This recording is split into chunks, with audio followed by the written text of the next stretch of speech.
Hello and welcome, gamers and gamers, to the TGS series. And we are going to be watching Vancouver Elite versus Aftermath Gaming in this Valorant tournament. We want to first start off with a big thank you. This tournament is presented by Norquest.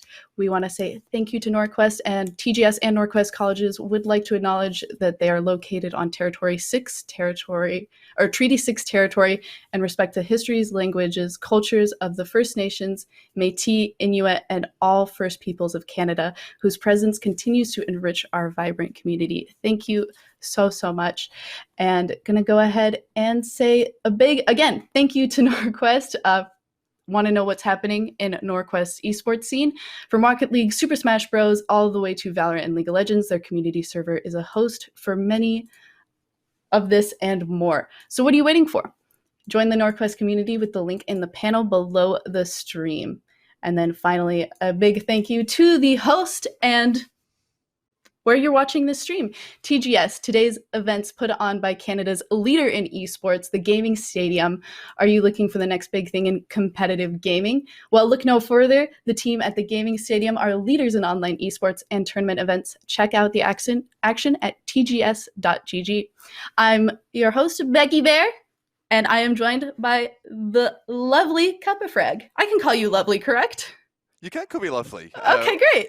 You definitely can call me lovely. And you're lovely indeed. Had a nice little natter with Becky just before we got on air. And welcome to you to the TGS Open Series. There has been many for the TGS Open, but this one, it's a beautiful sunny day here locally in the West Coast, the Best Coast. And let's get things underway. We have had a lot of games already happen off air, and we're jumping straight into the quarterfinals, are we not, Becky? Oh yeah, straight into it, going on to the Ascent map. How do you feel about this map in particular in the current setup of how a lot of these agents function? You know what? I think Ascent's in a really good place right now with the recent buff of Viper. We're not going to see a Viper for those kind of smokes. With the agent compilation that we have right now, or composition, I should say compilation, either or. Both work. Either or works, doesn't it? You need to see smokes. We've got the Omen for the smokes. I'd love to see maybe a Brimstone or a Viper to get that sort of high damage, visibility blocking in place. But a Sage, so heals, not something that is raved about enough within the world of Valorant, and you're seeing it here today. I think that's going to be the difference between the two teams. If you've got heals, you've got the res, you've got the slow wall, they do big things to kind of block off that rotation, bump up that health, and off to the races. With that being said, though, we've got an Astra. I know. I was just the matchmaking, yeah? No, I have not seen hardly any Astra in any amount of play that I've really seen. So it's really exciting to see such high-level players picking up this brand new character, and it'll be really cool to see how this new controller is able to thrive on this map. We see Astra right now, played by Alman, placing down some stars at the start of this game. I'm not going to be super great with the Astra abilities, as she is rather new, but has the ability to do some smokes, some concussing, and also this cool new ability that's kind of a new mechanic in the world of Valorant, that is the ability to pull characters into a certain area. Can be really explosive and do some really crazy things if you know how to use it. But we see some Omen smokes coming down from the attacker side. Nice little wall here on B site by this Sage. And it looks like we're just making sure that they can't go onto that B site while Sage does a rotate to join the rest of the team onto this A site that Vancouver Elite is pushing onto. So you did talk about it. Yeah, great with Sage just forcing the choke through, and then comes the Ashe abilities as well. Link just being ragdolled around the catwalk there. Finally get themselves loose in this 4 versus 2. Aftermath Esports, the Aftermath, they're feeling the burn of things. And at this rate, I think Elman might have a chance of the rotation. Just a little bit of damage, not able to get the frags. This is not looking too good for Aftermath. Yeah, certainly not in the best position sitting here right now, but Alman able to do a nice little shot through the smoke onto Zeldris, taking him out of this match and now rotating back onto this B site. The Sage wall has fallen, and Vancouver Elite will be able to just push onto this site. Nice little Sage heal onto Alman as he meets up with Sage on B site. 30 seconds left. So for this 3 versus 2 here, Aftermath, if they are able to play their cards right, perhaps they could get this one done for the post-plant position here. What can they do? 3 versus 2? I think you've kind of got to go when you're doing a play like this. You've got to go from both sides of boathouse. You got to have somebody go down this side and also go. Yep, we see them doing this. Both sides of boathouse kind of collapsing at the same time, so that you're able to take care of both of these players in the back, which we see them do. And now we see the Sage rushing in, and they're able to take it down. Nice work done by Allman and Mooney. Gonna do a nice little stare down over this spike and let Mooney take this defuse to get that extra little ult point onto the resurrection for Sage. And we talked of two key players there, and you talk of the caster's curse, the caster's blessing on our debut here in Valorant. The Astra Sage one-bow combo there, 2 assists from Sage, the frag as well, the 3 from Allman, and the use of Gravity Well Catwalk, it completely changed the game. Combined with the Ice Wall there, my goodness, this is going to be a good one if they can keep up the teamwork that we saw in round number 1. What a great start. Yeah, that was a really gorgeous way to play Astra. It's, again, we were so excited just to see Astra be picked. I've also been really excited. I'm really hoping we maybe get to see a Viper or a Yoru, as they both just got buffed. I love when you get to see great players take advantage of both new characters and also characters that have recently been buffed and really show the strengths of characters. And Allman did a great job of showing off Astra's strengths there. We see the Blaze going up to kind of block off this A site from this Phoenix. Moving back onto this A and just kind of holding. We see a little bit of a slower push this time, less of a rush from Vancouver Elated. Vancouver Elated trying to get that sort of elite status and climb themselves to some formal glory. Have seen some great performance from him in the past, and since that point, and since I cast Vancouver Elated, there's been a lot more teams that have turned up on the scene here. Radiance, Immortals, that top tier echelon of talent is all in the server right now for the quarterfinals. There's a best of 1 here, $500 on the line, overall prize pool, and which one of these teams is going to get through to the semi-finals and to those best of 3. Sudden death, if you will, here. Mooney knows that, has a Spectre in hand poised. I'm going to see 1 frag from Phoenix early on. In fact, related to already, they're a bit of a predicament. Yeah, certainly. And you look at the gun setup for this round, and you know that it's going to be a little bit of a predicament as well. Pretty much all of Aftermath Esports picked up Spectres and are able to mow down all of Vancouver Elated as they try to push onto this B site. Just classics from the side of Vancouver Elated, taking a little bit of a save to hopefully buy full guns next round, but had to save that round. And yeah, we see all the guns coming out from Vancouver Elated, so hopefully that will turn this around a little bit and they'll be able to get a nice foothold going into this round. Whipping out the gun show. The guns are happening. It's getting closer to summer, and you're seeing the muscles start to come out. The attempted flex. I haven't been to the beach in ages. If I did, I might get a sunburn. I am so white right now. You and me both. See, not alone. Not alone. Not alone at all. At home, you're feeling, hey, I need to get some sun. Well, get the flex on here. If you argue Vancouver related to that first full buy, after Esports though, looks like they're going for that bonus rounds there, Becky. So choosing to keep the Spectres and seeing can we double down and maybe get a bit more income for the rounds to come. Yeah, certainly the Spectres against full guns don't feel nearly as bad as the Spectres versus Classics, which we saw last round, so hopefully they will be able to continue to hold it, but it looks like they're struggling a little bit now as Sleazy is able to take out Allman in the mid part of this map here, and we see them all of Vancouver Elated kind of hanging around this mid, rotating from a catwalk onto this mid link, headed towards B site right now that is blocked off by this Sage wall once they get there.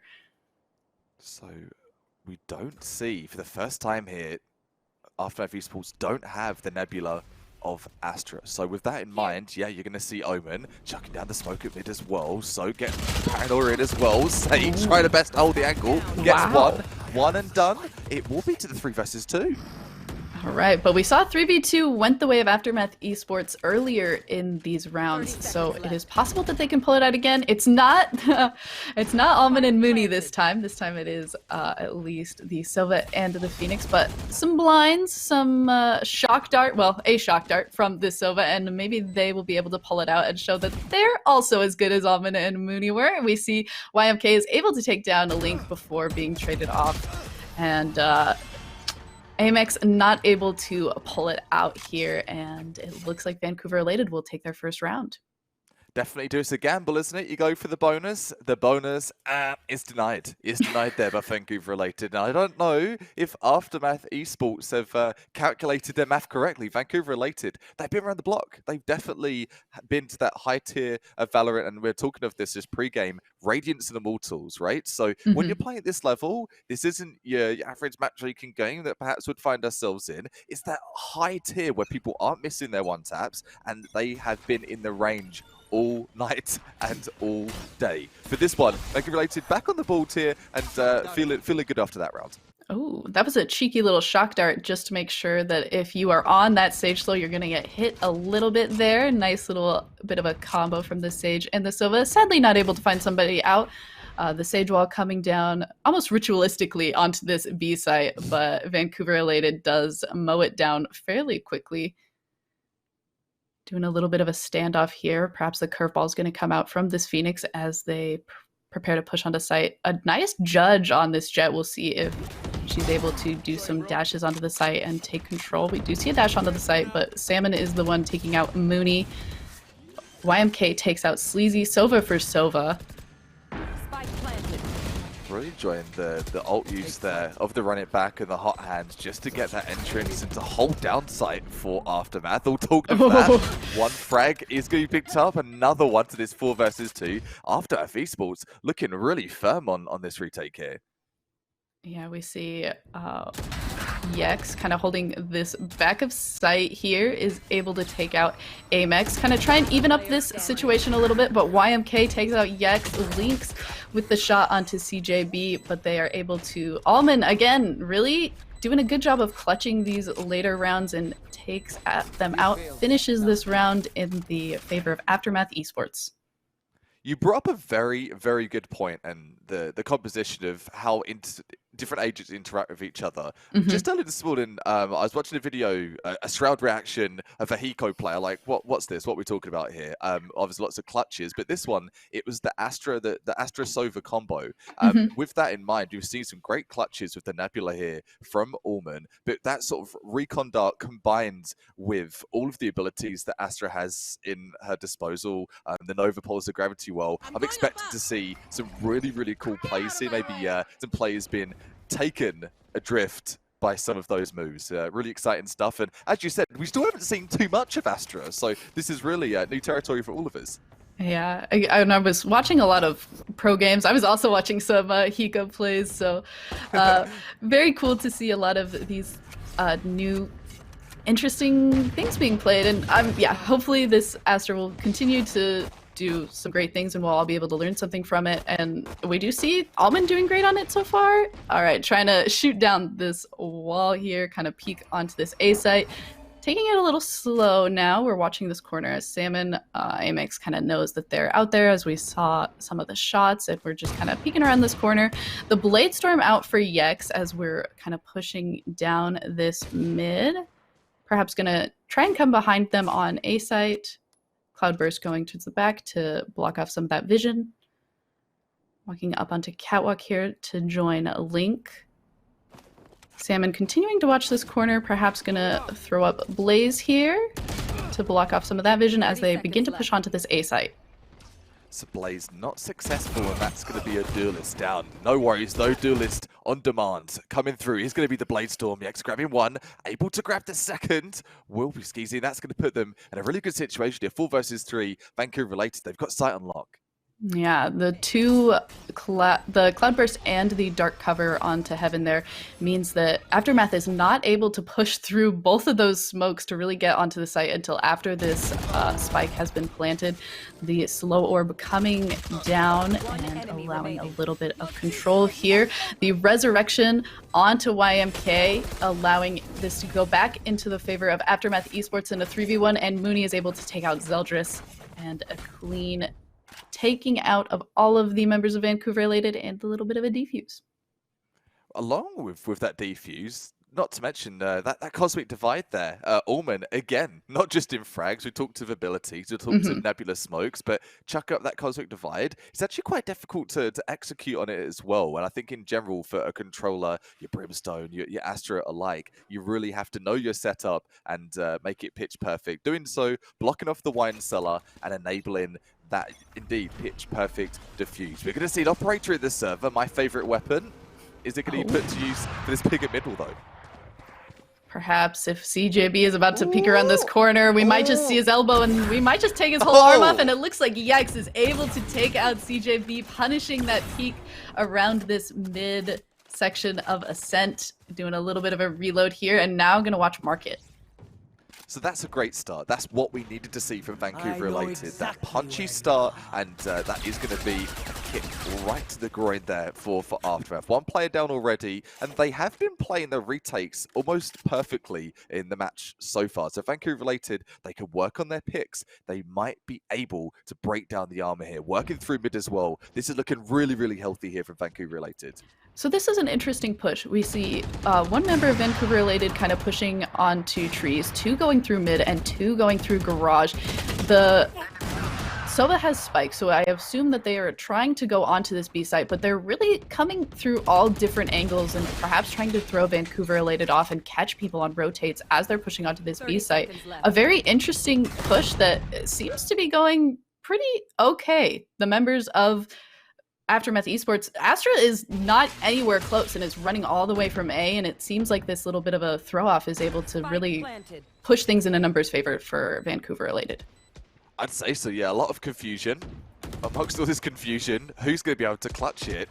Phoenix versus Phoenix, obviously. Aftermath a little bit lit there.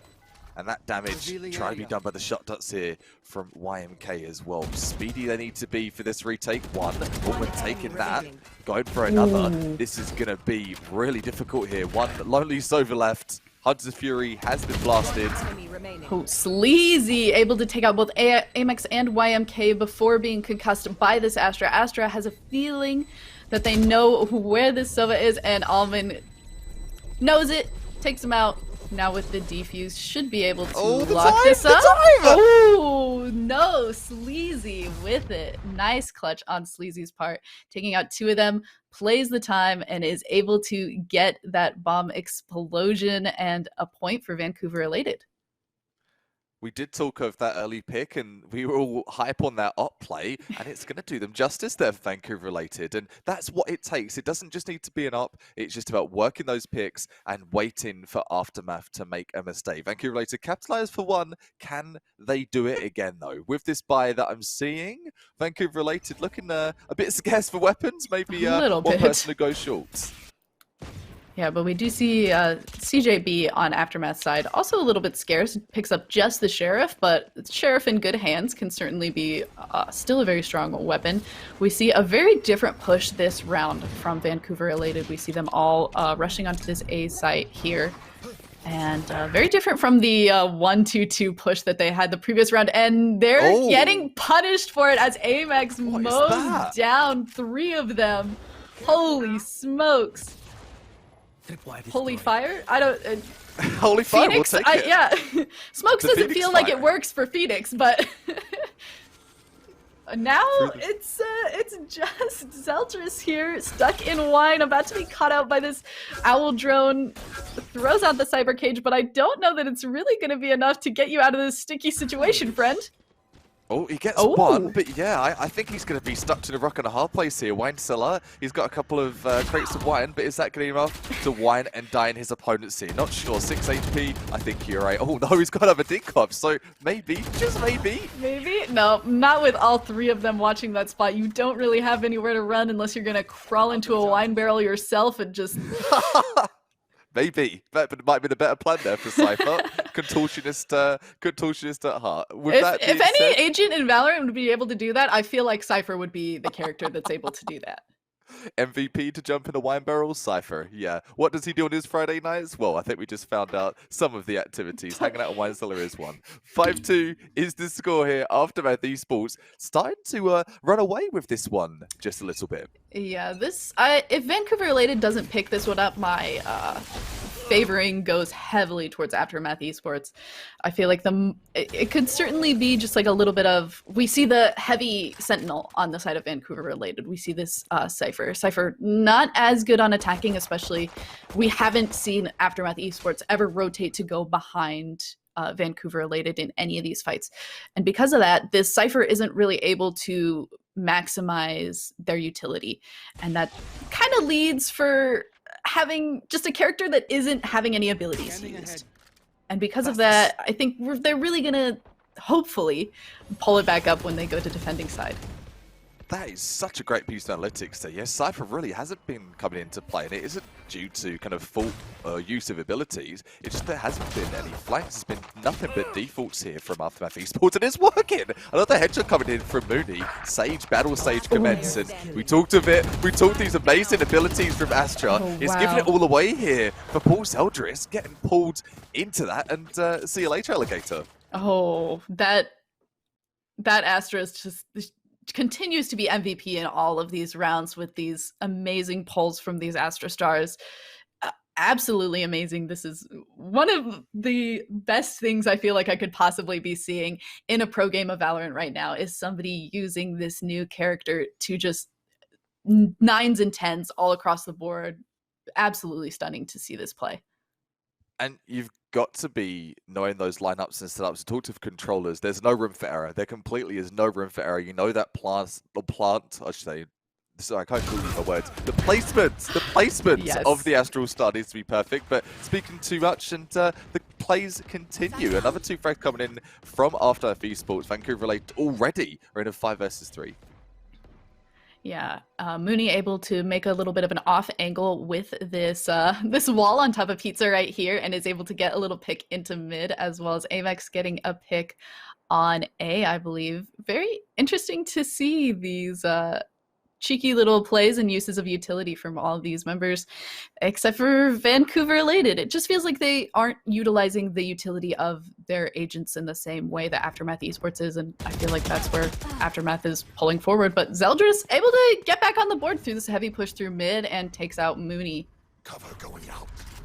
Zeldris trying to prove us wrong. Cypher is relevant, I'm telling you. Yeah, maybe just your gun is relevant. So far, you haven't really used any of your abilities. Oh, the Cypher Cage immediately to prove me wrong, at least giving some cover as Zeldris pushes on to this backline here. The Blaze coming up. Dark cover able to provide Vancouver-related members possibly onto A side, only to get shot down. Link begins to defuse to fake out and is hoping to pull out CJB here. 10 seconds left. Successfully pulls out CJB, only to find out that CJB has the showstopper out and is able to take down Link. Showstopper. You know what? I was just talking earlier. Main raise myself here. But CJB, I'm so confused for a second because we haven't even seen Raze come into play. We've not needed to see any of Raze's abilities. Only 4 frags, but with a scoreboard. Orban's taking all of the spotlight right now, and I think that's for us at the casting desk and on the dance floor in the server right now. This is a bizarre game, an absolute bizarre game of Ascent in this quarterfinal. Sova and Astra at the top. At the top of the board. This? What is this? Yeah, especially when you picked 2 duelists in Phoenix and Raze, and we just like haven't seen them really be doing typical duelist things. It's really come down to the exciting plays and the uses of utility that the Sova and Astra have managed to pull off. This same stage wall at the opening from garage to B every single round, and we see Vancouver elated hovering around it, trying to decide what they plan to do, how they want to take this on. And they just might get sucked in by this Astra Star that is sitting right there under that Sage Wall. Oh no. And that's it, isn't it? You don't know when it's going to be triggered. That Gravity Well, the combo we've seen has been absolutely devastating. Not sure if it's going to be activated here. Yeah, it will be. So here we go again. Here we go again. The mixture of... Oh no! There's something very beautiful about the utility, and especially even just like the duelist that Aftermath Esports has picked. The mixture of the Gravity Well with the hot hands, as well as the paint shells from Raze, the slow orb from Sage, and even the shock dart from Sova. The amount of utility that just works so well with the concussion and gravity well that Astra has, their comp just works so well together, even though they're playing such different characters, and they're like Sage, you don't see as much as you used to. We haven't seen Astra a whole lot. Phoenix is pretty standard, and Raze is just like one of the strongest duelists out there. But the way that all of their characters and their utility works together, it's just all beautiful, and it's a well-oiled machine here for Aftermath Esports. It really, really is a well-oiled machine. The drone's going to come through here from Vancouver Lake, trying to do something different here. But Allman, he's keeping doing things different. He's going to keep on clutching. He is going to be the clutch master for this matchup here, on his way to 20 frags, and he's going to be taken out, getting a bit overzealous, a bit hyper-aggressive, and going to get punished for that instead. 4 versus 4 though. Res is available for Aftermath Esports. Will be a little bit scary if Sage is able to run out to mid to res Alvin, though. I don't imagine that YOLO. we'll be seeing this resurrection here. It's possible. We might see a YOLO moment from Mooney, but I kind of doubt it unless we see all of Vancouver related push onto A. Then perhaps Mooney runs out into mid to res the Astra. But we do see Cypher kind of just hanging out in garage, kind of maybe trying to make some noise and keep somebody on B before now rotating through mid back to A. A member of Vancouver elated is taken out, so it is a 3v4 here. Mooney still hanging out in market on B side, kind of waiting to see if they can catch anyone out, and we see Zeldris is going through mid, so maybe Mooney or Zeldris will have a little bit of a duel here. Mooney does take out Zeldris there, as Zeldris is trying to meet up with the team with a little bit of a lurking flank onto A. Mooney doubling back around through spawn to perhaps catch somebody. YMK taking out Link with nice headshot there. Crisp Vandal, click of the head, and the round's dead. The spike's down, and Breezy, or Sleege, I should say, takes a little bit of a hide. Yeah, I was going to check out the view here on the edge of Ascent and be like, all right, well, let's hope I can survive to the next round. We'll be able to survive, get to that primary into another round. But let's be honest, Vancouver elated. They've been around the block once or twice, and they're not pulling out the stops here. And I don't think it's down to a lack of plays. I think they're being outplayed by that wombo combo of the Sova and the Astra. And not everyone has done their homework and research yet, and that might be showing here. Astra is changing the game at Valorant and really is defining a completely new era. If you played Alpha, if you played Beta, and you're just tuning in right now, well, I can tell you something for sure. This game has changed so much, and Astra and Sova leading the charge right now. Yeah, we see them mowing down this Sage wall that has come down in front of Garage every single round so far, holding this angle behind this wall to be able to see if they come in through Garage. But we see Vancouver elated rotating off, going through, some through mid, some back through spawn, kind of trying to move through here, maybe get a few picks and go onto A side instead of this B side. Phoenix player, the back turn just at the worst time there from Amax. That's unfortunate, but for Vancouver related, that's something they've got to capitalize on. They've got that entry pick. We have seen this earlier on from the round number 2 that they achieved. Yeah, it would be really nice to go into this side switch with a win for Vancouver related, and then hopefully take use of this heavy sentinel and Cypher going into the next round. A 4v3 situation. Finally, something is kind of in Vancouver related's favor. The cloudburst and the jumps from Jet to put Yex in a good position with this judge to take out somebody who could possibly come out onto Heaven here. This is a great position, hanging out on Generator. The res is going to come through from Mooney, so 3 versus 4. No, make that a 4 versus 4. CJ trying to do some work here, just spraying hell, but he's not got a hope in hell. Eamon Ray was there. No, nice idea though, as the 2 members of Vancouver related that were in hell are very low, and the Raze grenade is going to be able to take out Link there. The spike is down, is starting to tick. The Astra Cosmic Divide able to make this a little bit difficult for Vancouver related, and it looks like they will get this defuse off, as the Cosmic Divide has stopped the bullets from Zeldris from being able to penetrate that wall. And Astra Wall also makes it so you can't really hear the defuse happening.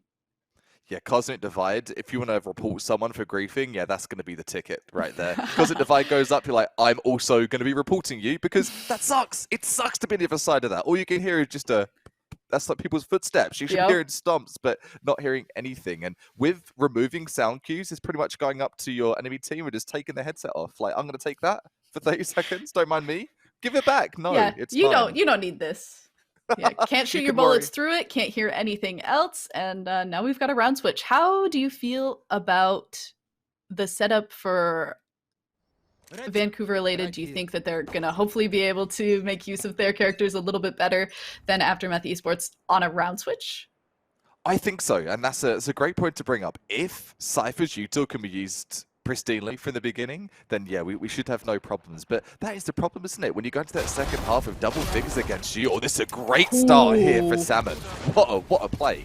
Wow. All right, that was a nice spot to end up in very quickly. All right, Vancouver Elated is able to do a good defense on that little cubby in Catwalk and takes out 2 members of Aftermath Esports. It is a 2v4 situation now, and they're pushing onto the side that Cypher was holding, but Cypher down, not going to be able to have those wires be tripped, but hopefully the other 3 members will. Oh, nope, Sleazy, not in this anymore. A 2v2 situation very quickly went from a 4v2 to a 2v2 with YMK and Almond, the 2 highest fragging members for Aftermath Esports, still the ones alive. A YMK able to take out both Salmon and Link as they try to push into mid to catch up with them as they rotate onto B. Insane plays from YNK and Almond. Great shooting on their parts. Wow. After this as well, Becky, after this great play there from Salmon, the candied salmon, the premium salmon up on Catwalk there. And what happened? Well, it's going to be that deadly duo, Allman, YMK coming through. I got goosebumps from that play. That was such a sick pistol round. Big fan of it and approved. That's one way to get yourself onto 11.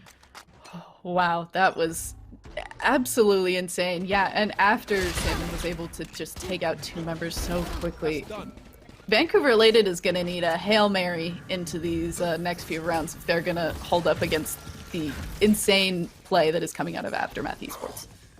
It's going to have to be something mental, Vancouver related. What have VE got up their sleeve, I wonder? Who's going to be the Harry Potter here? You're a wizard, Harry. It's not going to be Salmon in this case. Salmon doing work for the first, second round, cannot follow suit. 4 versus 3 here. This is looking really, really troublesome. Salmon maybe needs to put down the Sheriff and pick that Frenzy back up. Did a lot better with that gun than this Sheriff. A few missed shots, and YMK is able to take out Salmon and Sleazy with the Spectre. Mooney also with the Spectre takes out Zeldris and cleans up Link for that end. And all right, Aftermath showing they're not just defense players, they're also attacking players, and they're on match point. Match point. This game is all said but done. And with that in mind, this is the quarterfinals. So if you're tuning in right now, thank you so much for joining us here. I am going to be Cubba Frag, joining the lovely Becky Bell on the casting desk. And this match is just getting things started. Best of 3s only from here forward as we get deeper into the TGS Open Series. 500 Canadian dollars on the line here for this tournament, and not too shabby for a Saturday. Not too shabby for a normal Saturday, normal sunny Saturday. But for Aftermath Esports, it is a storm, and they are coming in thunder, lightning, blazing, 12-2. This is their match point, and can they get it here? Yeah, the thunder's clapping. Everything's happening here. Vancouver related, trying to make their way through the storm. They're storm watchers, but are they able to participate in the race here? 1 player is left. Zeldris, 27 HP. He's the only sheriff in town, and oh my, he better be hitting those 1-taps. We better hope that he's the sheriff in town, otherwise this is going to be a little bit spooky. Ooh, the Amex peeking around the corner, 1 HP in a dream. The judge comes out, is able to take out Mooney, peeks around to try and get Almond, but Almond with the shot onto Zeldris, and it goes to a victory for Aftermath Esports, 13-2. Aftermath Esports taking out Vancouver related in the quarterfinals of your TGS Open Series. And with that being said, we'll be shooting our way forward to the semifinals in no time at all. But let's talk about that, Becky. Yeah. What use of agents did we see? Sova, Astra, what a recipe for great success. I'm so in love with this Astra play. I feel like when I play Valorant, all of the Astras spend so much time in their cosmic form. They don't know what they're doing.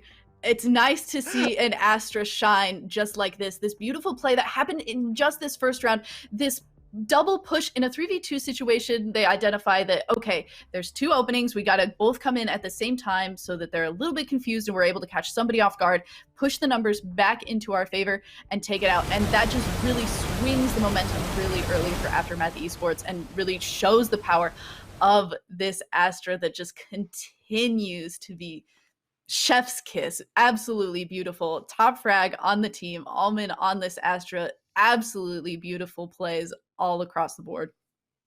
Yeah, the use of the gravity well, the recon dart, and we didn't get a chance to see the Hunter's Fury combined with that Astral well as well, but or the gravity well, I should say. Maybe that will come later in the tournament. Regardless, though, what a performance! And if you want an idea of what to expect in this tournament, well, I think you just saw it right there. Aftermath Esports, great potential for a great rest of this tournament. Over with the quarterfinals though, and hopefully all the players have been drinking their Red Bull. We're talking to Red Bull. Red Bull Campus Clutch invites students from more than 50 countries to represent their country, leading to the World Final later in the year. Canadian qualifiers will take place on March 27th, April 10th, and April 24th. So there's two of those still available if I get my days right. So one today, one coming up later this month as well. More info and registration is now open at redbull.ca/campus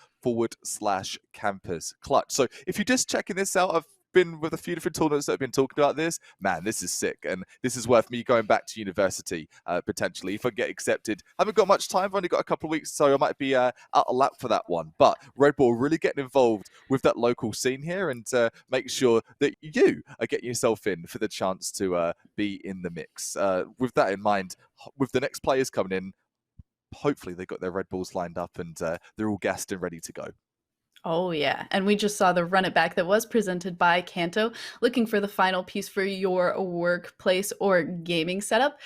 Find everything you need to build the best workstation or battle station at cantoliving.com. Check out monitor mounts, speakers, and stands today. And plenty of And swag also, videos as well. Yeah. I yeah. was about to say, Kanto really are there for TGS, they're there for all the communities as well. And something that's increasingly happening here with TGS is giving back to those that have been here since day zero. So if you've been around and you're just checking back in like, oh, what's TGS doing? Well, Kanto, lots of cool prizes, give it a like on videos, so many things. Maybe you can tell us a bit more, Becky. Yeah, so Kanto also has a bit of a giveaway if you are interacting with the stream or the YouTube videos for the gaming stadium. You will be able to see some opportunities to be entered into a giveaway to win some free stuff from Kanto. Sick. Always cool. We all love free stuff. Before we push this break, we want to say one more thank you to a sponsor, a Monster Cat. If you've ever wanted to do a stream or, you know, some YouTube videos, but you're really worried about being DMCA striked, don't worry about that. For $5 a month, you can get a Monster Cat Gold, and then you don't have to worry about those DMCA strikes. You can just have all of your VODs be nice playthroughs with some great, both electronic and just like cool EDM music. Nice, easy to use, cheap per month, no worry about DMCA strikes, great music at the same time. Awesome setup. So much big thanks to a Monster Cat Gold. We're going to be pushing to a break. Anything else you want to say about the beautiful Astra plays or anything else that we just saw, Kappa Frag? Well, hopefully you're taking your notes, revise the notes, and join us very, very shortly as we'll come back to you with the best of three for the semi-finals here at the TGS Open Series. What's Hello up, players, and gamers? welcome back. No, you can go. You can lead us in this time. Let's go. We're two keen customers, and we both want to do all the talking. It's not a bad thing, though. Caffeine fueled, I swear. Welcome to the TGS Open Series. I'm myself, a cup of frag. I'm joining the lovely Becky Bell for her first time here at TGS. How you doing, Becky?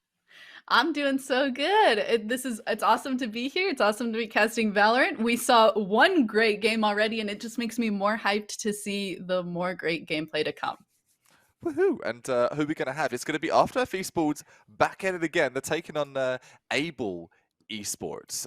Seeing some names on that Able Esports roster that I do recognize. And if you did see the quarterfinals we just came from, amazing talent, Immortals, a couple of Radiants sprinkled in there as well. And it's going to be lots of skill sprinkled in the mix also. So hopefully you're going to stick around for the next matchup. It's going to be a best of 3 for the TGS Open Series here, and it will be all the way up until the finals. I, of course, do have to give a big shout out as well as we get ourselves into the agent selection here. We'll get back to that, and I will bring that up in just one moment. Let's look at the agents and get to the point of focus here, Becky. What are the agents we're seeing? All right, Almond locks in Killjoy, and I'll admit I'm a little sad after seeing Almond do an amazing job on Astra. I was really hoping that Almond was going to pick Astra up again, but we don't see that as the case as they pick up the heavy sentinel in the form of Killjoy. Amex moving off of Phoenix onto Omen here. I do love me some Omen. Omen is one of my favorite characters to play personally, so very excited to see that. CJB on Jet, Mooney on this Sage again, and YMK again on this Sova. Interesting to see that Aftermath Esports multiple times has chosen to only go with one duelist and multiple controllers and now 2 sentinels.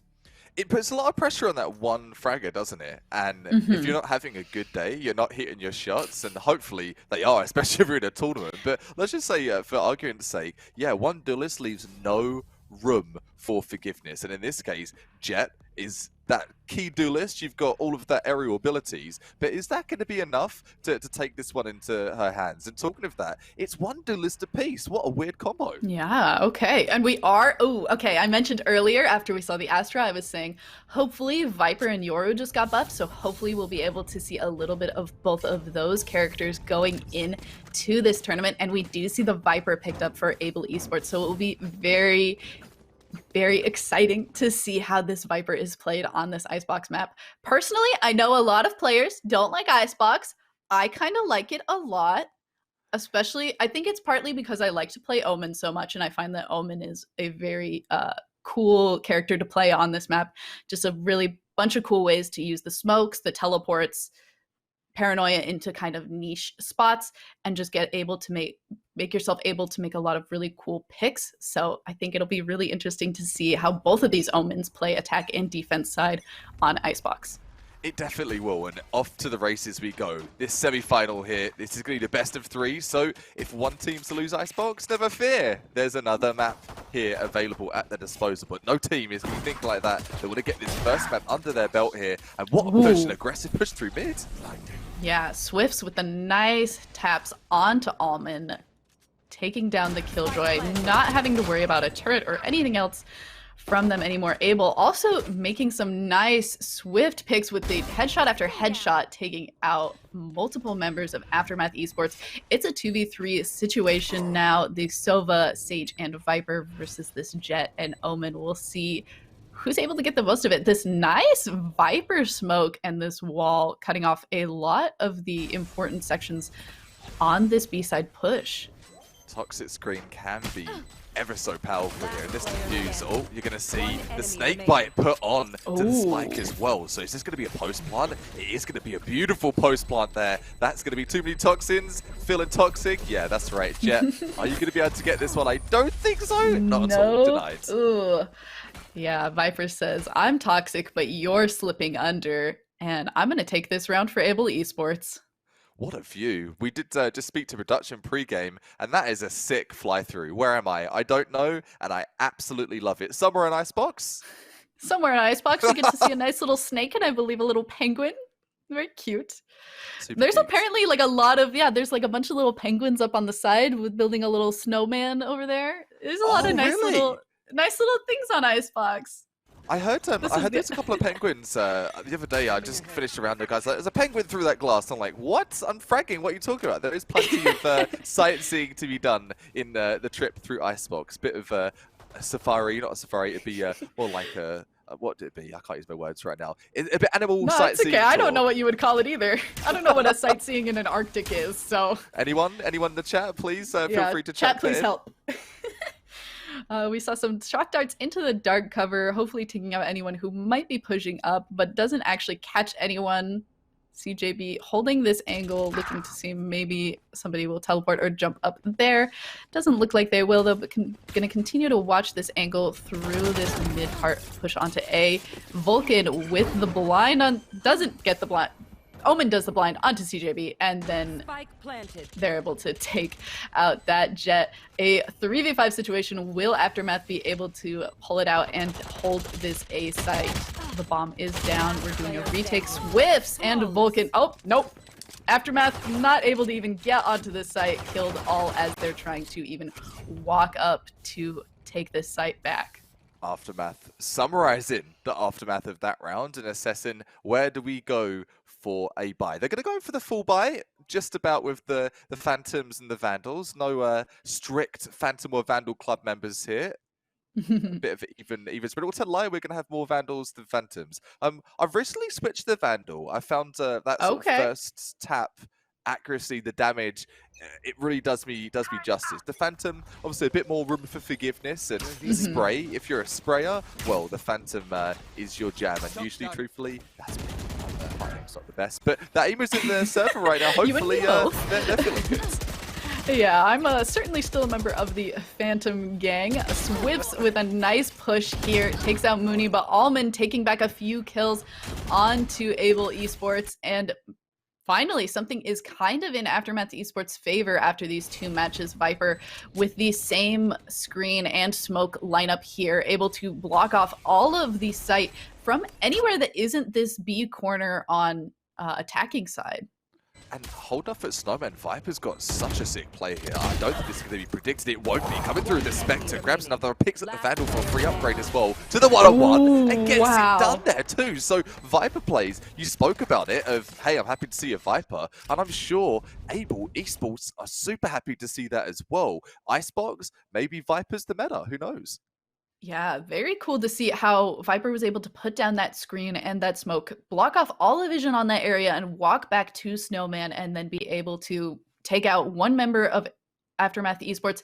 YMK wasn't even looking anywhere near where Viper was, and just a really quick 1-2, steal that gun off of Aftermath Esports Sova, and take down that round again. 2 rounds have basically been clutched up by this Viper. Very exciting to see the buffs going to good use. And that's what Valorant is absolutely all about, isn't it? Learning the meta, using the meta, and teeing it off. And talking of it, Almond, great aim last game. Seen it come into the main vein again with that 1D, the one tap with the Sheriff. Yeah, very nice. If you're going to use a Sheriff, that is how it is done, with a nice little tap onto the Sage, taken out as she was trying to push up onto that orb on B site. Most of the rest of Able Esports was kind of thinking about maybe running to A, but it looks like they are rotating back to go onto this B. We see a different Viper screen lineup here. Mooney able to trade with the Sova before being taken out. We're we're no longer a man down, as Small is able to take out Almond, rotating back onto this B site. The dark cover down. Able Esports Small also able to take out YMK again, has his number. The Bladestorm out for Jet now. Nope. Certainly CJB not able to take Vulcan down. And now it is just Amex with the Sheriff. Takes the headshot onto Vulcan. Dark cover coming down. Hopefully going to be able to get... This is a 5 HP and a dream on Amex. Not any dreams anymore. Just the nightmare that is Swifts on this Omen, taking out Amex. Yeah, nightmare indeed for the entire portion there for Aftermath. Haven't been able to get themselves into this game. 2 players struggling to get themselves on the scoreboard. And after what we saw last map on Ascent, we don't want to call it a blowout, but it was a really quick game. There was definitely a clear distinction in the skill gap on Ascent, but we've moved over to Icebox, and that's where things can really start to change. A team that maybe hasn't been as well versed with Icebox and their setups, and you're seeing Able Esports, they've got those toxic screens all over the place, and Aftermath, they don't know how to respond right now. Yeah, Hunter's Fury coming down now with this toxic screen up. Isn't able to catch anyone, but Vulcan is able to get Mooney.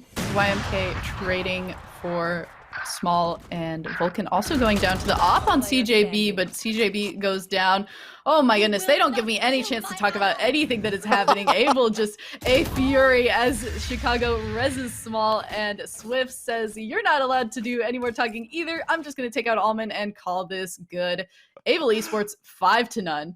Able Esports, if you're talking of look at the casting desk and look at the opposite team, like you sit down, and we're gonna stand up, and they continue running forward on this one. This is crazy. Yeah, Able Esports doing some very able attacking here. Very beautiful to see. I'm loving seeing how this Viper is playing out. This Omen also doing some great amount of lurking around and getting some nice picks as well. And of course, this Vulcan on this Jet is doing some great duelist work here as well. The Blade Storm out right now. We'll see if a Vulcan chooses to do some flashy, dashy plays. Oh, the Hunter's Fury is able to take out Sova on the Esports side. Finally, a 5v4 situation for Aftermath. Maybe this is a foothold for them to start climbing back up.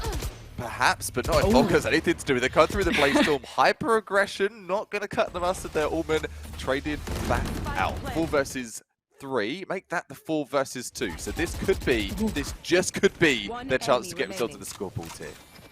A massive amount of utility being placed down during the Viper pit, but 5-1 still doesn't really put all of the favor into this Viper, and Aftermath Esports is on the board.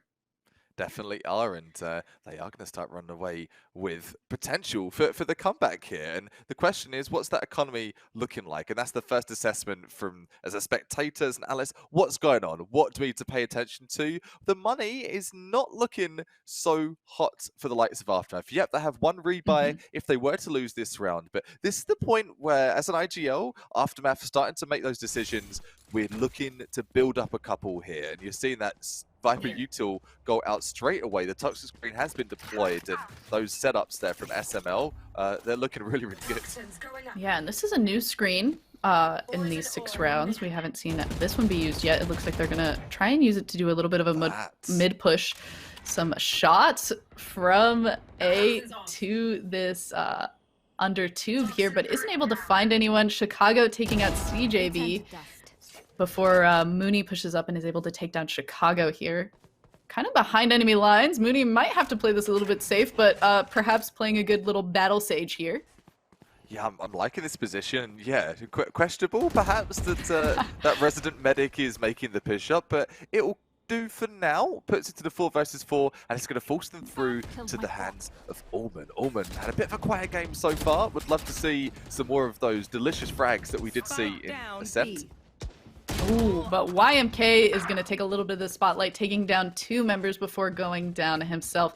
And it is just Mooney and Amex here trying to retake this B site. Amex able to get a nice long headshot onto this Sova here. And now it is just Swifts using the From the Shadows to get a little bit better of a vantage point, going all the way to A site. And, pretends to go to A site, but comes back to the body, takes the kill onto Mooney before getting caught by Amex, and Amex is going to finish off this defuse. Respect to the fake from the shadows there. What do you do in that situation, really? You got like, well, I'm faking, and it was the best you could do in a 2 versus 1. Not really much else you could do, aside from just batten up the hatches and take on that gunfire. I think that was well played in that scenario by Able.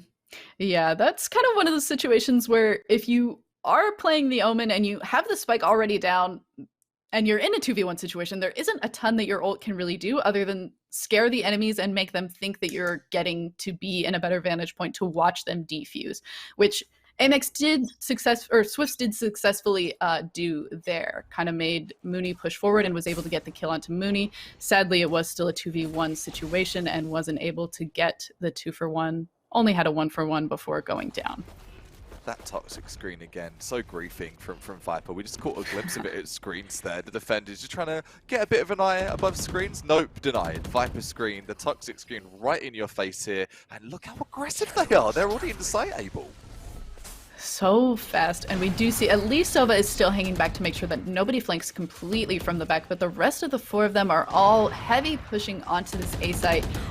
We see Killjoy and one other still not quite onto site, but it's a flurry of gunfire here as we go quickly down to only 2 players for both sides. Viper grabbing the spike. We'll see if they continue to do this push onto A side or if they decide to rotate with their 50 seconds. They are not. YMK is able to take out Sova quickly and swiftly. It is just small on this Viper. We'll see if he is able to get this plant and take out this 2v1.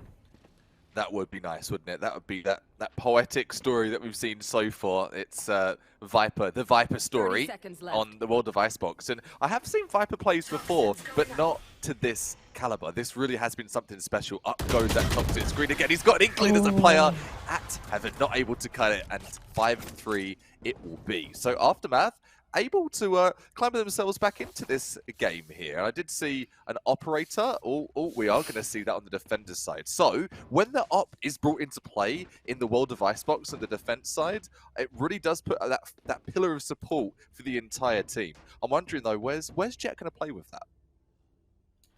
Yeah, this is kind of hard. They do have the Omen on the smokes, so it will feel a little bit bad if you're trying to use this op and then all of a sudden you end up being a little bit caught by some Omen smokes, but at least on attacking, you have a little bit of play with that as well. So hopefully that won't be too much of a difficulty. We see them slowly all in a little bit of a same clump push that they did last round. Doing some peeks around, seeing the Sova, the Jet, quick tailwind onto site. Vulcan taken down by Mooney. Quick heal. Woo. Saving yourself. Chicago able to res Vulcan, but YMK taking down SML. This is an absolutely chaotic round. What is going on here? Oh my goodness.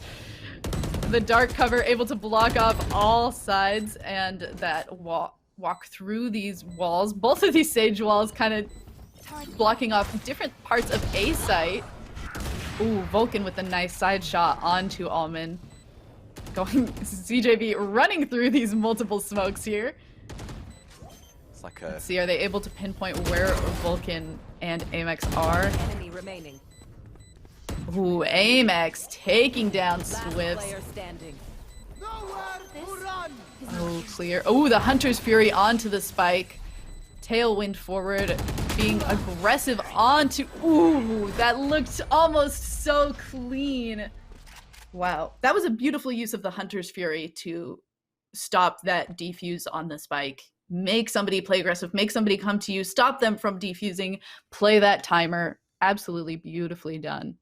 The Hunter's Fury post-plant on Icebox, yeah, it really is a staple. If you've got a Sova, if you're playing Sova, you better be knowing those Hunter's Fury rounds to make sure you can finish the round and get it over. It really is essential, and it's something that I don't think people are always going to be expecting. With that in mind, though, Able Esports 6-3, Aftermath could be expecting any more dubs in this half here. Able have kind of set the tone with Viper plays, and I wonder if that is going to be the tone of the entire map. Yeah, now we do see kind of an interesting, we see that same Viper wall onto A that we've seen in previous rounds, but we do see the Viper pushing onto this B site, so perhaps a little bit of a bait. 2 members of Able Esports were pushing onto that A site, this Jet and this Sova. Sova is now rotating back onto B, but Jet is still being a little aggressive here. So this is an interesting, maybe a little bit of a distraction while the rest of Able Esports try to do this B site push. But it is slowing down a little bit. Maybe they got caught out and they're thinking about rotating back onto this A site as this Jet is able to tell that this A site is mostly clear. The same Viper smoke able to block off a lot, but it looks like Able Esports are going to take this time to do a rotate onto this A site where this original Viper screen is. Crucial here from Vulcan. So with that in mind, that's opened up the A site entirely. We did see a chaotic round last round, and I'm not sure if Aftermath are going to be able to check themselves in for another round like that. Mommy trying to come in. Ooh. What attack? That was a clean headshot onto Vulcan. The Resurrection is now available. Spike planted. Stop things up, and Resurrection available. That does put a little bit of advantage in the hands of Aftermath. Really get time to utilize that though. YMK trying to come in here, and that is the whole problem. Able Esports plays such a frantic post plan. It's so hard to predict where players are going to be. It's in a 3 versus 3 here. Ullman. Oh, Allman with a very good double kill there. But Antal and Chicago taking 2 kills back and getting the win for their team. Chicago, very nice double kill there. Oh, they really don't leave any amount of blank space after that plant. Once they plant, they're there and they're setting up. Antal with that very nice headshot onto CJB. Chicago taking down both the people as they run onto Spike. Really clutching that one up for Able Esports in a situation that maybe looked a little bit iffy there, but I'm really impressed. So these smokes are really being held by Swifts until the plant comes down, and Swifts is doing a really good job of being a controller, which Omen is certainly excels at. Waiting until the spike is down and then placing the smokes where they anticipate Aftermath Esports are going to be coming from, allowing the fight to be broken up into different ways and really playing to this chaotic post plant that Able Esports have. Ooh. All right, from the shadows coming out of Swifts, taking a peek somewhere else, but again, staying where he is, I believe. The spike is down. Viper Pit is up. Viper just slinking ultimates through. after ultimates. Oh, this is Ultimate City, isn't it? We talked about ults, they're here. Ults. They are here, and wow. worth a mention too. Worth a mention, that Viper's Pit, every time it's come into play, it really has been super impactful. That time converting around, an 8-3 it will be. Just to go back to your analysis there, very much so, the post plan for Able Esports, they've been unmovable. They've been absolutely unmovable. You can't do anything. The post plan setup of everything from all the agents, teamwork makes the dream work. And as you'll see from the scoreboard right now, Able Esports, regardless of only having that one duelist, everyone, and in fact all across the server, this is such a close game. There isn't one person, the one player that is light years ahead of the others. It is anyone's matchup here. Yeah, and that's certainly Able Esports really making the best use out of the 2 controllers in this Viper and this Omen. The utility that the 2 of them have is just insane for this post-plant situation of just like making sure that these fights are as broken up as possible and no one person is able to do a lot of work. But Mooney trying his best to keep the team together as possible. Amex, what a stunning triple kill, wow. Speed, velocity, man, it's all happening here. And at 8-4, it's over and out. So Aftermath were able to clamber together the 4 rounds in total, but that was a really difficult half. And talking of difficult, Able Esports, they made it extra difficult for them on that attack, or that defense, I should say. Yeah, this will be an interesting switch up to see how we saw the absolutely beautiful control work from the Viper and the Omen. We'll see how SML and Swifts are able to do on the defense side. Likewise, we'll be able to see if Amex is able to do some Omen tricks of his own and also do some very exciting post-plant control plays for his team as well. Talking of that right away, Becky, right away, the toxic screen comes through in the wombo combo with that Sage Wall as well. It's closed. B is closed immediately, so there's no chance of anyone coming through. Yeah, and if you do, we will know about it. We've got 2 people here. We're waiting to know. This is absolutely a gorgeous use of this Viper in this early game here.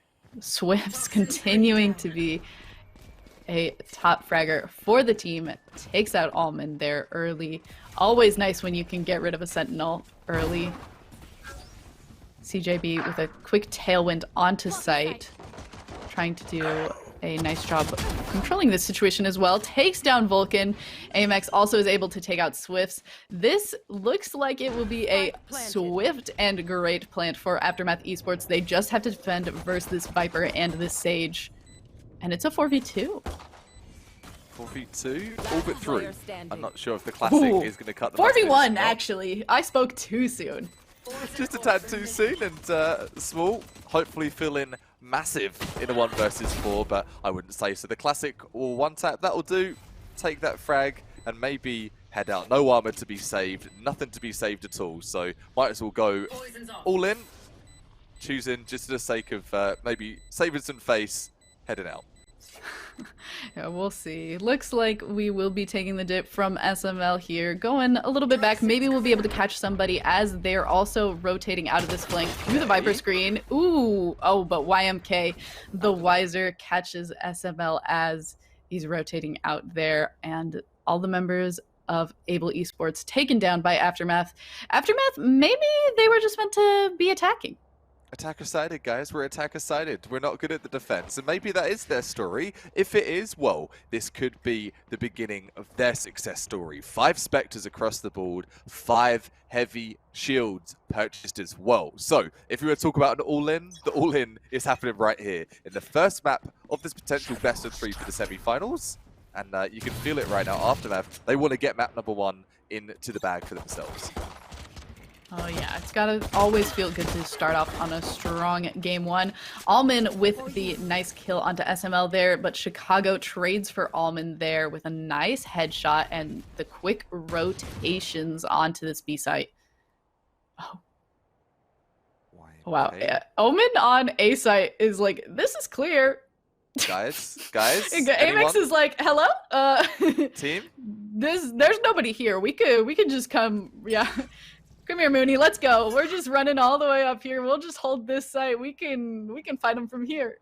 We can make it work. And great observation there. And I think you were on the same page with the team. The team were like, huh? What's going on? And the rotation happened immediately. 4 versus 3 here. Able Esports, of course, not in for the big purchase here. Still many in with that full save. But regardless, great use, great strats. And no, they're jumping classic. Wow. Yeah, that jumping right click on the classic really is something that you can take a huge advantage of, but that is the only thing that they're going to be able to take advantage of, as the rest of Aftermath Esports is able to take down the members of Able. Able there just like saw some people on B and were like, okay, let's all go. And they all ran to B, and then and the Amex was just like, oh, kind of lurking as omens do, and was just like, oh, by the way, A side is open. We could just, come on, let's just go back, plan on this A site, take this down. So perhaps maybe a little bit too hasty of a rotate from Able Esports. Maybe they will learn from that one and be able to keep holding their lead, or perhaps Aftermath Esports will be able to learn from the mistakes that Able Esports just made and use it to their advantage. That is a very good point. I do wonder if Able are going to adapt to that. Like, guys, we're rotating a bit too quickly. Let's slow it down a notch and take it from there. On this rate, though, Able to turn things on with the first entry frag to be delivered. 5 versus 4. Despite looking to be down over on that A site.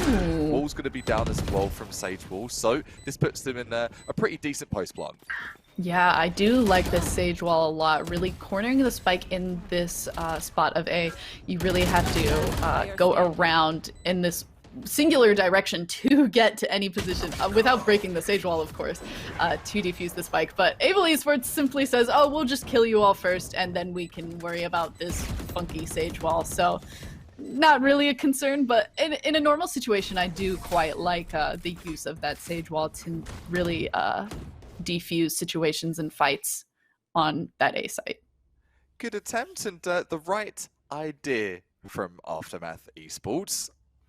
The aftermath of that, will they be able to convert into a dub, though? That is the biggest question. And if you just joined us, thank you for joining us. The TGS Open Series going on right now. Of course, this is Valorant. $500 on the line today for one lucky team to be taking the prize pool. Who will it be? Stay tuned and we'll let you know. This best of 3 for the semis, though, still map number 1.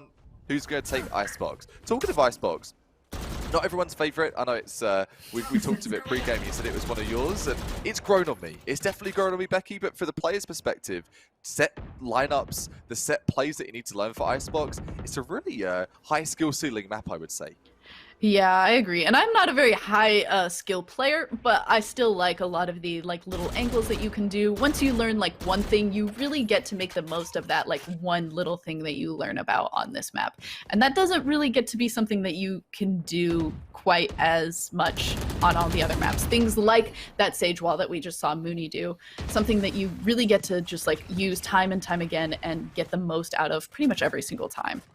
Like that toxic scream that we're seeing being Exactly exercised from Viper, and what a great segue. It's the truth. Viper has been excelling this map, and if you don't want to talk about an agent to make the difference between the two teams right now, it is going to be Viper for Icebox. It was Asher last map. We saw Allman doing some very special things. Allman been a little bit quiet with the KJ on this one, but there's still time. There is still time, certainly, and we see Aftermath Esports doing a little bit of a slow push onto B. Again, we see Able Esports all on A, did a quick rotate after Aftermath Esports made some sound on A, and we saw them all on A, now rotating back onto B, but the bomb is already down. The Sage Wall also down to try and make a little bit of... Ooh, but the Viper's Pit onto where the bomb is going to be a nice way for them to hopefully take this back. Ooh, SML with the triple kill inside the Viper smoke. Oh, I wish we could have seen what that looked like. 4 kills from SML. Absolutely insane in the Viper Pit. And the eco res. Oh, and the eco res from the Sage in that round. Wow. Okay. The downside to being in Viper Pit is that you don't have a ton of vision. So we didn't really get to see how SML just got those 1, 2, 3, 4 kills lined up for them, but I certainly have been impressed with them on this Viper in this map, and I imagine that I was impressed the moment I saw that Viper ult was coming down onto the spike. Immediately that's going to make everyone panic. That's going to make everyone think, oh, we have to defend the spike. It's got to go. But if we can't see somebody defusing it because of this Viper ult, everyone rushes in. And I imagine that that's just how SML was able to take down that very kind of difficult situation where Able Esports was on the complete wrong site and just ran back. Super unfortunate. The scan is going to come through the recon dance. Chicago trying to chime in with a couple of frags. Able to get the one and done.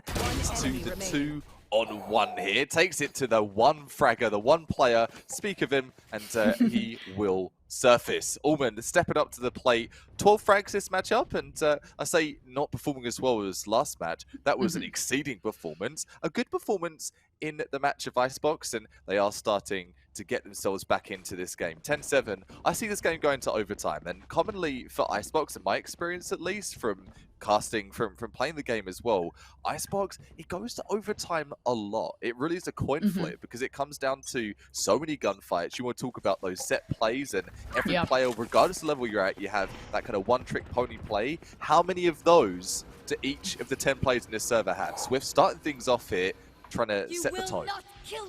Oh, but Mooney says, I want Amex back. Nice little resurrection at the start of this round. Bring it back to a 5v5 situation. YMK with 2 headshots onto SML and Vulcan, taking them down, bringing this into a 5v3 situation. Mooney brought it back to a 5v5. YMK said, I'd like a 5v3, please. I'm going to take that as my order.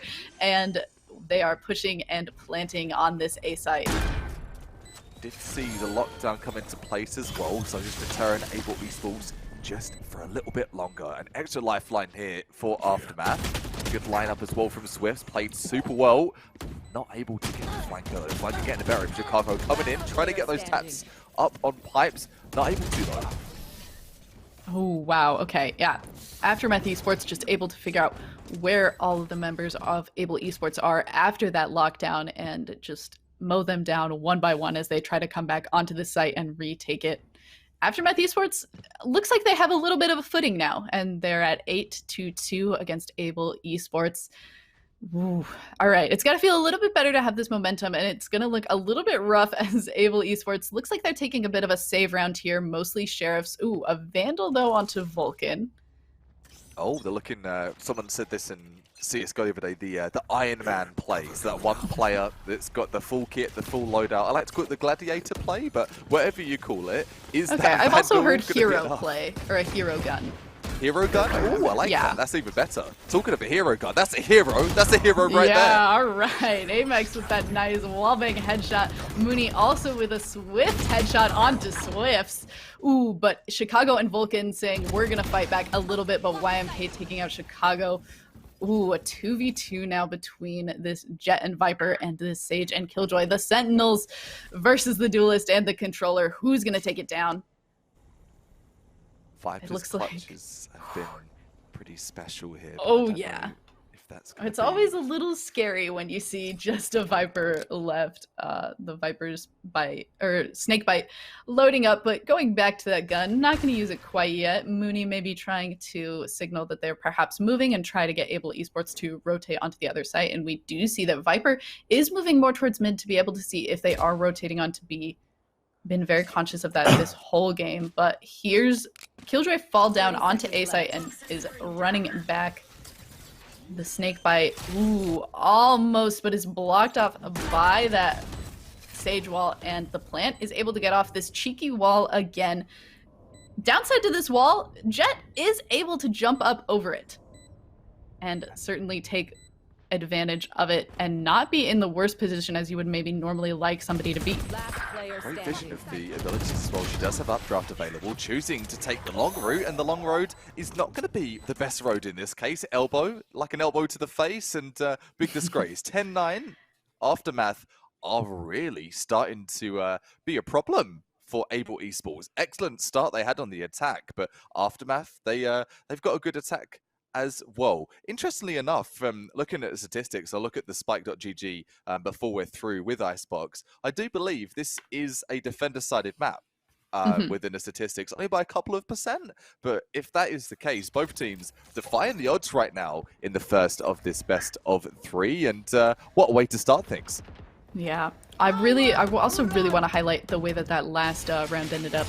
We had Killjoy up on pipes while Sage was behind the wall. They only had two directions that the enemies could come from, and they each were at very strong vantage points to be watching those 2 points that they could possibly come from, and they each won their gunfights and took over that last round.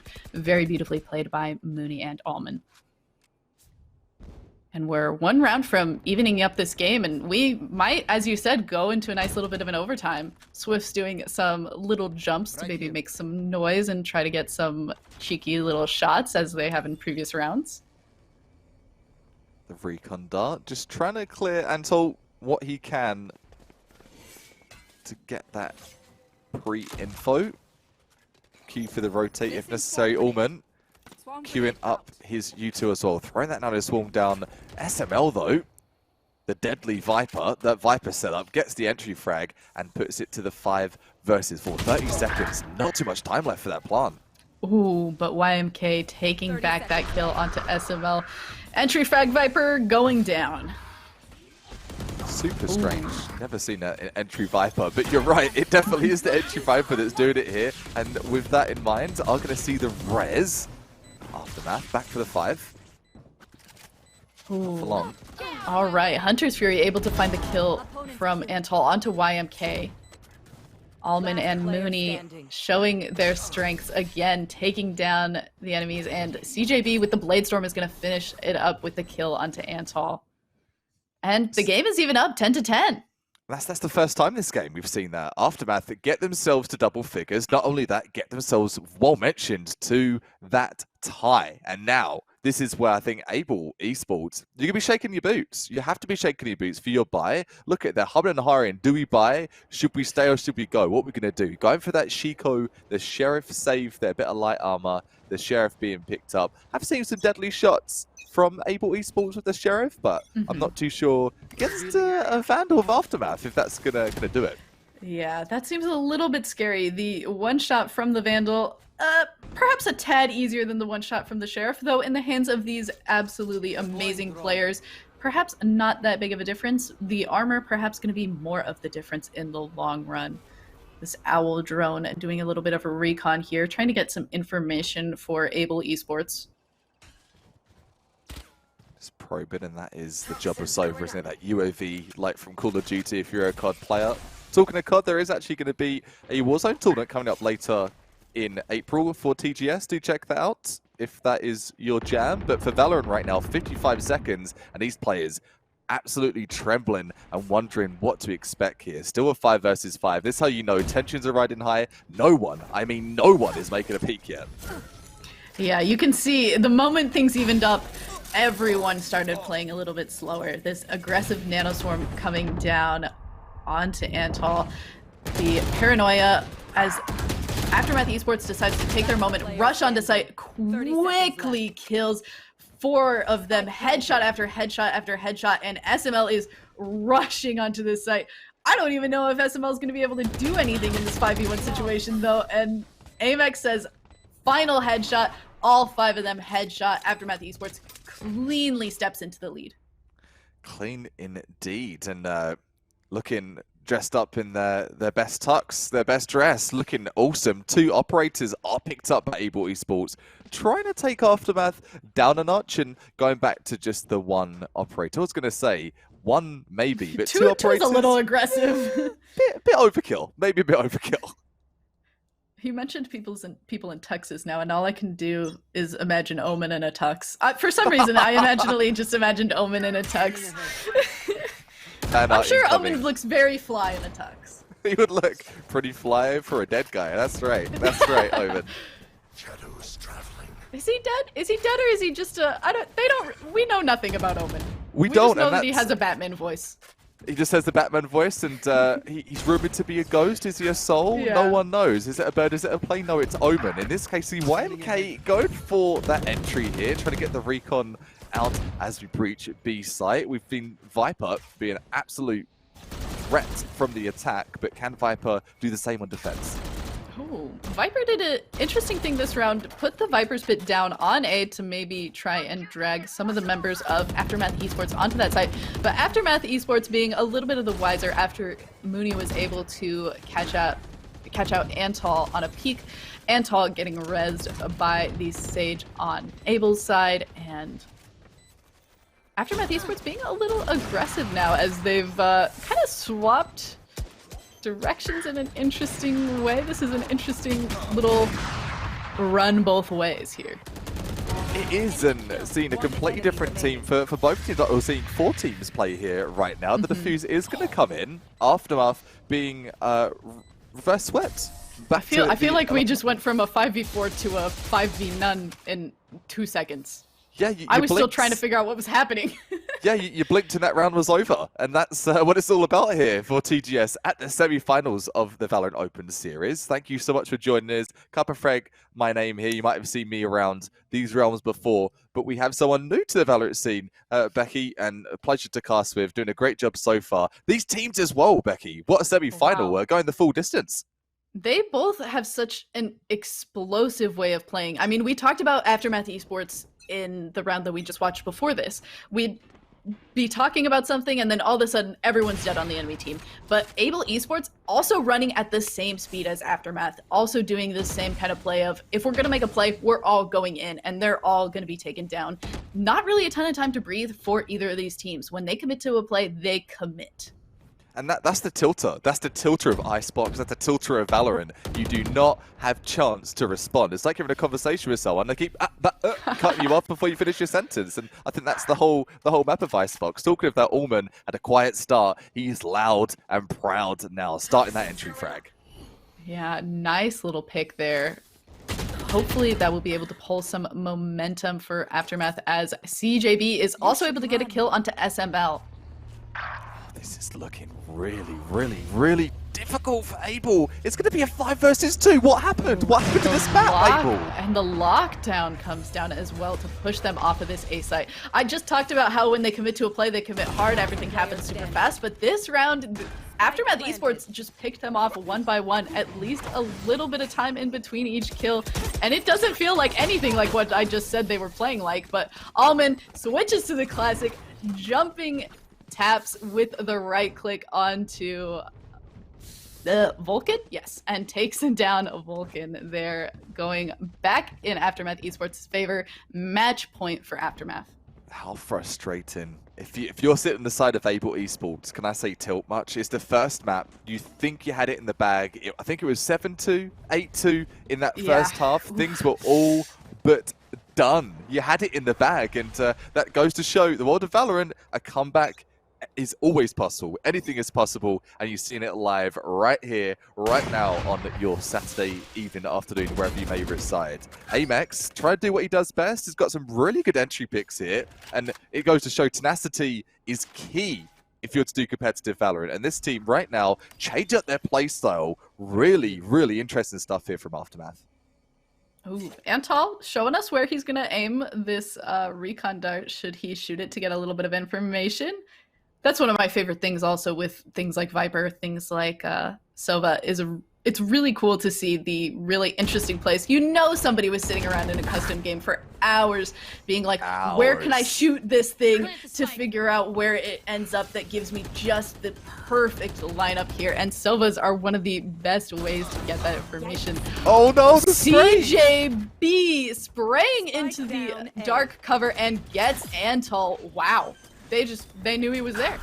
I think the barrel was exposed. That's the problem. You've got to kind of look slightly into the wall if you're hiding with your weapon. I think in other FPS you don't get punished as much. In Valorant, you've got to make sure that you are hidden fully. The barrel exposed, and so will the player 4 versus 2, and the rotation coming through. SML does have some awareness, but is he going to be able to save this game? Wow. And that nano swarm from Alman on that rotate really stopping SML as he was attempting to rotate and follow them onto this B site. Isn't able to do so, is caught in the mid, and YMK catches SML on the rotate, and it is going to be a victory again for Aftermath Esports.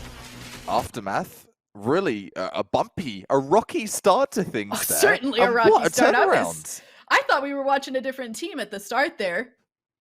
Yeah, that was the most bizarre start I think we've seen to the map so far, the one of two, but stranger things have happened, and I'm sure more strange and crazy things will come in the rest of this best of 3 working through the TGS Open Series. Hope you're doing well, and let's give a little recap of what we've just seen. So that is the first map of a best of 3. Icebox is going to go the way of Aftermath Esports, and we'll get to you with what map will be coming up next very, very shortly. Before we do though, let's give a nice shout out to, of course, the sponsors that enable us to be here today.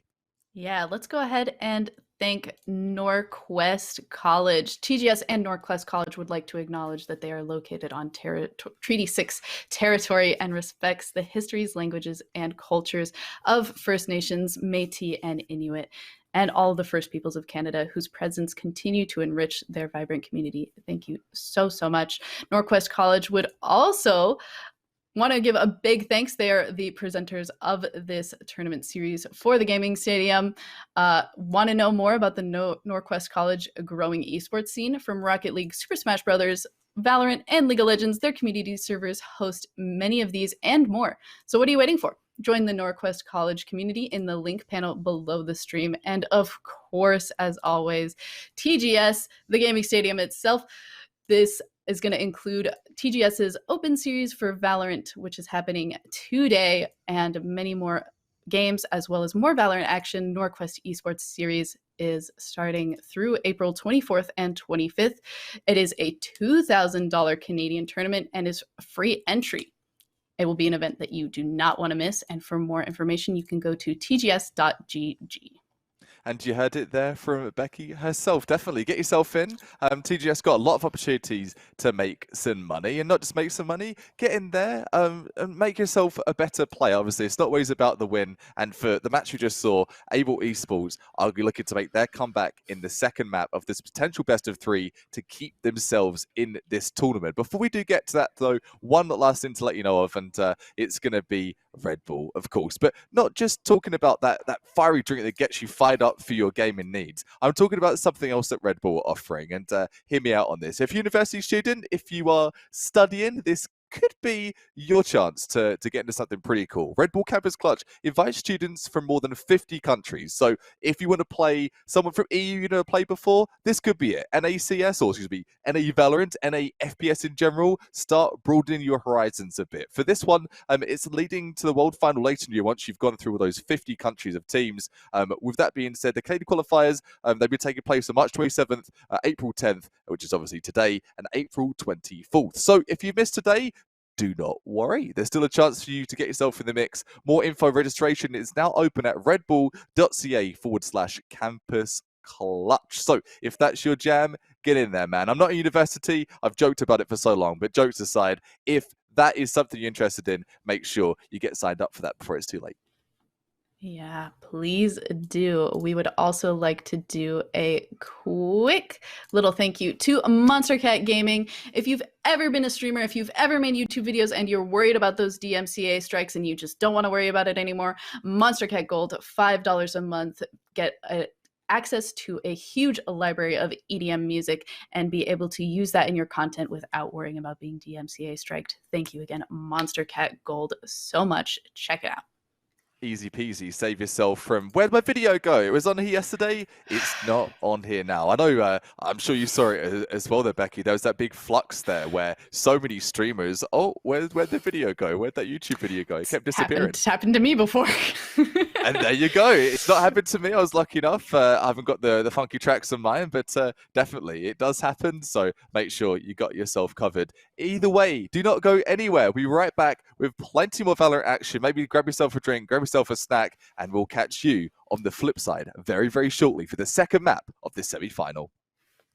Hello, and welcome back to TGS's Valorant series brought to you by Norquest College. I am Becky Bell. I am joined here by Cup of Frag. I'm pointing in the wrong direction. Everything is always mirrored, and I get like so confused, and I never know which way I want to. Like, I'm doing it in the direction that I see, but I got to go the other way. Eventually, I'll figure it out and get better about it. So it looks like our next map that we're going in fast is going to be a bind. Okay. Straight into things here. Yeah, we see Almond going back onto the Astra, and we see AMX also going back onto that Phoenix. Basically, that exact same, it is the exact same comp that we saw Aftermath Esports running in that first game that we watched.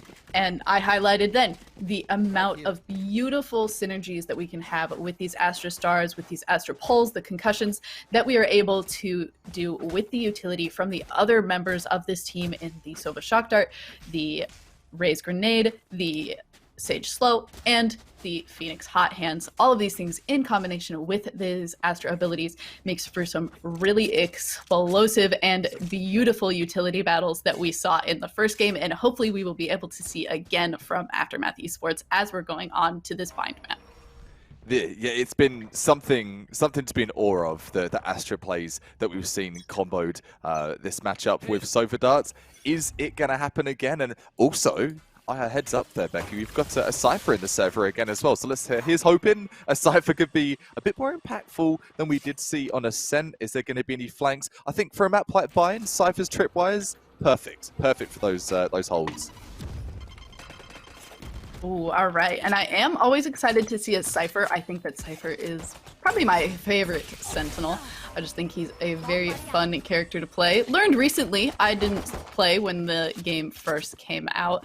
Recently found out that the tripwire used to be free. Yes, and felt a little bit duped because I've only ever known it as 200 credits. But we see Cypher still a popular character to be playing and still able to be utilized. However, Aftermath Esports YMK starting us off strong, 2 kills onto the members of Able Esports, and AMX also getting on the board with a kill onto Anvil.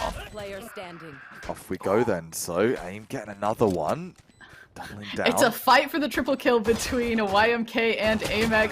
YMK pushing onto this back, but is taken down by Chicago. That is nice to see a bit of friendly competition, Becky, early on in the pistol rounds. Chicago able to use the hot hands to heal up back to 70 HP, at least not in the red zone anymore, but all of the members of Aftermath Esports pushing onto Chicago. They know where he is and they're coming for him, and Mooney able to get that kill. We're coming for blood. And map number 2, just a little PSA, a little reminder, and Aftermath Esports looking to make it 2 for 2. They've taken pistol round, and I've talked about this many a time with a caster. I'm going to pose you this question as well, Becky, and put you on the hot seat for this one. Oh boy, Do you okay. think... Uh-oh. Not like this, please, don't throw in the bus. For Valorant, do you think that pistol round is an important round to get? Do you think momentum can be built from that? Or are you like, you know what, pistol round, it's not a big deal? What's your take on pistol round? I like pistol round because Ghost is one of my favorite guns. I feel like it's one of the guns that I do the best with.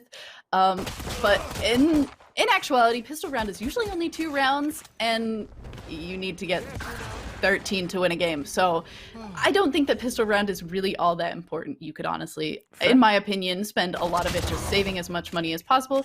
It is really good for momentum in the form of morale for the team, and I think that is always a thing, whether anyone says it or not. I think that is a huge part of any kind of esport.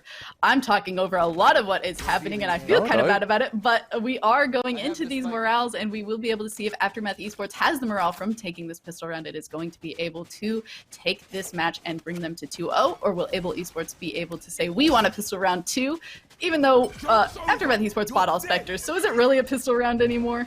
Good question. I can tell you something though. Run It Back's coming through. Hot Hands coming through as well. Amex, second round with his ult. Okay, so this is the kind of team we're seeing right now from the likes of Aftermath Esports. Ults already in that repertoire. Massive to have. And with that in mind though, you're right. This is kind of like a pistol round Mark II for the likes of Able Esports. Pistols have done them justice so far. For this post-part though, yikes, yeah, things a little bit more difficult. The Spectre Spray Storm coming through. Phoenix getting the triple, baby, not the quadra, and it is over and done. 2-0.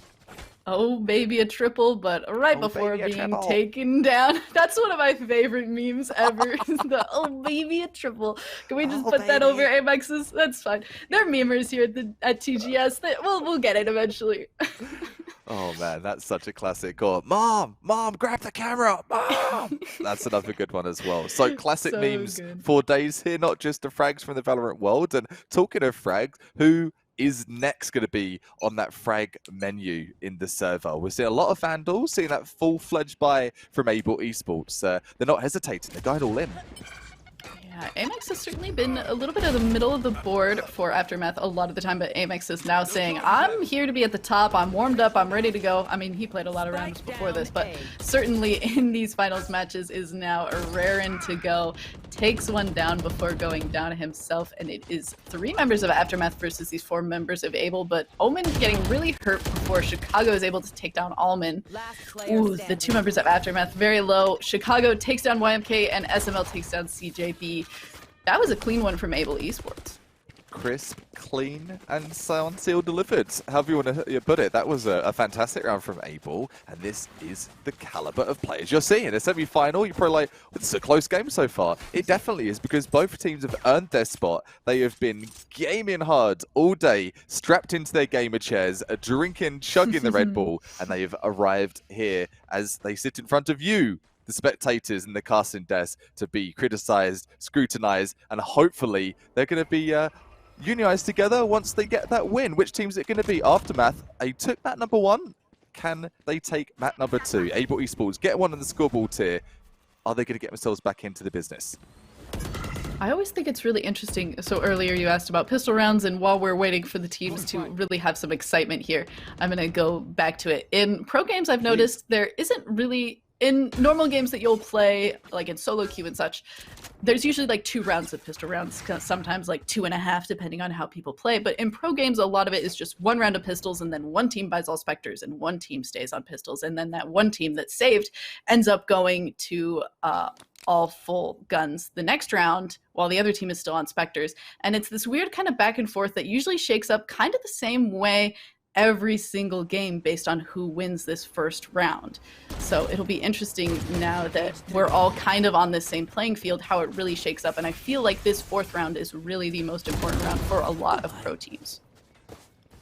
I completely agree, and we will come right back to that after this execute. Yes. So much to talk about all over the place here. The stage ward's going to come down.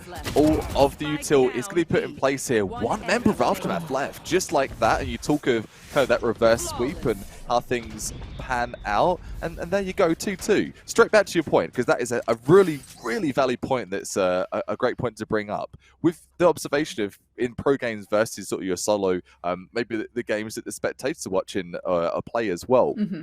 When you're in a pro game, yeah, there's a lot less left to the chance of, okay, we're just going to roll with classics here. We're just going to roll with Ghost. It's just too risky. And I think what you're saying is, if you get that sort of light buy-in, you get that SMG, there's a lot more, bigger chance of capitalizing early in the game with no armored players with those SMGs. And if you were at home, take some notes, because if you're to do so and you're good with a Stinger, maybe you can rock a Spectre real good in those early rounds. You could be changing the game from your own hands. The bomb body is going to come through, gets the intel of Amex being there. Nade come through from Vulcan as well, spraying through showers and hitting and hoping he can get something there. Yeah, not able to actually get anything through that dark cover, really keeping the members of Aftermath kind of safe, as Amex is now ready to run in. As a run it back active, gets shot, goes back to his body, flicks the collar, all good, gonna go back in there, following alongside this Sova and rotating onto this B as 4 members are spotted on A. Ooh, the Blaze going up for a little bit of an aggressive run into this teleporter. I like it. I feel like the teleporter is something that a lot of people will typically shy away from because of the noise and giving away your location, but it's really able to direct people's attention somewhere else while other members of the team are able to run onto this B site. Oh no, that wallbang, that's disgusting. Ooh. That's absolutely disgusting. A red's coming through there, and it didn't matter because the wallbang spray through that crate is going to deny it. 30 seconds. Absolutely insane. Wow, and now it's a 2v2, and wow, again? Another of that same. Absolutely ready for this part of the map for sure. Amex doing a really quick run back onto this A site, says, oh, B didn't work, I'm going back over here. 10 seconds left. Gonna be able to get this plant down just in time before this timer's about to run out, and now has nothing but a sheriff to defend it with. So if Aftermath Esports, the biggest of ifs, okay, were able to capitalize on this 2 versus 1 with the sheriff, this will completely dictate and change the narrative here. I don't know about that. They're so tightly clustered here. I don't really see a world in which, unless they're not going to clear U-Haul, they're not clearing U-Haul, they're not clearing U-Haul. Oh, they're going straight for a defuse. They won't stick it. They're just starting it and trying to look for the spots where it could be. Amex with the headshot onto Vulcan. It is now a 1v1 situation, but Antal getting the better of Amex with that headshot on the Vandal. Do we have the time for the defuse? I believe we do. Every time I say that, it feels like I'm wrong, but in fact, Antal does have time. The defuse is landed, and Able Esports takes that one down. Almost a very smooth play from Amex for Aftermath Esports, but just barely being taken by Able there.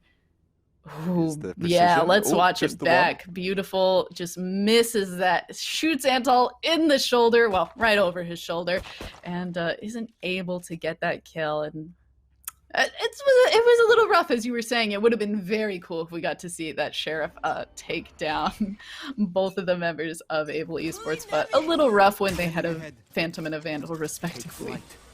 Yes, a little rough indeed. Would have been, you talk of a hero play in Icebox, yeah, that would have been the hero play of Bianty if that was to work out. It's not going to, though, and back to the drawing board we arrive. As you'll see, Able got for the full by 3-2, and round for round, pound for pound, punch for punch. This is such an even game right now, regardless of the purchase that we're seeing. 3 ultimates are going to be available. You've got Sova's ult on both teams, Hunter's Fury, and of the all-seeing eye of Cypher, with Neural Theft in the repertoire too. But how are those going to play into this raise on raise potential engagement? Oh, good thing that we did not peek that corner. That was so spooky. Vulcan certainly would have had that, watching that angle very closely, but being a little bit wiser and saying, maybe I don't want to peek this log angle, and Ray's going back to join the other members of Aftermath Esports on this A site, preparing to push on.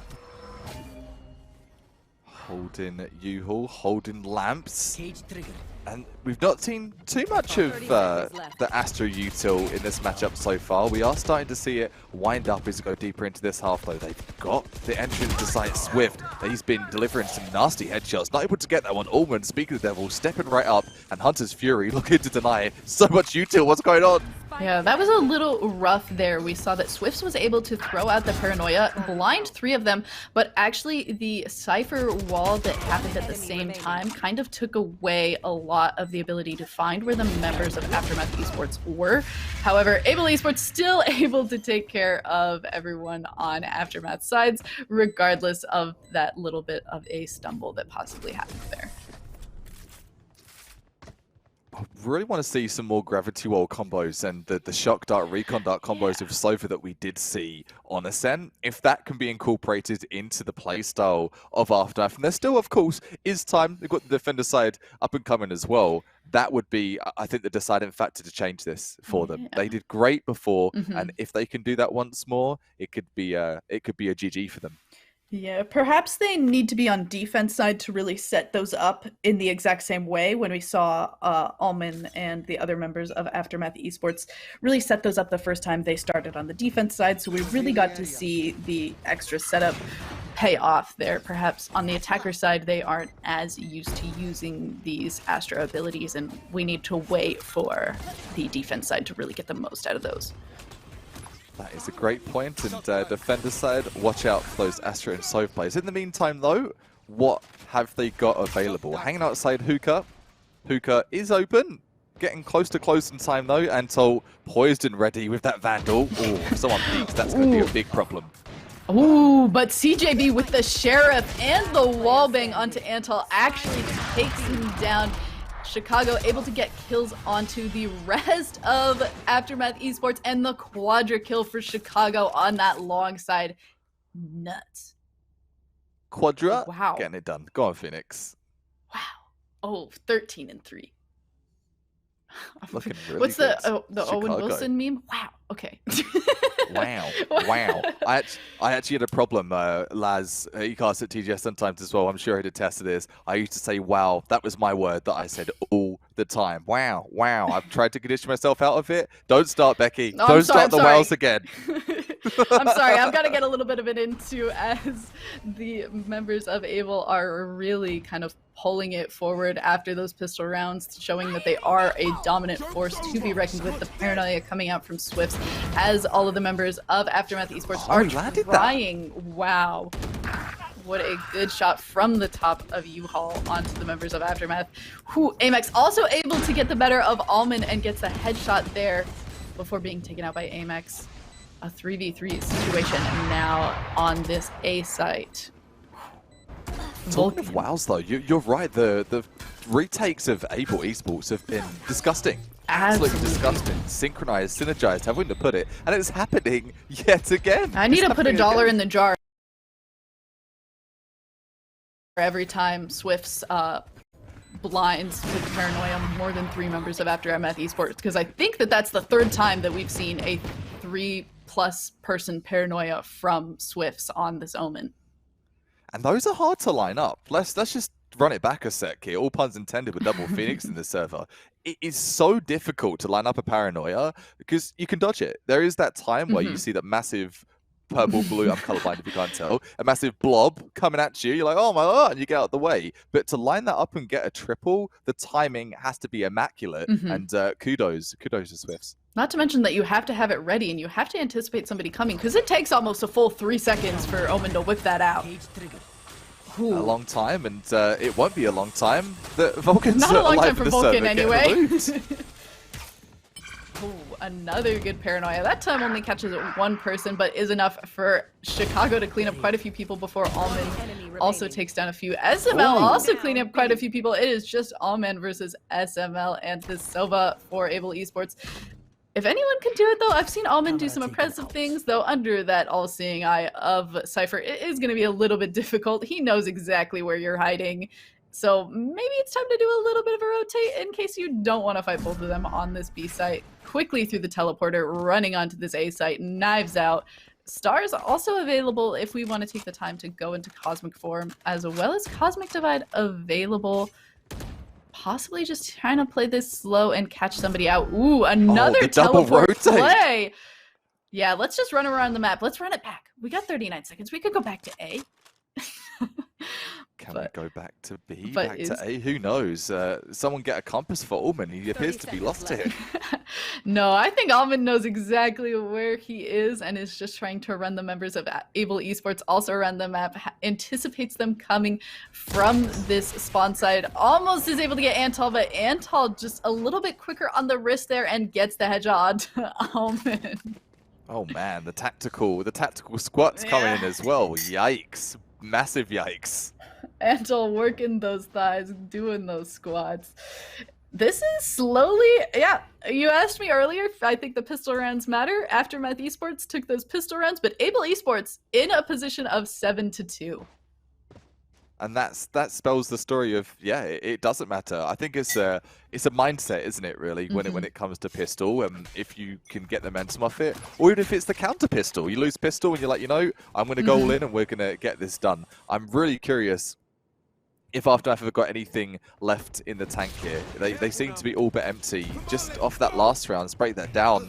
Allman, really an all-star player for the likes of Aftermath. He's been struggling this game. And Chicago taking out counterpart in Phoenix. So going for another frag. So greedy, but I love it.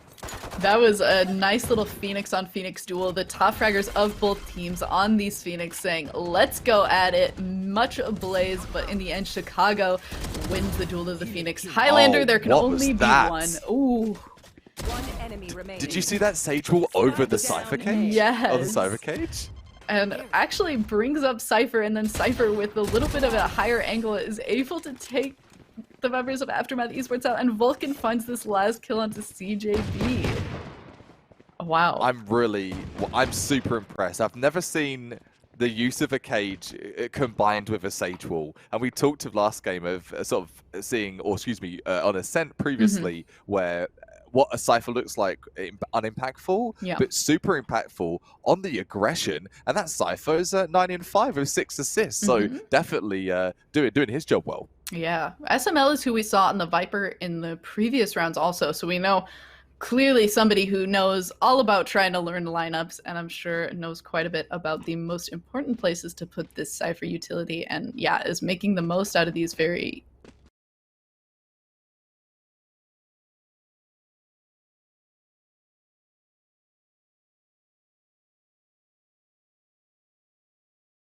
for the side of Able Esports. 3 ults from Aftermath, though. If there's a round where we're going to be able to take it down, this might be it.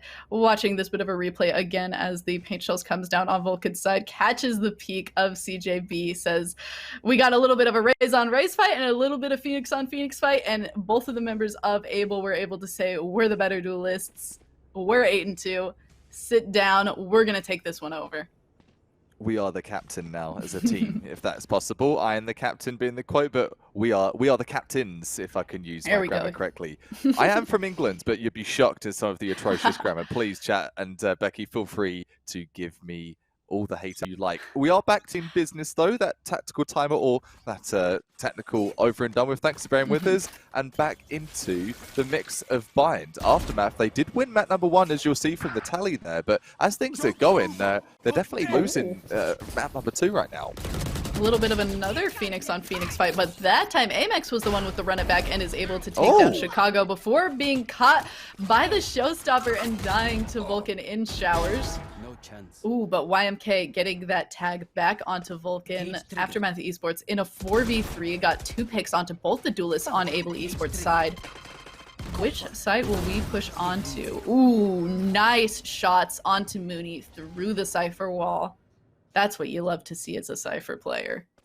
Love to see it. Even better to be as a Cypher and heading towards that top frag position in no time at all. 9-2. Evidently imminent here for Able Esports, unless that Cosmic Divide come into play. Allman, what have you got for us here? Yeah, we want to see these cool Astra plays. Let's go. CJB finding that kill onto Antal, evening things up, 2-2. We do see this Cosmic Divide coming down.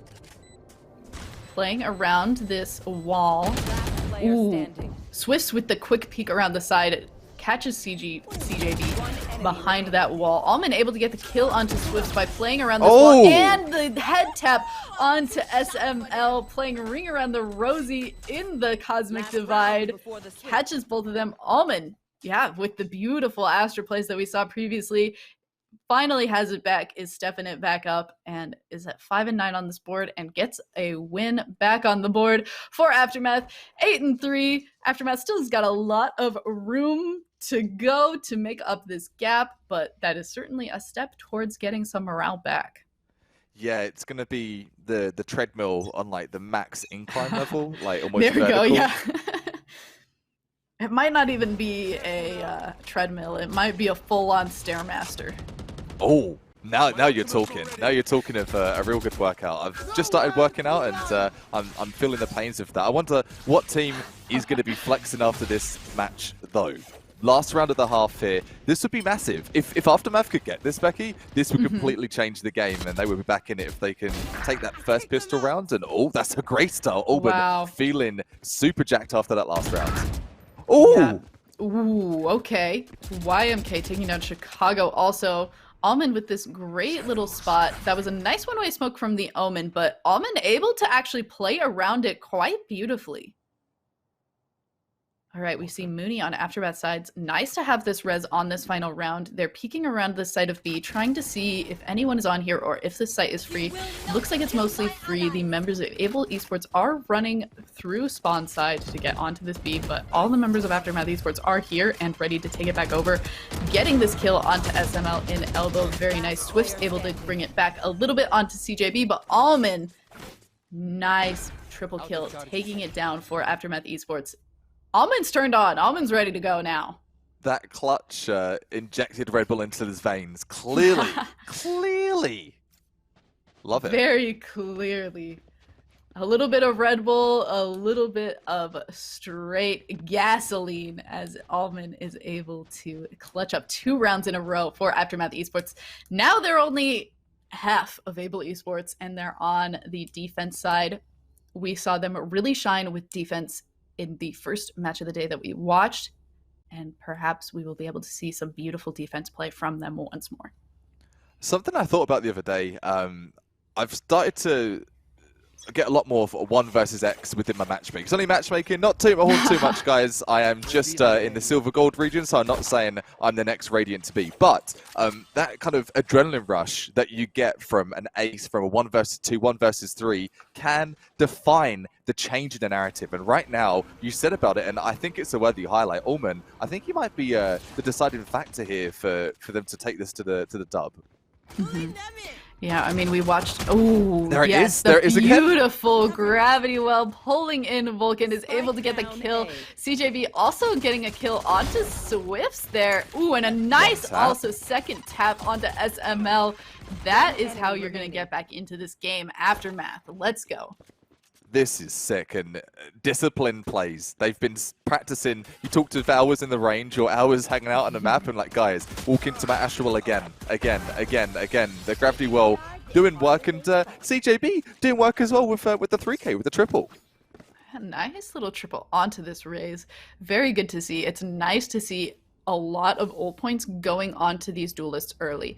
Nice that Amax and CJB both have got quite a bit going towards these ultimate. As soon as you can use those as easy as possible to keep up the momentum with these very powerful ultimate abilities in Showstopper and Run It Back, all the better for your team. That being said, Chicago also got some extra little points onto his ultimate. Perhaps that will come out fairly soon as well, and we'll see which of these duelists will be able to make the most of it. What's it going to be? 1 minute 30 for either of these teams to figure that out. And talking of sort of strategizing, you really don't have much time to in the world of Valorant. Chicago, though, he doesn't care at all. Following through with the Ghost, your favorite pistol there, and I do love the Ghost. Shooting it, there's just something, when you get a frag with it feels so good, and that is going to be a feeling that they're going to start off with. Certainly one of the better feelings. I think it's very interesting. We saw Chicago previously in the last game that we watched was playing Sage. I always think it's funny when you watch somebody go from playing a Sentinel to a duelist, and just the duality of those two characters and just the difference in playstyle that you're able to see. It feels like Chicago is much more at home on this Phoenix playing an aggressive duelist rather than the more passive Sentinel that is meant to be played back. Antol also showing that he's not here to mess around, gets the heads up onto YMK. Mooney trading a little bit back onto Swifts and Antol, switching when you run out of ammo to this Ghost, but loses the Ghost battle to Chicago. And it's just Chicago versus CJB and Amax, and Amax is defusing currently. Believe got it to half, but is now watching this corner and gets the kill onto Chicago. Beautifully done by Amax. That was beautifully done by Amex, and a great highlight there of Chicago, and yeah, going from that sort of battle sage to the Phoenix, and most certainly 21 frags. He's server high right now, and a worthy point to underline. When you are filling as Sage, it does sometimes limit or restrict your abilities as an agent. And yeah, right now Chicago obviously got warmed up, did a bit of Sage, healed some teammates, looked after some friends on the team, and feeling good as we get things underway here for map number 2. Good work there from X and D, doubling down, taking out his brother Phoenix, and we're back at it again. 8-6, and that gap once more is being closed by Aftermath. Can we say the comeback kings? Is it possible yet? Yeah, I mean, we watched them do it in the last round. They were quite behind in the round before this, but they ended up taking it down. And so maybe they can do it again. That was a nice little gravity well into the hot hands that we just saw in that mid section there, but nobody was really caught out by it. Something that could have been a very sweet isn't able actually to come to any amount of fruition, but that's okay. We're just showing off that we've got some cool utility every once in a while. Look at what I got. Look at the shine. Look at the bling. Yeah. And what's it gonna bring? Those Look are at the these big pretty questions. stars. Ooh, another gravity well coming out from Astra, trying to pull people in from showers, but isn't able to catch anybody. A nice little smoke now to deny that vision after missing that utility. Omen a little hurt for Able Esports and Ray's a little hurt for Aftermath Esports, but most across the board, pretty even here. Yeah, two players taking a lick of damage, the heal, and we talked of a Sage impact. Gets Raze back into the game. So Raze now 30 seconds left. is going to be able to enter action, do as the duelist will. No need though. SML grabbing one frag through the cage and into the flames here. Ooh, Mooney getting that kill onto Antal though. But really trying to bring them back onto a little bit more of a defensive side. CJB taking down Swift, but Vulcan taking that quick trade back. Chicago and SML carrying this Able Esports team on their back. The Duelist and the Sentinel getting a kill back for Able Esports, bringing us to 9-6. Able Esports are in the lead. So, if you want to talk of some financial difficulties, yeah, consulting their financial advisor will be the likes of Aftermath, a shorty, and a frenzy. Ooh, I don't think I ever want to buy a shorty unless I'm playing Raze or Jet, somebody with the ability to dash in and get in very short range. Astra not really with that ability, so this seems like an interesting buy, but perhaps we will see something interesting come out. Maybe there's a method to the madness, who knows? Chicago coming in super hot though with the hot hands and the blaze. Ooh, Antal with the quick turn and kill onto Mooney there in the tube and begins planting the spike. YMK taking down Antal and Vulcan getting those headshots onto YMK. 4 versus 3 and Ooh. not done just yet are Able Esports, and they're putting the nail into the coffin. So look right now, this is going to be that eco. All right, show us that shorty. Let's go. 45 HP. No ability in the world is going to get you further or closer, and is going to be punished with a switch up for the frenzy. So the idea, it was there, the peak, it was there, but the shorty, it wasn't. It wasn't there. No. And maybe believed for a moment when we swapped to that frenzy, but not quite good enough in a 4v1 situation. It sucks when all you've got to choose from are a bunch of pistols that are not going to be very good against the Vandals and the Phantoms on the side of Able Esports, and Able Esports slowly crawling back into a lead here. So this is a must-win game for Able Esports if they were wanting to stay in the semi-finals. And by the way they're playing right now, I think it's a hard yes to say they're in it to win it. Aftermath, though, one of the two A teams, are they going to be able to double down on that full win from map number 1? We haven't really seen too much from them in this second half, but we had a last-minute performance in the last matchup. So I think going right down to the wire, and anything can happen still. Yeah, certainly it can, and we see them playing a little bit slower now, not being as aggressive, pushing on to the members of Able. Amex with a beautiful headshot onto Vulcan as he peeks around that corner into Hookah. And now we see YMK watching along is able to identify that multiple members are over there, shoots out the recon dart as he retreats back into elbow just a little bit. Hunter's Fury for YMK onto the revealed members off of that recon dart. Isn't able to catch anybody, but able to continue to get a little bit of information and stave off this heavy push from Abel.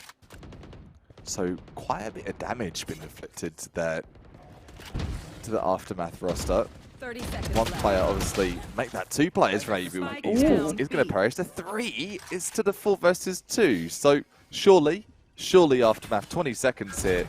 This can't go wrong, can it? But if any 2 members of Able Esports are able to bring it back, I would definitely believe that it is Chicago. However, with 10 seconds to plant, it looks like it might be a little bit rough. Chicago is able to at least bring down Amex with him before being taken out by Mooney. And Mooney with that eco-res, certainly something that Aftermath Esports needed off of that win there to help keep them in a position where they can come back and even this game up. One player just humming and hawing, what's it going to be? And breaking the economy almost there for Mooney. So you look at the money for Aftermath, yeah, sure, they just won a round. But if they were to lose this round, things would be an absolute financial nightmare. So here's hoping they can take some rounds and stay alive if they're wanting to stay in the lead for this one. Yeah, sometimes you gotta go a little bit into poverty to be able to keep your team in it for a little bit longer. We see that same combo of the Astra and the Hot Hands there for just a minute, and then the Blaze as Amex retreats back further onto A site, giving up a little bit of this midsection. Oh! What was that? Oh my, Amex has turned on the cheats? That was, I didn't even see Vulcan on his screen. Spike down A. I just saw Blaze, and then I saw a bullet fired, and then I saw my. the round was almost over. That's ridiculous.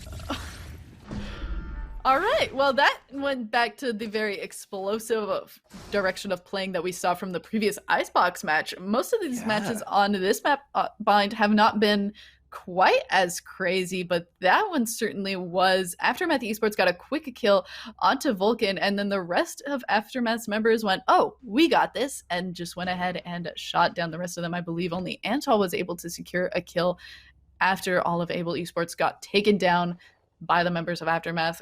That was a little bit of a disastrous push onto A, and we see that Able Esports will not be going on A again, or at least not from that same direction, perhaps. And Amex already with a kill onto Chicago, What? the wallbang headshot.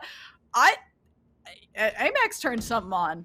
Red Bull, man. We talked of it in the veins of Ullman, but I think Amex, he's drinking it too. He's putting it straight into the system, and it's looking good so far. I'm literally in awe. I'm always shocked to see 2 crazy quick-fire entries, both headshots as well, might add production. If you could catch that clip of that one tap through the Blaze, that would be one to watch. CJV, Either one of those head taps would be absolutely amazing to see again. Amex tired of being showed up by Chicago on the enemy Phoenix. And that's a great point. Talking of egos, isn't it? You get taken out by that counterpart, or you raise and the other raise. You're like, yeah, I took out the other raise. Yeah, I took out the other Phoenix. And it really does give you that confidence to keep pushing through.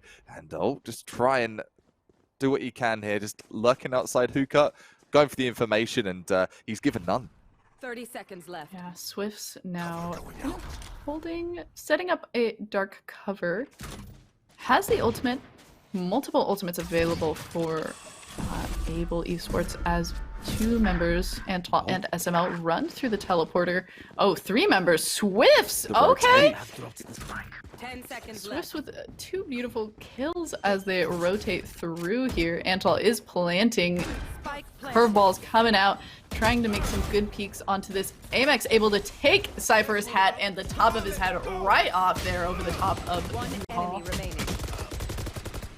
Oh, Vulcan catching Amex on the way back, though. Alman now easy with the defuse, giving it to Mooney on this Sage.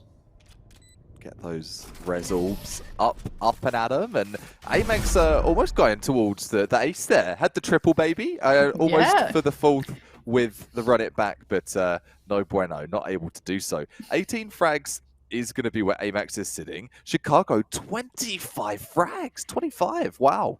I believe Amex carry the team, bring up to as many frags as Chicago. It's the fight for the better Phoenix, and I'm here for it. I'm loving watching how these two players are really being the entry frag supreme duelists for their team.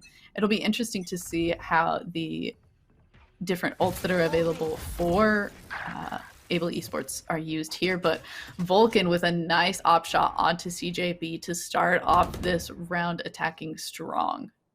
That is the first entry we've seen from Able Esports in a couple of rounds as well. So bringing that up into the equation, we saw it happen formerly on Icebox. It can be a game changer. You're not using it up all the time. It's damn well expensive. That's why, and making it count in this case, though. Yeah, and you certainly do have to make it count. YMK watching this corner, kind of playing back on all these sites. We see that they are being a little more hesitant to push up onto Able Esports. Able Esports previously on their defense were very back and forth, running between sites, staying all together. Whereas it feels like Aftermath's playstyle is a little more retake heavy. However, in this round, it is certainly not going to work out for Aftermath as well as it has in previous rounds, as SML takes the headshot onto Amex, and we see Almond probably just going to spend this round saving. I think that's the love-hate relationship with a retake kind of scenario, isn't it? Retakes, it's such a blessing because, okay, you're getting fragged or you're getting attacked, back off, we'll retake together as a team. But I ask you this question, Becky. What if the team don't allow you to retake? What if they lock you out of sight? The util is too deadly. And as you see, you've got the Cypher tripwires, you've got the dark cover, you've got the paranoia, you've got the hot hands, you've got the blaze. You've got so many things that you're fighting against for a retake. I don't know if this is going to be the team that are going to allow retakes like that. Yeah, it certainly doesn't seem that way. However, Aftermath has been able to get a few rounds, so it's hard to say. I think it typically I would describe as very team dependent. I do think that Able Esports has a very good situation with this Cypher and a lot of ways, as I mentioned previously, from Cyphers that keep you safe from a lot of the flank situations that have the possibility of happening. And being safe from that is going to keep it very safe for you to just push onto these sites, take them, and not really worry about being retaken if you're able to properly do it. And we see that Able has been able to do that a few times, however, has lost more rounds on attacking than have won, and Aftermath is doing their best to come back into this game and even it up as quickly as possible. We are in that double-double situation right now as well. Talking of the ultimates, not your coffee, you've got the ult of Astra. You're going to have the showstopper, the raise, and the Cosmic Divide in play, but you've also got Neural Theft, and you've got Hunter's Fury as well. So lots of intel given. Oh, the Hunter's Fury is going to be coming into play right away here, and that's going to start things off. That's going to be the entry for Able Esports. Is that going to be the death of Aftermath? That was a nice shot we saw, trying to do a little bit of jump out of the way of that Hunter's Fury, but not able to make it. CJB holding strong on this spot, trying to make sure that he will be able to catch anyone who tries to come in through showers, at least before they're able to see him. And maybe we'll see him able to get a kill or two here.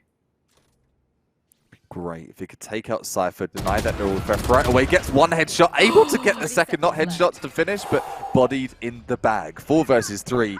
Those are massive frags, Becky. Yeah, that is just what Aftermath needed after losing a member right off the bat. Getting a 2 for none. Very nicely played by CJB, and now running with the team to this rotate. YM2 with 2 kills on his Hunter's Fury. Wow, okay, and making sure that Vulcan is not able to get onto the site. Vulcan gonna take the leave, run back, save this op, and just give this match over to Aftermath Esports.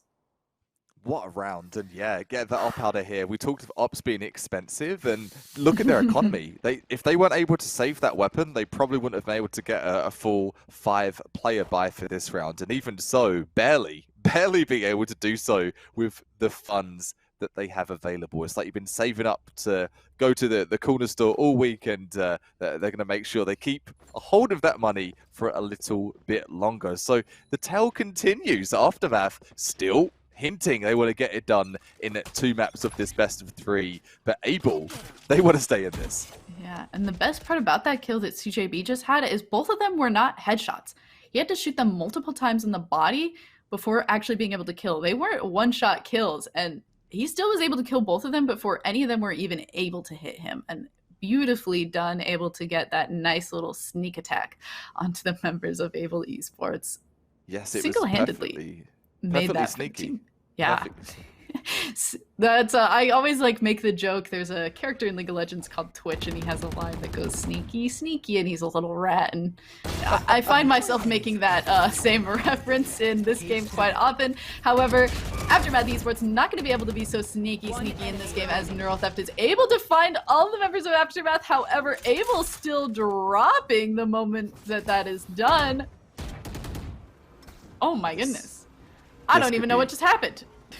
This is going to be awful for Ant. He knows that he needs to do something massive here. 35 seconds, he's up against this over. He knows the res is available. I think a TP might be best option here to take on the 1 versus 3. It's not going to do. 11-11, make a wish. If you're an Able fan, wishing for the win. Aftermath wishing for that win as well. Reminder, PSA, this is the TGS Open Series. Welcome, thank you for joining us. If you're a first timer in the chat, if not, welcome back. Cuppa Frag here, joining the delightful Becky Bell. Hopefully having a good time. And these two teams, I don't know, having a good time at this point. I think the anxiety, the tension's starting to sink in, Becky. This is certainly the time where you're really starting to feel it. We see Amex coming for Chicago's KDA here is at 20 kills. Both of them breaking the 20s. 25 though, still got a ways to go. Maybe Amex can pull out the ace to even things up here. That would be pretty cool to see. Kind of doubt it, but we do see that the res for Mooney and the Cosmic Divide from Astra are available this round. So it is potentially going to be quite a good defense round for Aftermath Esports, and that's got to bode well for them. Oh yeah, that's definitely going to bode well. You were talking about mentality, you were talking about a positive mindset. Guys, we've got 2 ults, we've got a res, we've got 6 players available. We've got that Cosmic Divide, we've got unlimited smokes, pretty much is what I'm saying. And 11-11, making a wish, you got to wish you have an ultimate. Mooney though, taking that entry flag, that's going to be a big problem. Grabs 1, grabs 2 for the headshots.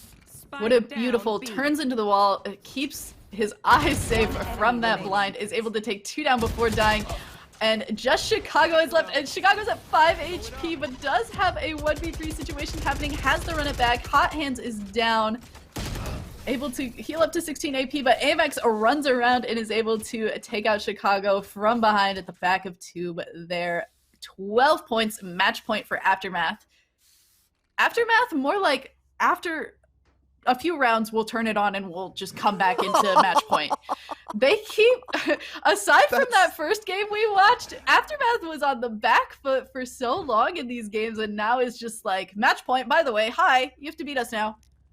We're here, we're ready, we're present. It's like that kid at the back of the class. You're like, does that kid ever do their homework here? And they always get an A. I think that is Aftermath Esports right now. Always turning up, always getting out their notepad, taking notes, and apparently putting it into application as well. Match point for Aftermath. I did not think I'd be at the point of saying this for Bind. I didn't think so either, based on how those first few rounds went. We see taking out that recon dart as Mooney is now going to go in and hang out in that same place that we hung out in last round. Maybe second time's the charm. We'll be able to get some kills there too, but the run it back coming out is going to clear out this B site. Chicago able to identify a few people, throws down the hot hands, a bit more utility, clears some things out. Kills on both sides, but Able Esports with a bit of the numbers here. Only lost their Omen. Astra down, and I don't believe that we used that Cosmic Divide, so I believe that that is going to go unused here. Oh, what a waste. We do have a res available. Oh, we do have the res still. You're right. Maybe. If you're going to res anyone, resing somebody with an ult certainly seems like the best play if you cannot get caught by this showstopper. Not able to catch anyone as they are much the wiser to here comes the party, but certainly a different kind of party is the 2 headshots that CJB just got onto the members of Able Esports. Wow, okay. It is 2v2 now. The res never able to come down for Mooney, but ooh, Vulcan getting some revenge onto CJB. Amex running down Vulcan. It is now a 1v1. Are we able to? Ooh. All right. Wow. Okay. Oh my goodness. All right. The Hunter's Fury on the spike, able to keep the members of Aftermath off of it, and they're unable to get that clear. Able Esports evening it up. We are going into sudden death. 12-12. Able Esports versus Aftermath Esports.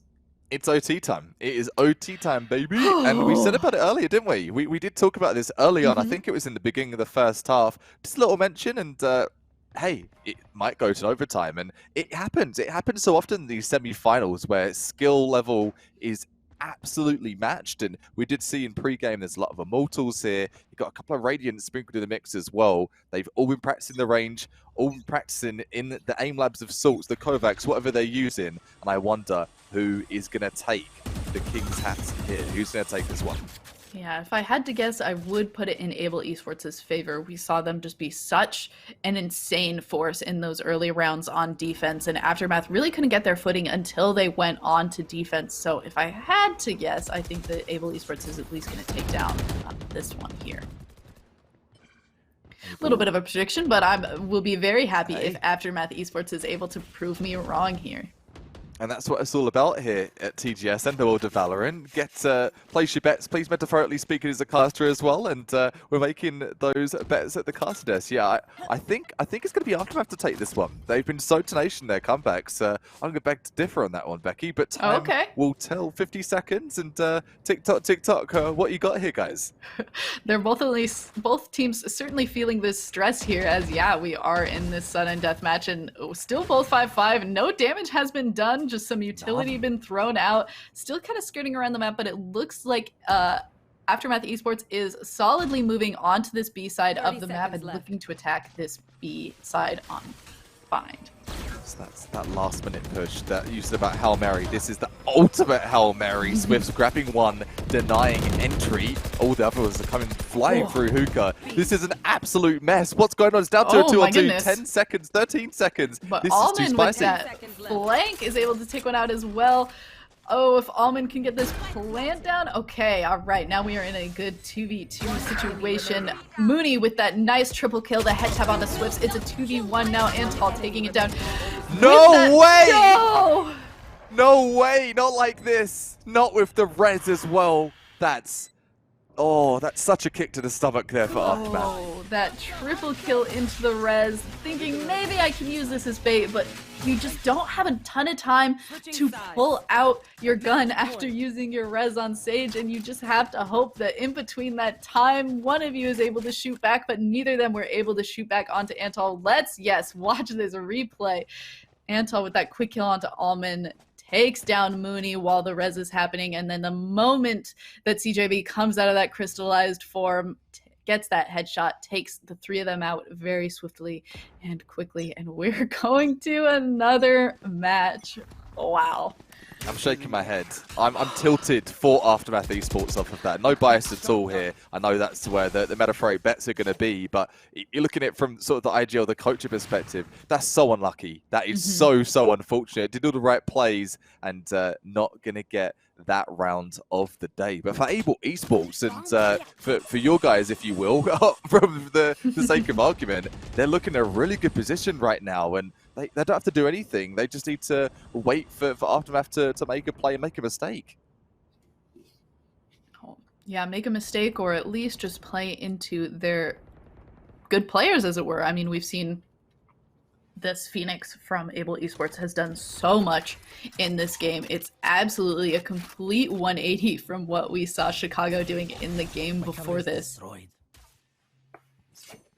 But SML continuing to be really good at controlling and just like playing these kind of lurking characters in the Cypher and in the Viper in the game previously, and really doing some shining for Able in both games, in this game as well. YMK getting this kill onto Vulcan as Vulcan jumps onto site, but Chicago trading for that kill there. Trades for days. Any more trades? 24 seconds. Spike is going to go down. Really keeping us on the edge of our seat here. We didn't see this kill from CJB onto Avex, but we did see a little bit of a gunfight in that corner there. Amex being taken down by Swifts. Now a little bit of TPing to regain a different position from this Omen. Mooney doing a little bit of a rotate around is going to catch SML on this flank here and knows where Swifts is. Takes down Swifts. Oh, we saw Mooney also be in a similar situation here, but wrong spot to wallbang. Ooh, and Antal clutches it for the second round in a row for Able Esports. Wow. What a game. What a second. Holy, okay. We're evened up. Able Esports versus Aftermath Esports.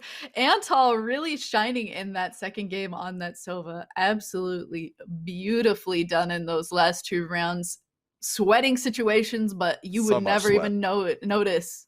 Handled it very swiftly, carefully, tactfully.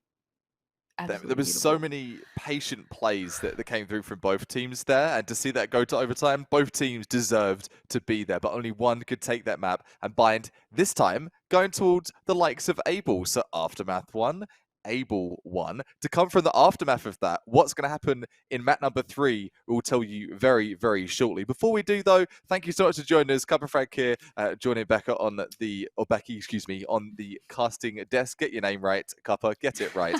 4 sponsors, let's get down to business, shall we? Norquest presenting, obviously, the TGS Open Series. Did you know Norquest College has a growing esports scene from Rocket League, Super Smash Bros, all the way to the world of Valorant as well? Please make sure you're checking out all of the stuff that Norquest is putting down on the stage here at TGS. And I know things have really been lighting up today, and you can see yourself in the mix for the next sets of tournaments if you get yourself into the mix of Norquest.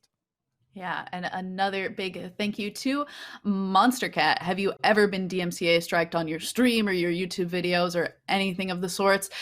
Don't have to worry about that anymore. With Monster Cat Gold for $5 a month, you can have access to a huge library of EDM music that you can have as background music for your streams or your YouTube streams, and just never have to worry about being DMCA striked again. Play music safely, easily, only $5 a month, cheaply. Monster Cat Gold, check it out. Hey, maybe you just don't want to go on Apple Music, or you don't want to pay for Spotify, Yeah, and you want that a bit more EDM music. Hey, maybe that'll be it. Whatever you like. It's very good gaming music. Been listening to Monster Cat for the last at least 5 years. Is that on your iPod, just on repeat, Monster Cat? It was on my iPod on repeat, actually.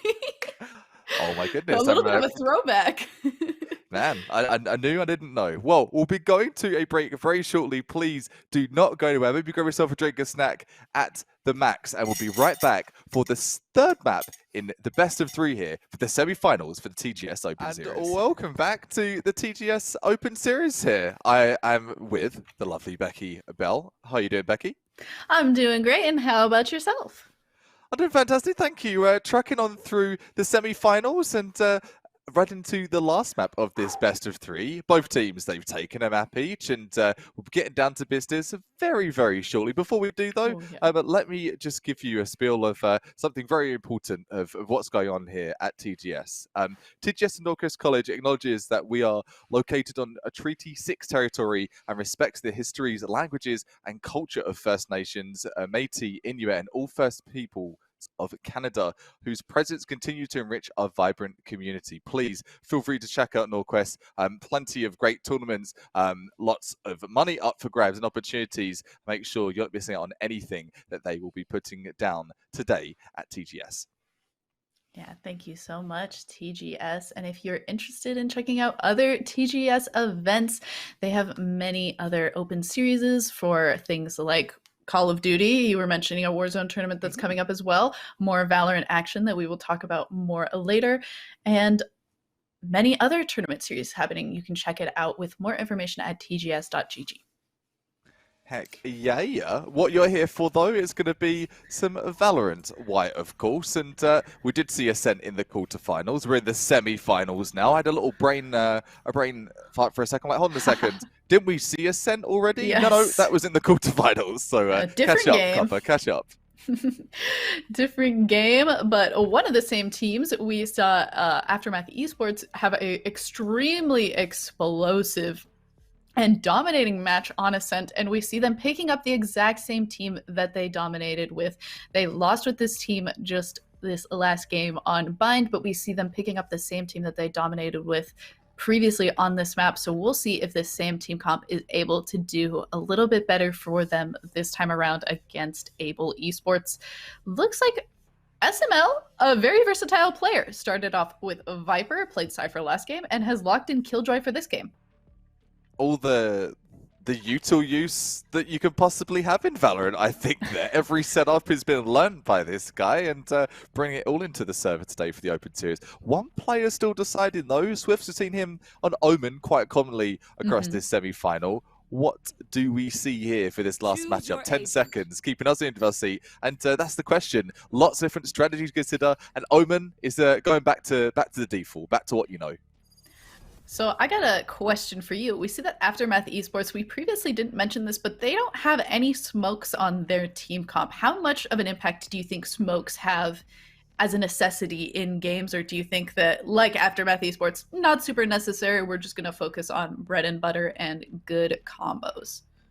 That's such a good question. I used to be a believer. I think as the meta's changed, it's changed with what you use for your smokes. It used to be you mandatorily need smokes. If you don't, you're an absolute madwoman, madman. You're off your head if you don't have a smoke. Nowadays, you're starting to see that sort of five-person duelist meta has started to come in, and that's the opposite of no smokes, but you're seeing different mixes come into the team comp. So back to your question, to answer that long-winded answer, I do not think smokes are essential, but they damn well help grant access to a site and put less pressure on the duelists. If you've got no smokes, everything's on the frags, and that's too much pressure, especially in a semi-final.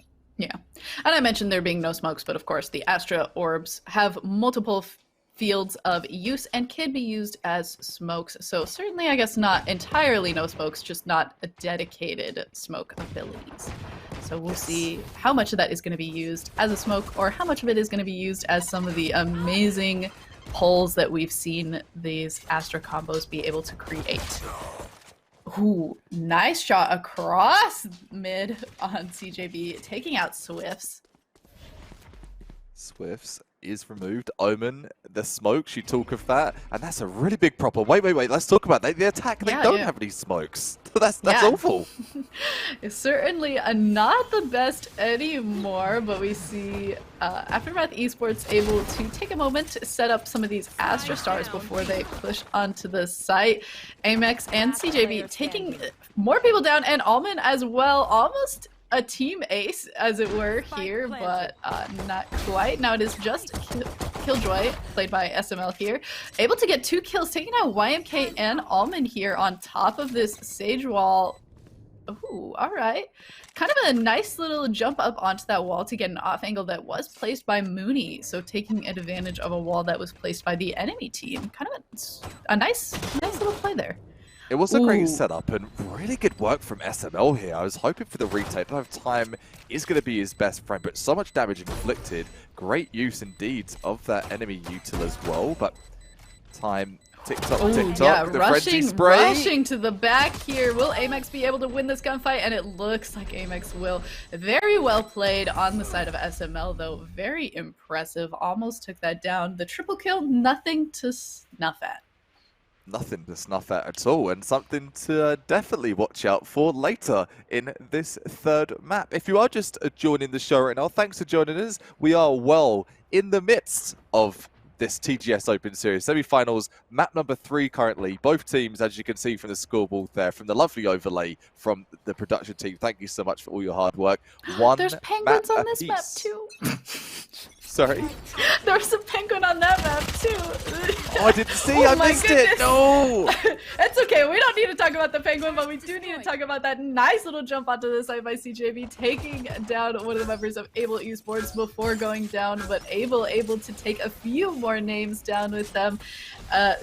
4v3 right now here. All right, Aftermath walling off that same little wall there. Double protection on that side, but both the wall and the Sage wall get broken down quickly by the side of Abel.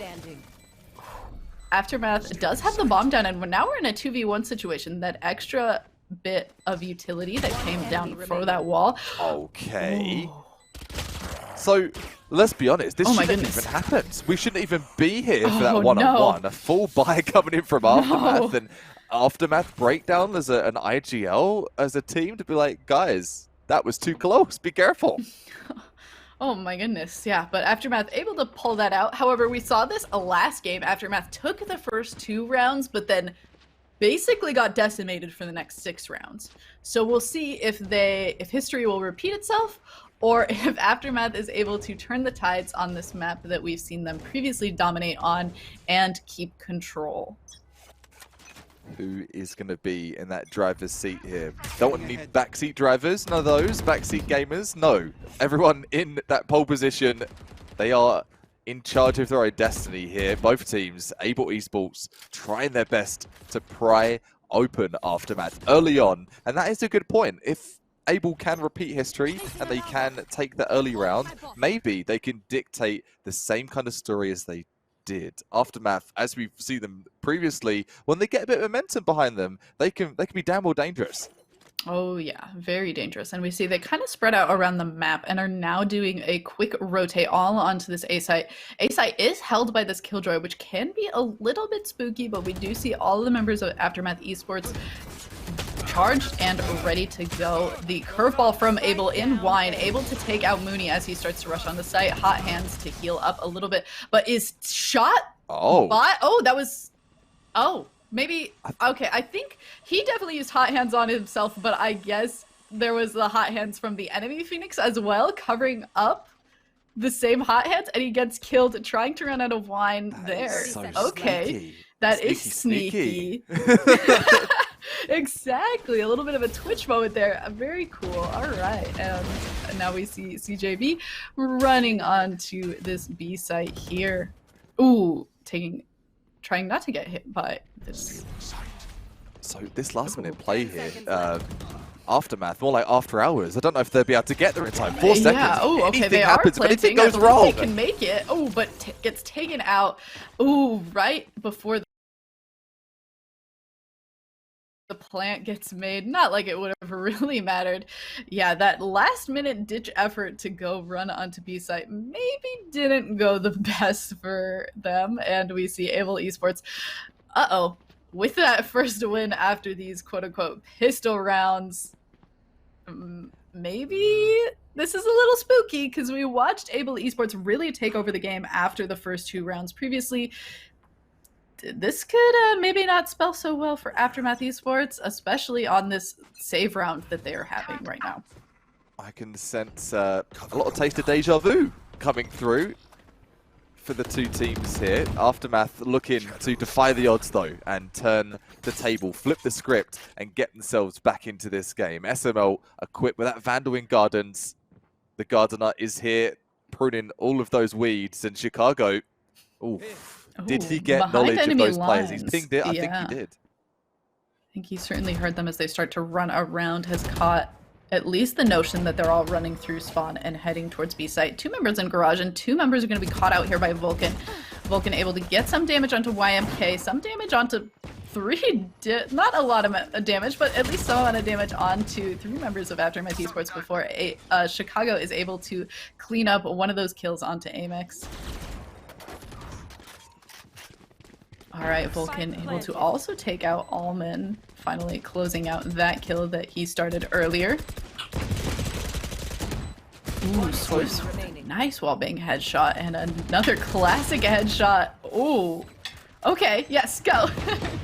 No, I was literally about to follow up and just second on your analysis earlier on of Able Esports and kind of where to put your money per se. They really do feel like a well-versed, structured team with a lot of leadership, and their post-plant retakes are phenomenal. They really, really are, and that's where you can see a team start to fall apart with those retakes. If comms aren't on point, it just doesn't go. But for Able Esports, you're right, they lost the first couple of rounds, still somehow able to convert two. And as you'll see it, their economy's absolutely in the garbage there for Aftermath. So this certainly is doesn't look good. yeah, this is looking like a familiar story of something we've seen before, and Aftermath could be on the way to the cleaners. Yeah, Aftermath certainly seems like they're forcing something that maybe they shouldn't be forcing. Perhaps this would have been better as a little bit of a save round just to make sure that the economy was going to stay on the higher end, but we see them kind of... Spike down mid. Oh. Ugh. Not what you want to see when we just looked at how bad their econ was. Many members of Aftermath being taken down, but Mooney saying, I'm trying to keep my team still in this. Nobody plays Sage without saying, I'm trying to keep my team alive and up to go.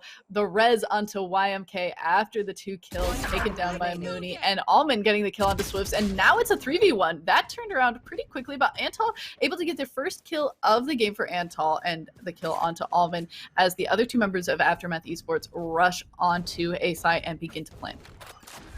Just talking of the caster's curse of saying, what's happened Aftermath, what are you doing? But they flipped the script completely and said, shut up, Cuppa, we're still in this. The Recon Dart is going to come through here from Antol. Talking of breaking the ice, breaking the seal, getting off that 1 frag.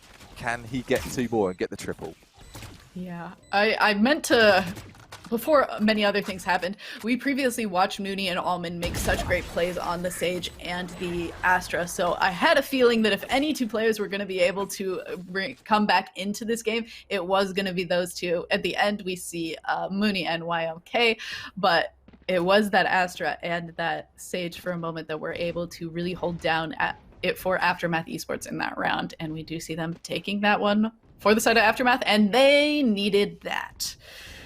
Oh, did they ever? Did they ever? That's a great pat on the back. That's going to give that sort of confidence boost of, okay, keep fragging, guys. We're doing enough. And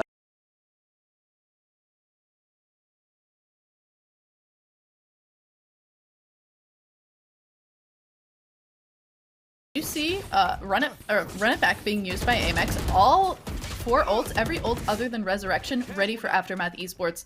One of them now down, but the other 3 ultimates still ready to be used this round. And if Able Esports loses this one, their econ is going to be in the gutter. And that's something that happens ever so quickly here. You've won a couple of rounds and you lose one, and you're looking at in the eyes of the jaws of defeat right away. So this op pick at mid would be deadly. Oh and my goodness! It's gonna go through the box. That's one of those where if that happened to me, I'd be like, that didn't hit me, Riot. But that's not right. That's not Riot. It's not right, man. The hitbox is off. Something's happening. That wasn't... I didn't overpeak. It didn't happen like this. Still lots of ults available. 3 apiece for both teams. Mm-hmm. Does seem that way. We see CJB doing a little bit of a satchel charge up onto this angle here to be able to stare down mid and make sure that nobody's going to be flanking from behind and moving from B to A as the rest of Aftermath Esports move on to A site. Gardens unlock here from SML. He's going to get smoked out, though. That Nebula smoke could be a problem. Blocking off the Intel Chicago, though. He doesn't miss this guy. He doesn't miss at all. Getting another frag. Mooney is going to take out SML. KJ is out of the run-in here. But where are the players going? Are they full onto site? They are. Mooney leaping around in heaven on the enemy side. Battle Sage at the ready, but does get taken out. And Able Esports evens it up 3-3. 3-3, it will be. Seen Odin. You see Odin in the hands of Able. I think we've got the wallbang, the Recon Dart wallbang incoming, the Ascent special. That's one of the things that always feels bad when you play it, and it looks like we see Aftermath going for that Hero Vandal strat here if the rest of the members are going to hold on to these classics, perhaps pick up Sheriffs and Light Armor maybe, but it looks like they are going to be doing a little bit of a save round with 1 rifle for their team. Yeah, so, you just mentioned it, the Recon Dart into getting ready to shoot the Odin through the wall. Unfortunately, nothing to be converted from it, though. The cavalry are not there, nothing to be seen, and taking market, they're keen. They're keen to get all the bananas, the apples, the tomatoes, get the best deals they can on the Saturday. But the op play from Vulcan is going to deny any attempts. Phoenix removed. Ooh, and Spike Chicago down. also Defenders down. likewise with a very nice headshot onto YMK, but being traded out by CJB also with a nice headshot as they begin to rotate onto A. They get caught by Vulcan with another op shot onto CJB, also taking down Mooney. The triple kill for Vulcan with this operator. Jets and ops, man. Jets and Ups, they're married. They really are two peas in a pod. Working it super effectively is going to be Vulcan. We've seen a bit of op work, but not too much. I think that's the most op work we've seen from Vulcan all tournaments. So nice to see it. We haven't even seen that many ops period in this tournament so far at all. A lot of Vandal and Phantom Club members. Yeah, but we do see that triple kill, and now the Bladestorm is ready. So perhaps we will see a nice, big, flashy play from Vulcan here.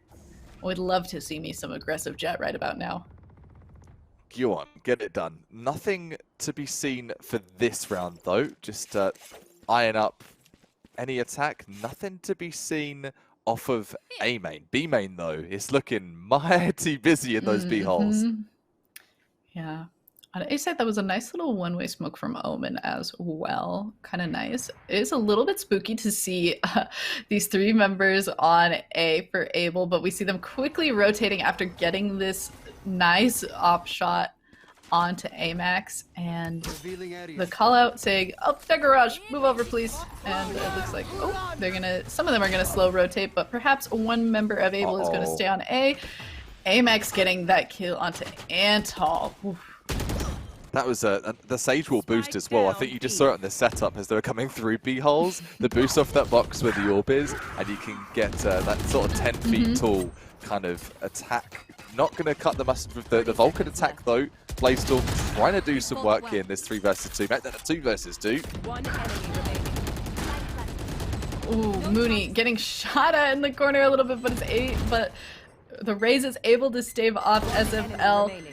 Ooh, SML able to get the kill onto CJB, and it's now a 1v1. Both of these players at very low HP. Oh my. That's the so plant scary. is down. We'll see how Mooney decides to play this. Oh, nice. Waits for SML to come out.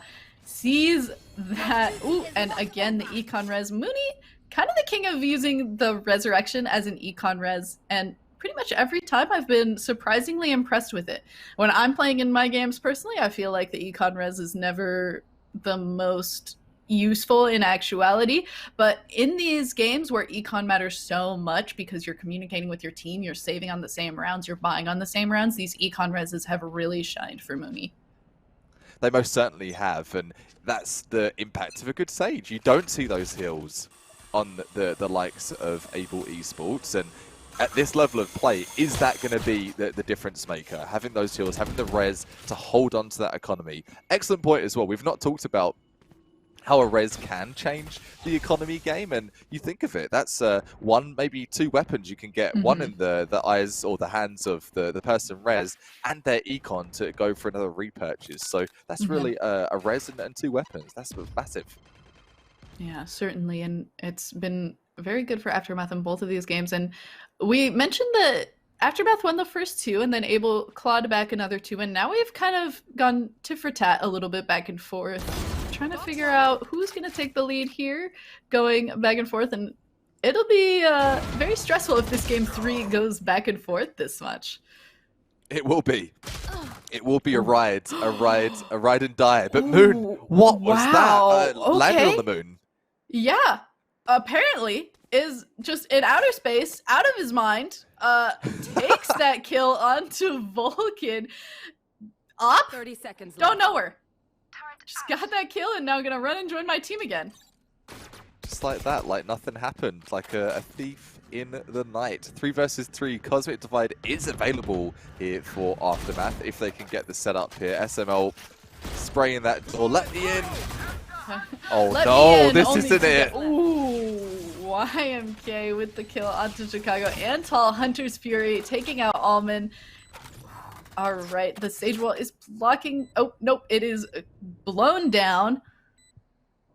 So a double wall, actually not able to hold anyone off, but is making a little bit of a vision denial there for sure. And it looks like both members of Able Esports are in Garden and now approaching onto site. And it looks like Mooney able to get that triple kill onto SML, 3 points back onto the ult, and a YMK cleans up Antal. And the attacking side of Aftermath Esports takes that win. Here's the Penguin. Oh, there it is. Yes. Thank you for being my tour guide here on the World of Ascent. I was quite lost. I am now found, and I've found a penguin. That's like the Easter egg, I think. We should try and find all the penguins we can throughout our games. Challenge. I love them. I challenge you. They're so great. All right, we see Able Esports picking up mostly light armor and sheriffs for this round, doing a little bit of saving this round to hopefully be able to buy full guns on the next run here. What a great 3K, that triple from Moon.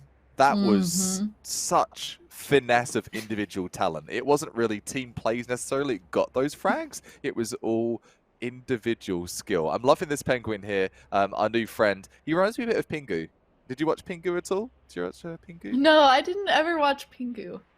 Sorry, I went to take a sip of water and I decided I wanted to breathe it in instead, pretending penguins can't breathe underwater. I'm not pretending to be a penguin. I was wondering if the penguin told a joke or something else is going on. I heard you chuckling there. He's a very funny penguin. I'm also crying now. Oh my goodness, I'm so sorry. It's okay. It's absolutely I fine. really Take appreciate the people we have on production who are taking care of us and giving us the beautiful view of this penguin. He seems to be looking down at me a bit, looking down his beak. Oh. He's so powerful. The penguin is the top fragger on everyone's team. He is the MVP. He is the coach. Here he is.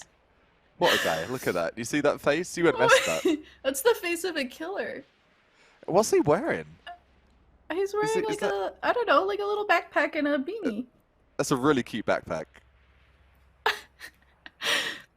All right, yeah, our players are also taking a little bit of a timeout here, so conveniently allowing us to spend the time with our penguin friend here.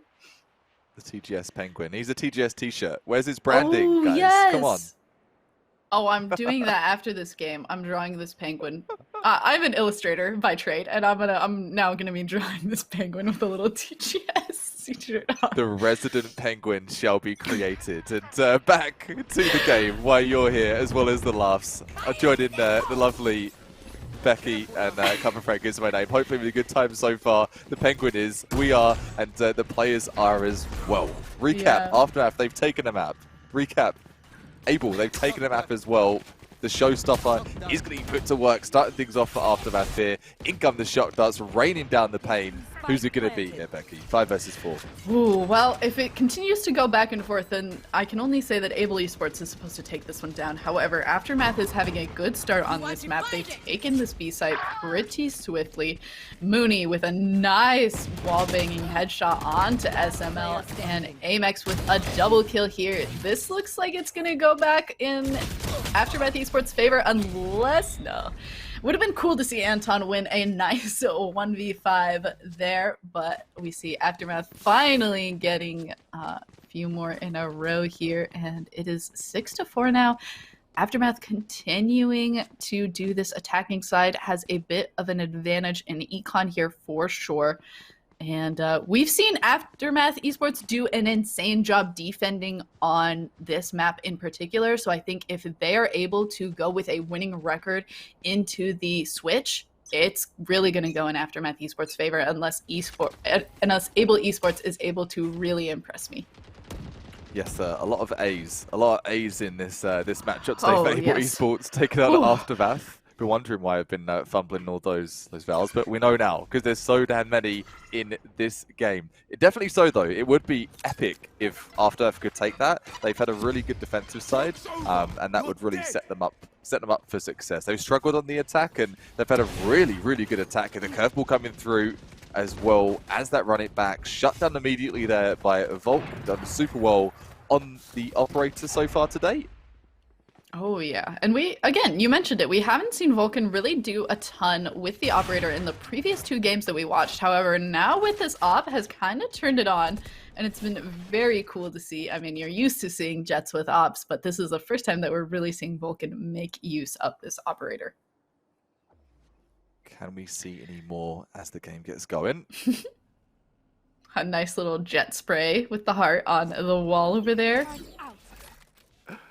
Do you have a favorite spray in the game while our players are taking this round a 30 little bit seconds slow? left. I think it's the thinkies, the jet thinkies. Oh, with okay, that's a the good scratch in the chin. Yeah, I'm in the thinkies mode a lot, and I like that. Always make a We are going to see a res. Talking of thinkies, doing some thinkies. It's going to be Aftermath. So puts it back to the 5 versus 5. 15 seconds, no spike down yet. The spike goes down. Oh, Vulcan with the double kill on this operator. Oof. Maybe playing to time that hard and playing that slow is not really Aftermath's strong suit. That was certainly a little bit rough for Aftermath there. It seems like they've got to be a little bit more aggressive than that if they're looking to take a map, especially against this operator. Giving somebody with an operator, especially somebody like Vulcan, who's now proven that they're able to use it to the best of its ability. Maybe the best shot isn't to let the operator set up. Yeah, like given those slow plays, and you make a good point that everything that Aftermath have had that's been successful has been fast, banging plays. You haven't seen too many hesitations, and as you'll see it right now, I think we might be in the midst of one of those kind of plays there. Going for that mid control. They are being smoked out though. The dark cover blocks all vision. Swift's done a fantastic job with that so far, and continuing right to the end of the half here. Yeah, it's gonna be. I think Aftermath does need to win this. They've struggled enough against the way that Able Esports plays. I think that they need this one last win before going into this next half to really solidify their strong defense. And we see Mooney and Almond able to take down 2 members of Able Esports as they're rotating onto the site that they have taken. So, looking good if you're an Aftermath fan. Able, 2 players still in the server. Make that just the one. It's a lonely Phoenix. Chicago been off his head with skill today. So accurate. Not really missing a bullet, but I want to in a 4 versus 1. Talking of that, gets one. No, one and done. Over and out, and that's round half number 1 of map number 3. It's done. It's finished. Yeah, right. I think now that Aftermath was able to secure the last win and is going into this defense side with 2 points over Able Esports, I think that I am kind of in favor of Aftermath. But this is kind of going in with a little bit of a biased thinking. We watched Aftermath play the first round of this top 8 with just this absolutely insane start on defense and obliterating the other team. I think that it's just hard for me to imagine that Able will be able to exploit the lineups and extreme precision that they've come up with and way to handle this map on defense. But I'm also open to Able proving me wrong. Let's go, Able. Prove the caster's death wrong. The caster's curse, not a thing. Denied. Doesn't exist. 1 minute 30. Both these teams trying to get a bearing of what it's going to be. Able pushing Catwalk and Gardens here. They've got a plan back here, and they're sticking to it. They're holding W. All right. I mean, I love it when people do nothing but press forward. I'm not a fan of the going back and forth thing that a lot of people do. Sometimes I get that it's necessary, but I like a team that commits, and it looks like Able is committing to this, getting the kill onto CJB as they're all over the place on this A site here. Frenzies. Wow. Frags come in a frenzy as well, aren't they? 1 player's left. It's Sage has the heals. Doesn't have time to use them. 5 players survive. It is going to be a flawless to start things off. And you mentioned Aftermath being a bit of a buffer, but Able, they want to close that gap right here, right now. Yep. Able, they heard me. They were like, oh, you want us to prove you wrong? Okay, we're on it. Sure. We'll do it right now, and proving that with a killer flawless round. Going in for the full Spectre buy. 1 player just opted in for the Ghost. Going to be Swifts. Doesn't want to risk his money and save some for the next one. Yeah, somebody's got to. You gotta have somebody who's good with their money. Ooh, nice little Mage Punk skin. Haven't seen a ton of these lately. They just came out. I've actually not seen one fully kitted. I've seen one with without all the finisher and such on, but that looks like it's fully loaded. That's shiny. Yeah, that was a nice one to see there. I'm all about the. It's all about the dragons for me. Oh, okay. I'm a fan of those ones. I think. Do I have a favorite? I do really like the Prime skins. Oh, you're a Prime fan? Okay, I'm a I Prime see. fan. Prime, the sound of Prime is really It's just cool. so satisfying. It makes you want to get more frags, doesn't it? I think Yeah, that's exactly. the biggest thing. Certainly true. All right, we see playing a little bit slower here. We don't see... So we saw previously when Aftermath was setting up, they would do the star and then also do this same Sage Wall onto this B garage every single time, no matter what. And we're not seeing that here this time. And maybe that's going to be all the difference. Maybe they should go back to doing that play. Go back. Ain't broke, don't fix it. Exactly. Ooh, Vulcan with a nice shot. 1-2, tap, tap, takes down Mooney, takes down YMK right after as they're on the rotate. And it looks like Antal is going to be able to get this plant off. CJB lurking in the wine cellar. The resident Somebody's got to be wine stuck in the drinker. wine cellar. It's true. We've had a player there almost all game, and hot hands, shock dart. Oh dear, that's painful. That's painful to watch. Yeah, that's a little rough there, but at least you got the wine with you. However, down it's now with that. burnt wine, so nope. But Vulcan able to find the last member of Aftermath Esports and finish that up. Another flawless for Able Esports. Yep, Able's here out to prove me wrong. Here's the replay. You said the 1-2. Yep, tap, Getting it tap, done. taking them down. Nice little taps with the Spectre, too. That was good. Yeah, just getting your Nice aim to see. warmed up. Don't go into those needless sprays, like the fire Yeah. hose. Just keep lining it up. Why am I not hitting things? Because you gotta aim, and lots of aiming Mm-hmm. is involved at this level of play. You're talking about tools. These players, yeah, they're not missing so much. The Odin sprays coming through. No recon dart even initiate. Just Nope, hitting and holding. just goes for it and does in fact hit the jet a little bit. Okay. Rude.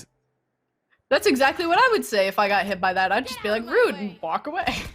Rude. I am not going to go to B site. And it has actually deterred them from B site, as it will be Chicago picking up one frag on CJB, running off the run it back as well, just popping off into A site there, and taking guidance control too. Ooh, So Almond's looking gonna like get this A caught play. from behind right here, I imagine. We just watch. Oh, wait, oh, yep, line it up, the SML. timing. Yeah, did not check that corner. A little bit unfortunate. Able to swap out that Spectre for the Phantom off of that kill. Ooh, more Spectre for Vandal and Phantom swaps here. The upgrade. Love to see it. Upgrades, people, upgrades. Upgrades. All of the upgrades indeed. Ooh. 2 players are left, and The Swift's Yes. able to take down YMK before Mooney gets that trade. what does Mooney have available for this one? I don't know if even a save would be on the cards here at this point.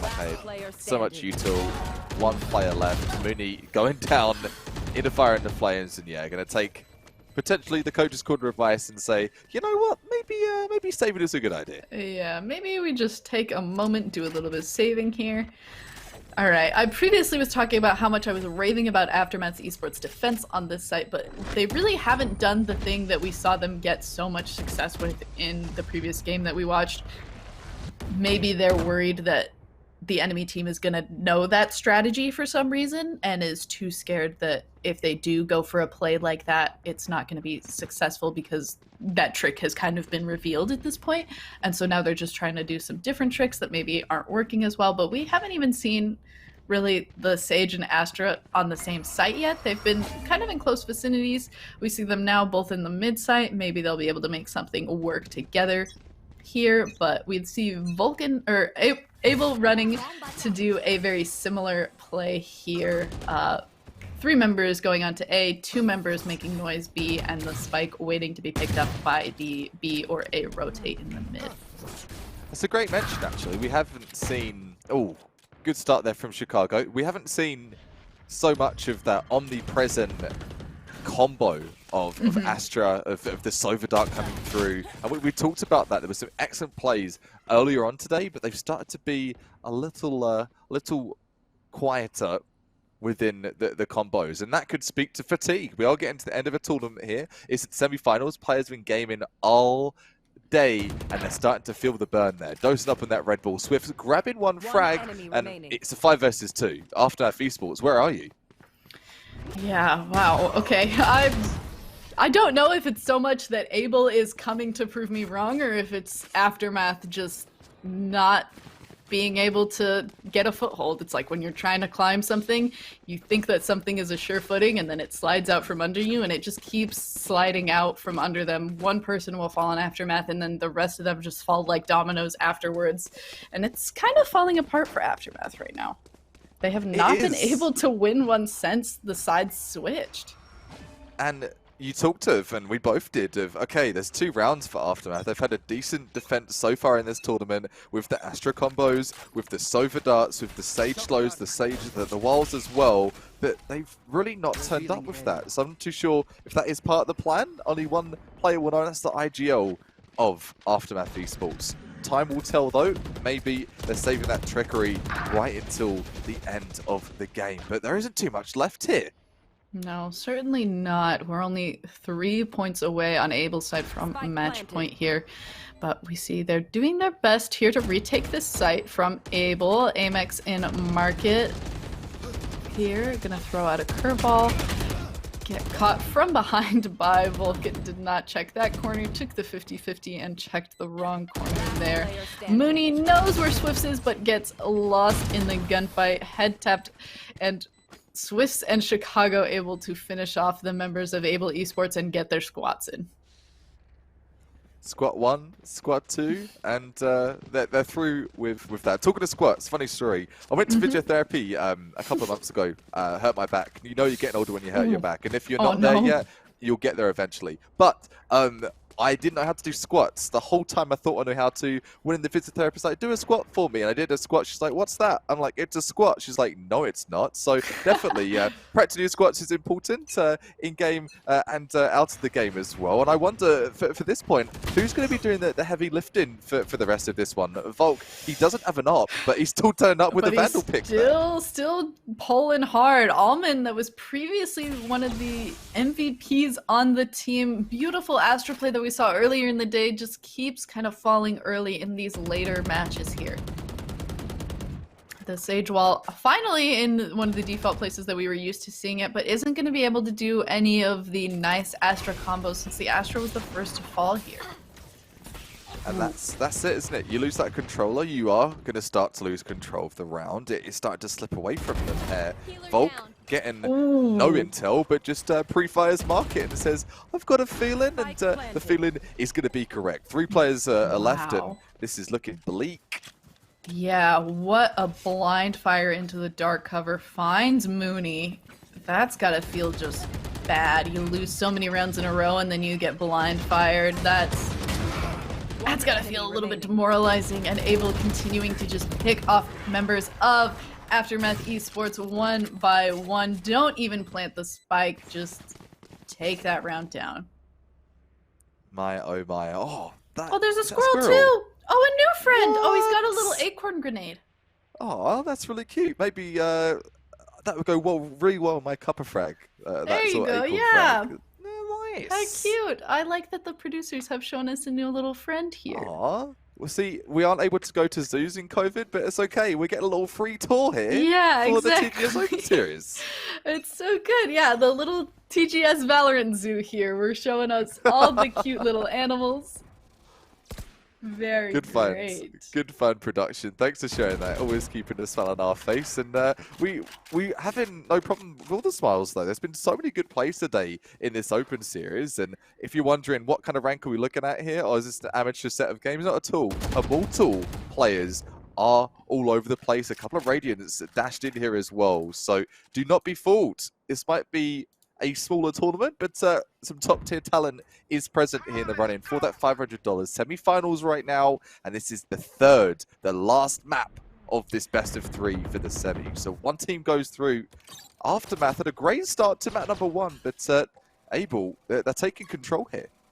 Yeah, they certainly are 2 matches away from winning this game unless Aftermath is able to pull it out and win quite a few matches in a row, but they have not been able to win a match since moving to defense side after I talked nothing but okay. Casual from the shadows into killing Mooney. Mooney knew he was there but managed to miss the shots onto Swift's. That's gotta feel so bad. I get it, Omen is a spooky dude, but... Oh, that's very frustrating indeed, Becky. I'd be pulling my hair out after that one. It's a 5 versus 2. The retake, it's got to be through. And with these weapons that they have, even if they were to save, it would be a really, really hard buy for next round. Gets that 1 kill with the operator, gets the 180 coming through, tries to go back for another one. Will be CJB, but see you later, CJB. You're going to be knocked into next round, deleted for that one. And let's look at the bankroll. What's happening here? Abel didn't even care about picking up the op that they just killed off of CJB. They just said, we're good with our Vandals, and it looks like they are a team straight full of Vandals, and they're happy with the guns that they have. They're rolling in money. Econ for days. Is this a turtle? Sorry. Is that a turtle? I think it's just like a little ice cream with a face. It looks... It's the thing on the top of the gelato stand.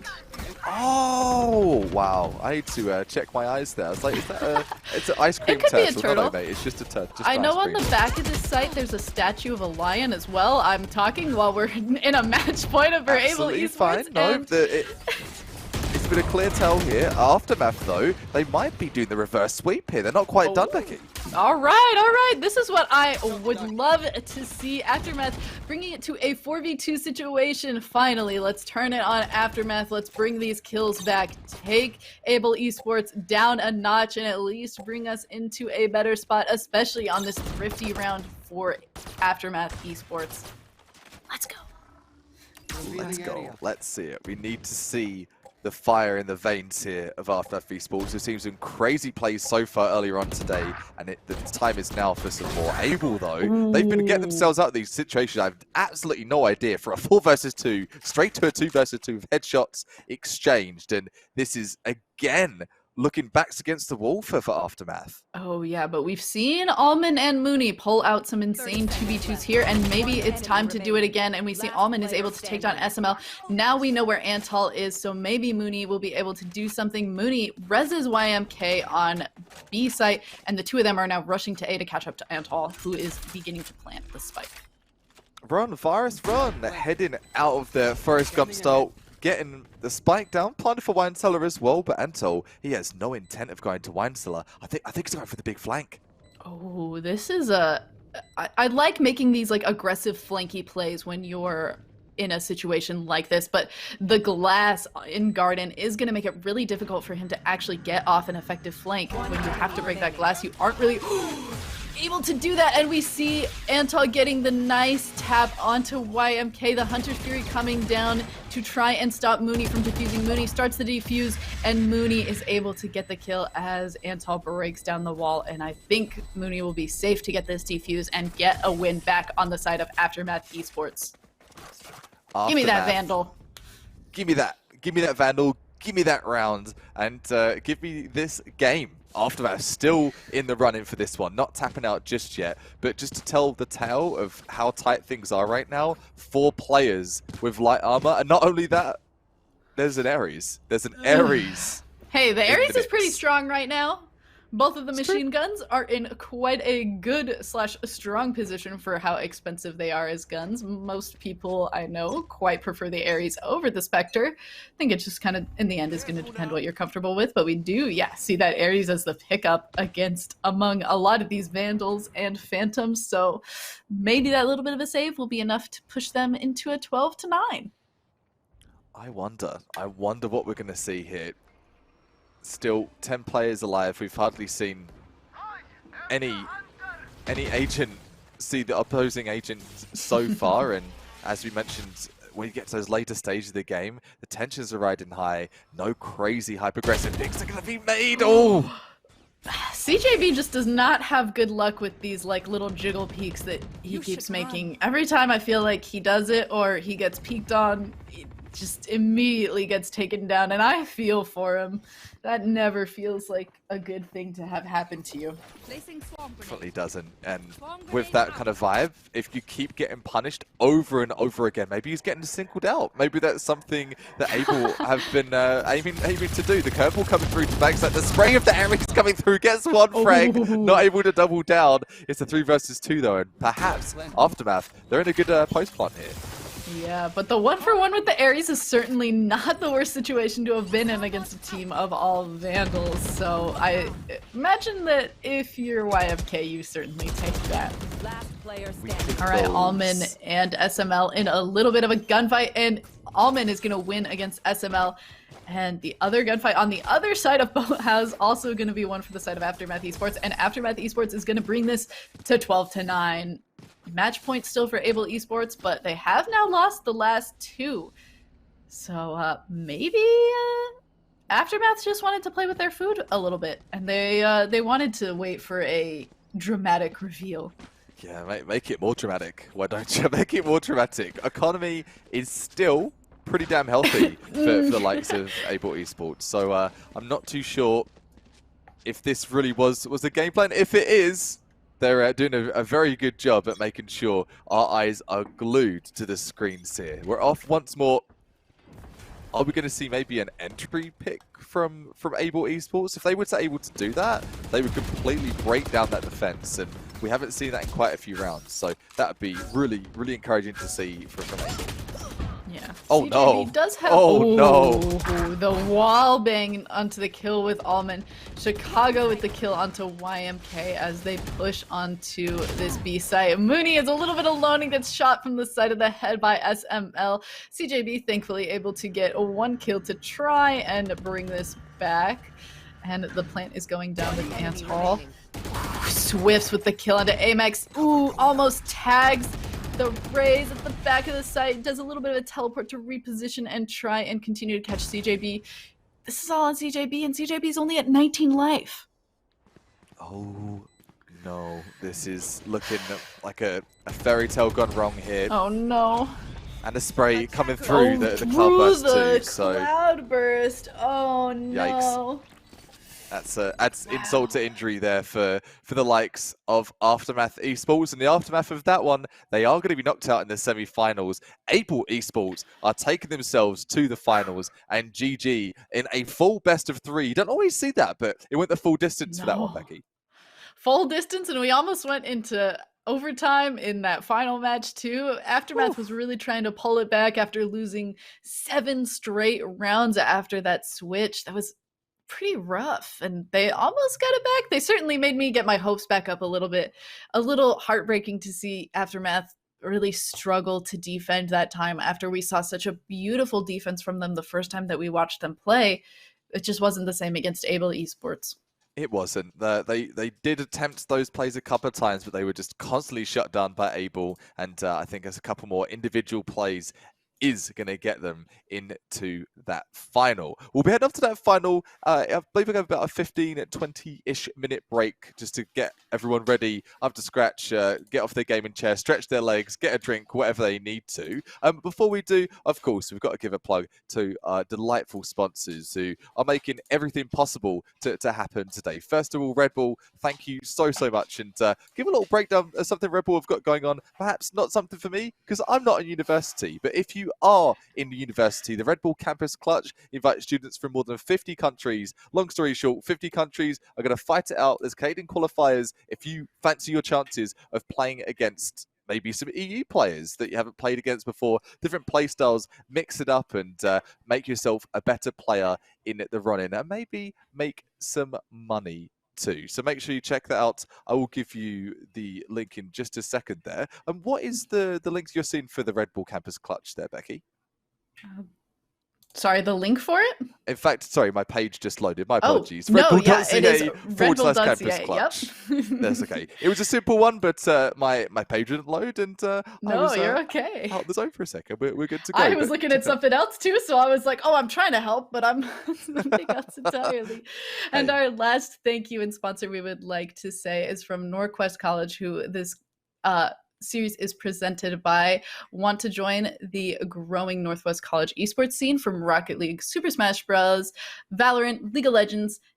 It's growing. They have a community of so many esports games, many more, many people. And if you would like to join, check them out in the panel below our stream. Thank you, Northwest College.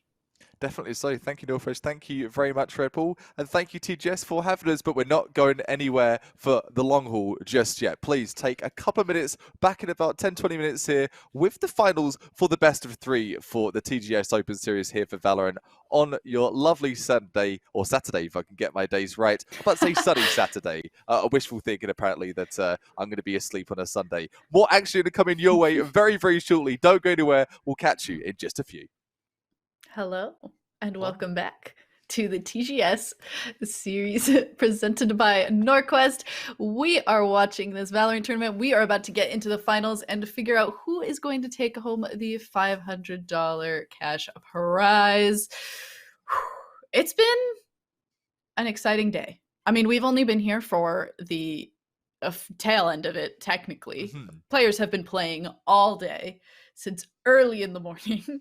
Yes. And we've only been watching the last 3 matches, and we've watched many games. We watched a very nice 3-game series between Aftermath and Able Esports, and it turned out that Able Esports was able to take it down, and they will be going into our finals against TLP, it looks like. Trade Light Pros. Yes, they are definitely a local giant in the Valorant world. They've had a couple of different teams that have been going, some academy teams, and they've been in existence for their Valorant roster. Geez, since the beginning of TGS doing any Valorant tournaments. So that's really exciting to see them in the final. Excellent. Oh yeah, and on screen we are going to be showing you right now some sick plays from this Aftermath Esports versus Able Esports games. Some great frags. That first one that we watched with SML on Viper was very intense. Wish we would have seen another Viper later, but we did not. The divide. This divide is so cool. Alman did a great job on Astra despite not being able to take down the rest of the matches during the day on it. Very cool to see these. Oh, this play. Antol also big frags for their team all day. Superb plays on this Sova.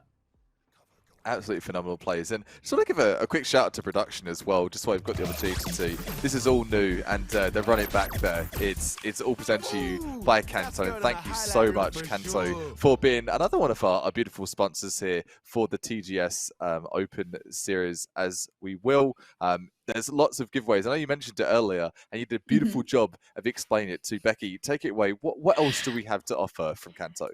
Yeah, Kanto is going to be able to finish any of your gaming or work setups, your workstation, your battle station, as it were, at kantoliving.com. You'll be able to find monitor mounts, speakers, and stands, all to make your station perfect. And there is also a giveaway that is happening. Kanto is providing this month's prizing for TGS Game Plus.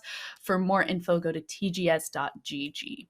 Yes, it's all to do with getting involved with the videos and getting to be part of the community and rewarding those that are getting involved in the mix of things. So if you're doing that already, you're like, hey, I want some free stuff. Hey, why don't you give that to me? Well, who doesn't like free stuff? Yeah, exactly. Who doesn't like free stuff? It's true. Free is free. And on a week.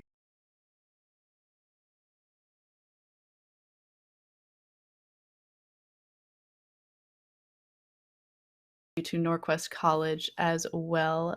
Norquest and TGS would like to acknowledge that they are located on Treaty 6 territory and respect the histories, languages, cultures, and First Nations, Métis, Inuit, and all First Peoples of Canada whose presence continue to enrich the vibrant community. Thank you so much. And Norquest College, who this series is presented by today, want to be a part of a growing esports scene from Rocket League, Super Smash Bros. All the way to Valorant, League of Legends. Their community server and outreach are growing all the time. So what are you waiting for? Join the Norquest community at the link in the panel below the stream. Yes, indeed. Lots of money up for grabs, lots of free entries from TGS to Norquest, and for you to walk away with some cash in your pocket. So, not too bad at all to get involved with those. So please make sure you check out all of the links. If you've got any questions, make sure you chuck in the chat. We've got lots of moderators willing to help you with that as well. With no further ado, though, let's get talking about what we've got to expect today from the final. Let me just have a little peeky here and see.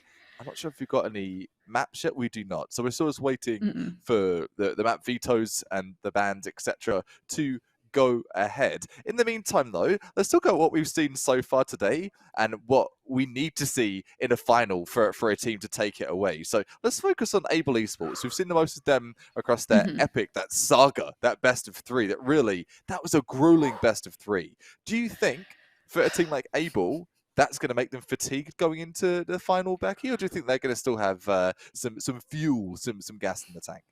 It certainly would make me a little bit fatigued. I'm certainly a little bit taken aback after watching those. They all went to kind of extreme numbers. It was not ever stopped one way or another. But these are all immortal players on the side of Able Esports. So they are certainly people who are used to being around gaming for long hours at a time. And they probably have a lot more resilience for sitting in front of their computers than I do. And I imagine that, or I would like to imagine that they're sitting cool and ready, poised to win this game on both sides. We can't take away from the fact that TLP also has played a long day of Valorant and also True. is in a similar situation where they are probably just having played as much and probably equally as fatigued or equally ready. So it'll be interesting to see if we're able to spot where players are fatigued or where players are really just at the start of their gaming days.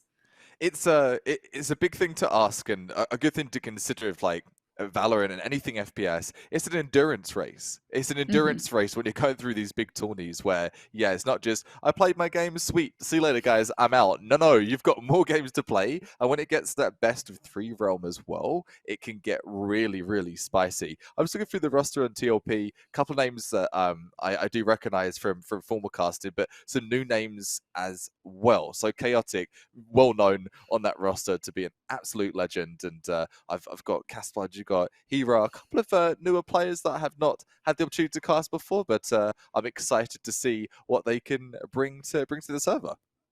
Yeah, you know a lot more about some of these top players than I would. I know nothing about this TLP roster. So when it comes to predictions, you know certainly a lot more about both these teams than I would. Who do you think is going to be in a good position to Oh, take this? that's a question. That is a question I and a know half. That's I'm like putting you on the hot seat. I'm sorry. no, that's payback for earlier on, Becky. It's okay. It's okay. You did Exactly. that There to you me, go. and you reacted well. So it's my turn. Yeah, to this one, such a toss up. See the way Abel have played today. I am going to say this is going to be potentially for Abel to take this one. It really is a coin flip though. TLP, they are a formidable roster for one thing alone, and that's how much they practice. They have been ongoing with their relentless practice and passion for the game. Mhm. And with that, sometimes passion can overrule everything. So yeah, within the knowledge of what we've seen today, I'm going to say Able, but TLP, they always bring something big to the table. And for the fact that they've got themselves through to the final, obviously haven't a chance to cast any of their games down, unfortunately, but I'm expecting big things. I reckon at least a best of three. It'll go all the way to that last map. That'll be the prediction I give. Beyond that, who knows? Uncharted territory, but it'll go to the third map. That's my guess. All right. I like that prediction. Do you want to make some guesses as to, do you know any of the characters that some of these people play? We've seen Abel play. Is there anyone in particular who you want to see play a certain agent again? Great question. I think for the TLP roster, that'll be to be decided once we get into the server to see kind Mhm. of what their current agents are of the meta. But from Mhm. Able, Astra, I really want to see maybe some Astra, some spicy plays. I know that's not something they would do themselves or are playing against an Astra, but the Mhm. Astra Omen utility, they've used it very well. So definitely a controller. They did excellent to kind of have that pillar in the middle to support all the other agents. Ray's definitely one for Able. We've got so much knowledge on Able today. I really would love to see what TLP are going to put on the table, as it would give us bit of a better idea of what to break down.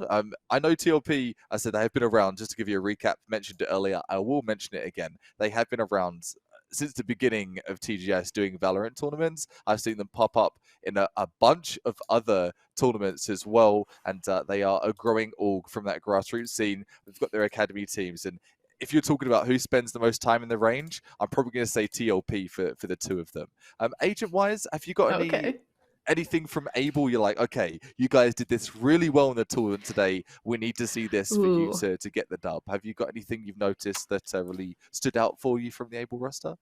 I loved SML's Viper. I know that they didn't win that round. That was a little bit of a heartbreaker for them. It was. But I loved seeing the use of that Viper. I thought every single lineup they did a great job with using. I would love to see them pull out the Viper again. They also did a great job on Cypher, and I'm kind of a really big fan of Cypher as an agent, so I would love to see that. I'd like to see Chicago leaning towards more of the duelists. They did play Sage earlier in that round, but they didn't really do anything super flashy or impressive with the Sage. They certainly were much more of a showstopper, not really pun intended because they aren't playing Raze, but they did do quite a good job with the Phoenix, so I'd love to see them play more Phoenix. I still want to see someone play Yoru. I know it probably won't happen, but I'm very excited about the buff. I think that it put him in a lot better of a position in the competitive metagame, so I would love to see a Yoru, but I know it probably won't happen, so I guess I'll stick for hoping, again, with a Viper and Astra, since they are a little bit not so much easier to play, but it's just so hard to actually pick up a Yoru when he doesn't have that explosive damaging ultimate. People like Phoenix, you have the ability to just like run into a situation but still do damage. Yoru, you run into a situation but you aren't able to deal any damage. So Yoru is not able to be the super effective duelist that the other things like Jet or Raze or Phoenix, which are pretty much the big duelist picks, can be. And so I imagine we probably won't see Yoru, but just gonna sit here and cross my fingers. But you know what? A super valid point. I've started to dabble with Yoru. I'm definitely wouldn't say I'm a main of Yoru, not at all. So difficult to use. You were talking of lineups. You've got to get that gate crasher lined up when you're doing that teleport across the map. Just like from the shadows, you can get cancelled, but it's even worse because you can't cancel gate crasher. It's just and that's it for you, isn't it? So yeah, exactly. It takes a lot of practice, a lot of finesse with those recent Euro changes. Even within that T1 scene, we really haven't seen too many Euros, but I completely agree with you. That being said, the Flash Gatecrasher combo, when that is optimized in its prime peak condition and with those new buffs that we've seen with, if you are not sure of the buffs, we'll give you the quick breakdown of it. It's just time. You have a lot less time with all of your abilities, and that enables you to be quicker and get onto that ambush situation a lot speedier as well. So sneaky, as I've learned today from Twitch, from League, I'm learning all sorts of things here. But if that was to happen today, yeah,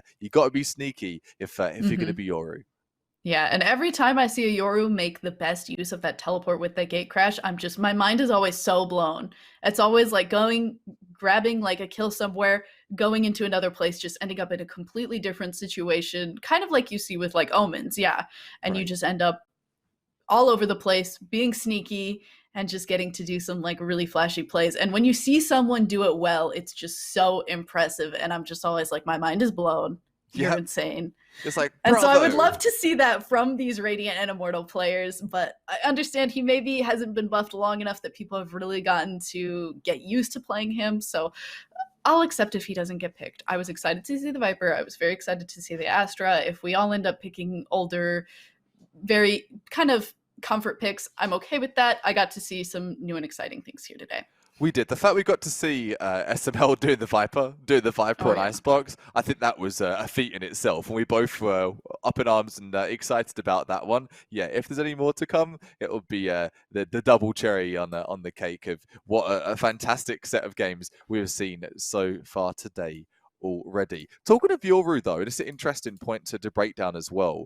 With the Yoru introduction to the meta just a couple of months ago, Omen and Yoru, I've done a little bit of testing in my own time in the range with that, using the dark cover combined with the gate crasher and the flash in there as well. It can be the worst in dark magic in the Valorant realm, and it's Ooh. really, really effective. So that's not really something we've seen too many pros or any tier of Valorant do so far. But just to put the sort of the food for thought within this, plant the seed in your mind. There's lots more to come in the Valorant world, and I really think we're just scratching the surface with these magical plays.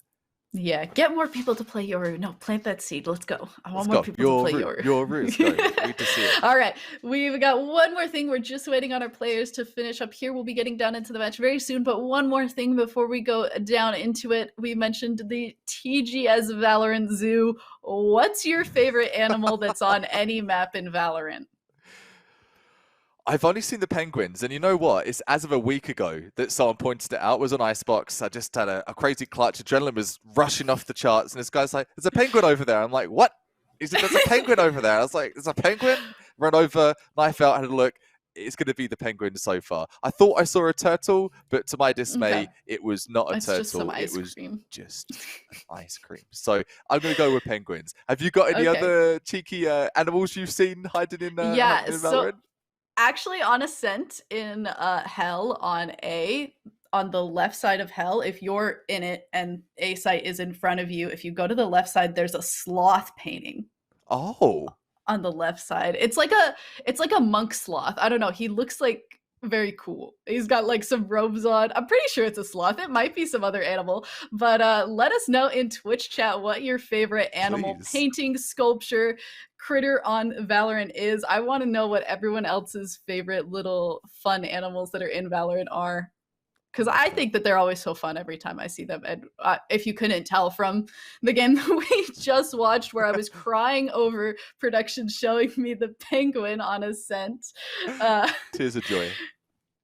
Tears of joy indeed. We are ready. The lobby is full. We are just waiting to go. Yeah. So sorry to make you all wait. We will be going right down into the game in just a moment here. Any things to say right before we get into it?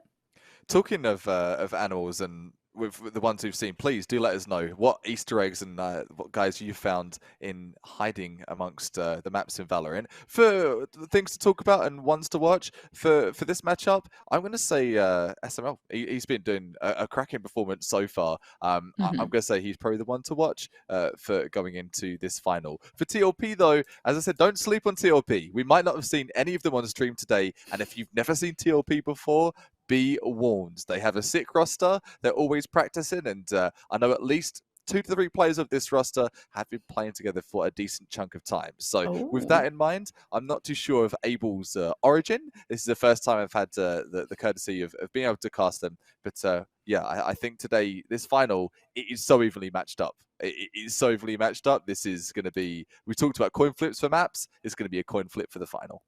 Okay. All right. Well, hopefully we will be ready to go in just a sec. I think it's always interesting. You mentioned 3 of the members of TLP have been playing together for quite some time. It's always exciting and interesting to know how much communication and how used to communication a team is and how much that really impacts a game. Do you think that Valorant is like a game? We've seen it in League of Legends, and I've cast League of Legends more in my past previously. Team communication is a big part of the game and understanding it. So how much do you think that plays into a Valorant game? I think it's essential. I think we even spoke about it. Let's bring this into play. We talked sort of matchmaking where you're solo queue and you're down and out and you're like, I need some team comms, please. I need some team. That is something that is essential in the world of Valorant. Individual talent's one thing. You can be the best aimer in the world. You could be Scream. You can be Tens. You could be anyone. You could be as happy as that dog, and it wouldn't matter at all. What a beautiful puppy. Oh, he's sorry that we all have to wait. Our players are still getting ready. They're trying to make sure that all the maps and everything on their ends are set up, and he's just here to say, sorry that we all have to wait. Oh, we're getting into it. Yay! Thank you for giving the players some energy, Apollo. You're the very best pupper that ever was. Thank you for giving our players energy to get into this game. We are on the Ascent map. Finally, our players really liking getting this Ascent map today. And I'm a big fan of Ascent. I think that it is a great place to end up. So very excited to see us going into this. It looks like on Abel's side, we've got some pretty standard picks. Chicago is going to go with that Phoenix. SML is hovering this Killjoy. Antol pretty much plays Sova nonstop, to my understanding. So let's take a look at the other side on TLP. Looks like we've got a pretty similar comp so far. The same 4 agents hovered for both teams. The mirror effects, looking through the glass and seeing your reflection clear as day. I wonder though, there's still that 1 agent selection for either. Is it the anything I can do or anything you can do I can do better situation? I'm not sure. But it looks like it is going to be redo on the Omen. This seems like a pretty standard kind of, you know, the Omen, the Sova, 2 duelists, and a Sentinel. Pretty standard for TLP. And it looks like Swifts is also going to pick up that Omen. We've been seeing Swifts playing this Omen pretty much all day. And I bet Vulcan is just deciding which duelist. But I imagine, yep, the Jet is going to come down. Was doing good on that Jet in the previous rounds. Very cool to see. Yeah, now. So we're going to see the complete mirror effect. I've not seen this in a while. It's been a while since I've seen I've got the agent that you've got the agent that I've got, and it makes things a bit more confusing. You break it down to the fundamentals, you hear a lockdown go off, you have to check and be like, oh, is that our lockdown? Is it their lockdown? Is that our Hunter's Fit? It's something that clicks in your head that takes that microsecond, and that's something to consider right now. That's an extra element of confusion just to mess with the minds of your opponent. But we do see the exact same 5 agents picked for both teams. I don't think I've ever actually seen a straight 5v5 mirror personally, but this will be an interesting way to see. It is going to be a straight up matchup, like who is better at their characters than the other team. Who's better, period. And that's what happens when you reach a final as well, isn't it? You've got this far, you've beaten out every other team that stood in your way, whether it was a near miss, whether it was a clean sweep, it doesn't matter. All of that's behind you now, and time has ticked, and we are looking into the final. It's going to be Able Esports taking on TLP, Trade Like Pro for the full abbreviation TLP in the grand finals here. $500 on the line. Who's going to get this one? All right. Ooh, Vulcan with a quick kill onto Castblood as they go in onto this B site. Able not wasting any time. SML also with the kill onto Envy's. The Killjoy on Killjoy action, taking them down, and the plant begins from Swifts. Swift. All right. Getting it done there.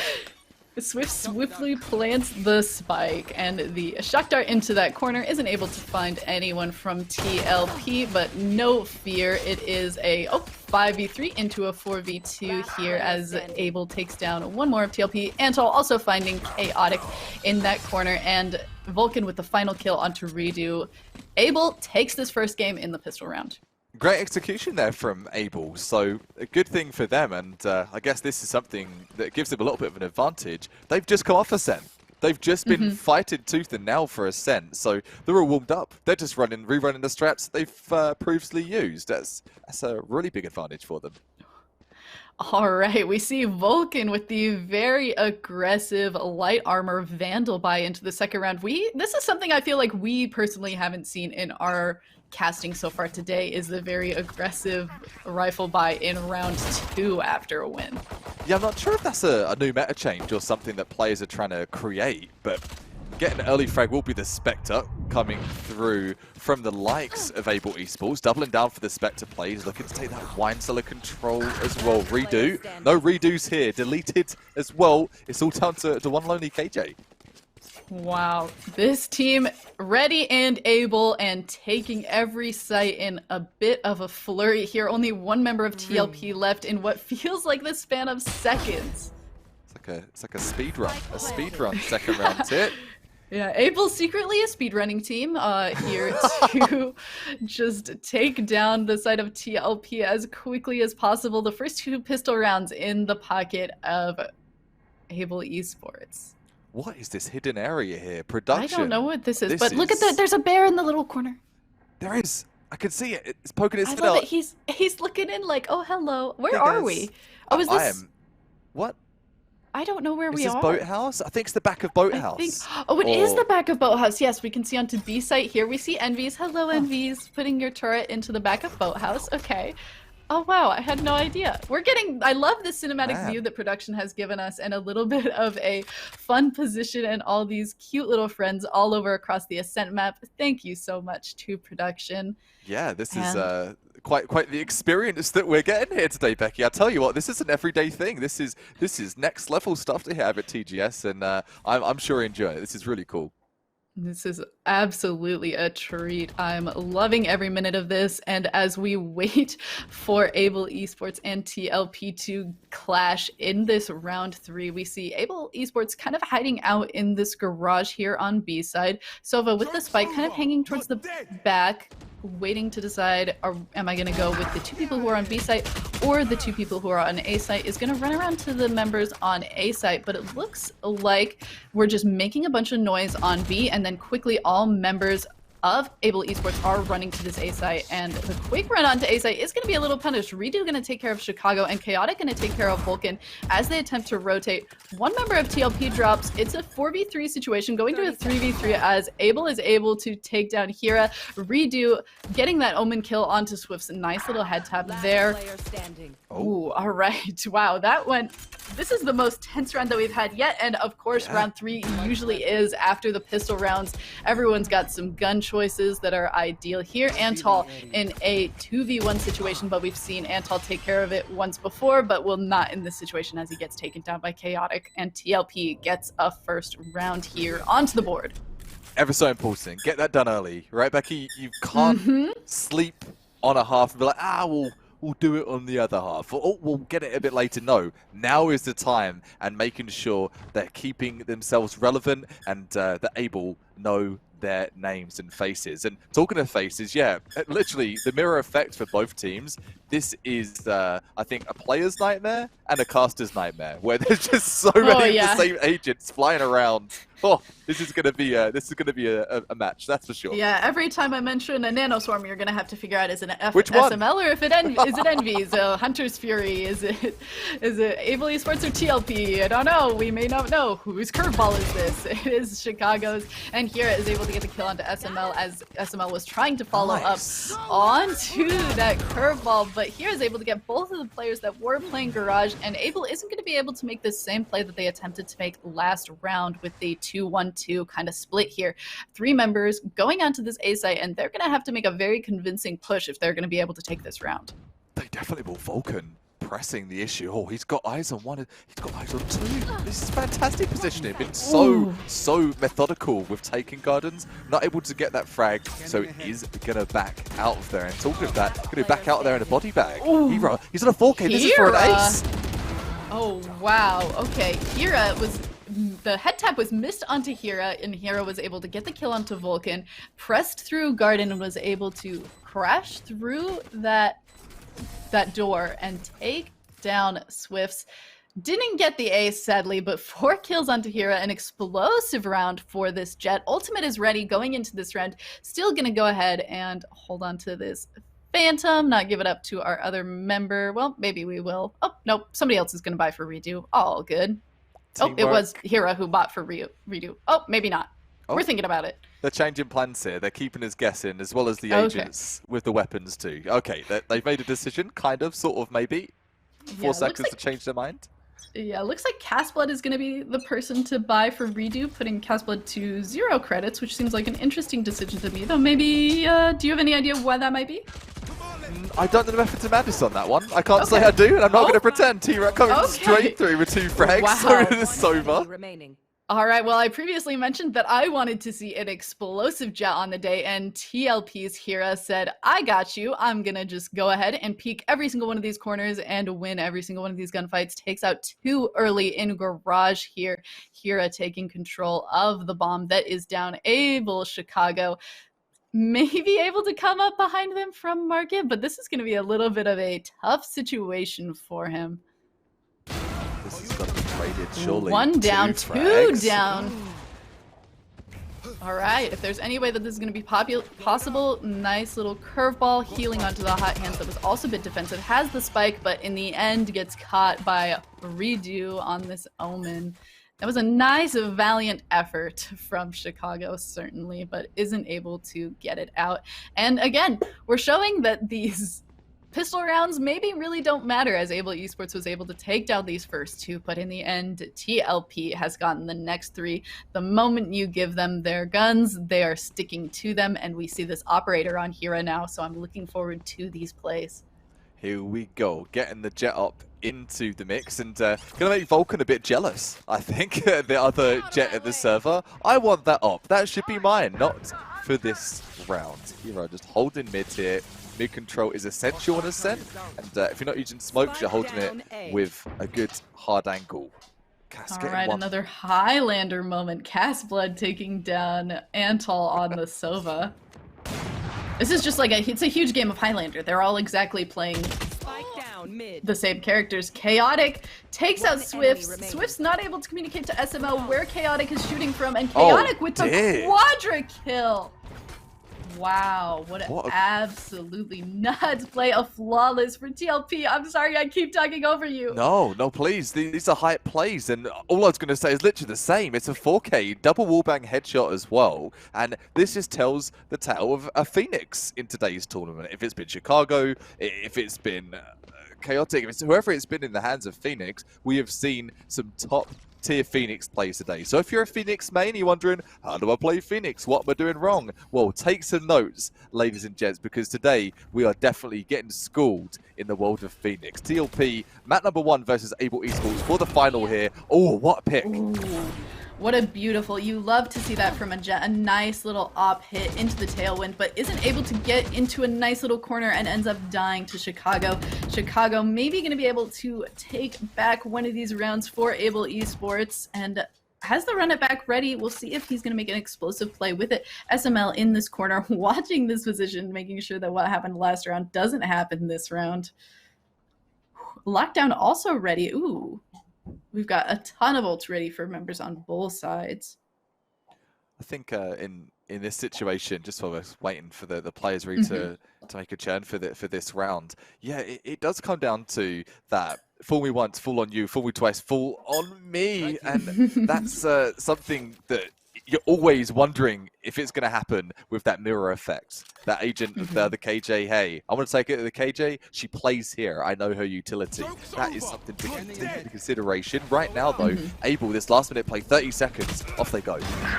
Off they go. The run it back is active. The Blaze to block off Market. Hot Hands to block off CT.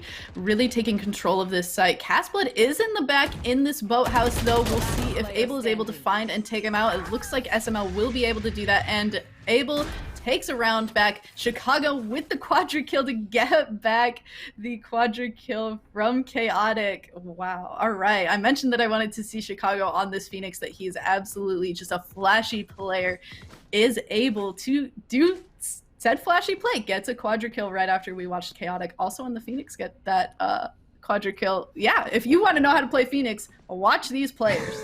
Here it is, back-to-back 4Ks, and not just any 4Ks, not lucky 4Ks, sick 4Ks. Better be seeing some of those replays later production. All the material being provided here in the grand finale of the TGS Open Series. Hope you're having a good time. Welcome if you're just joining us. Plenty more action to come, and we're just scratching the surface here in the final. Oh, trying to get cheeky. I didn't even see him shoot.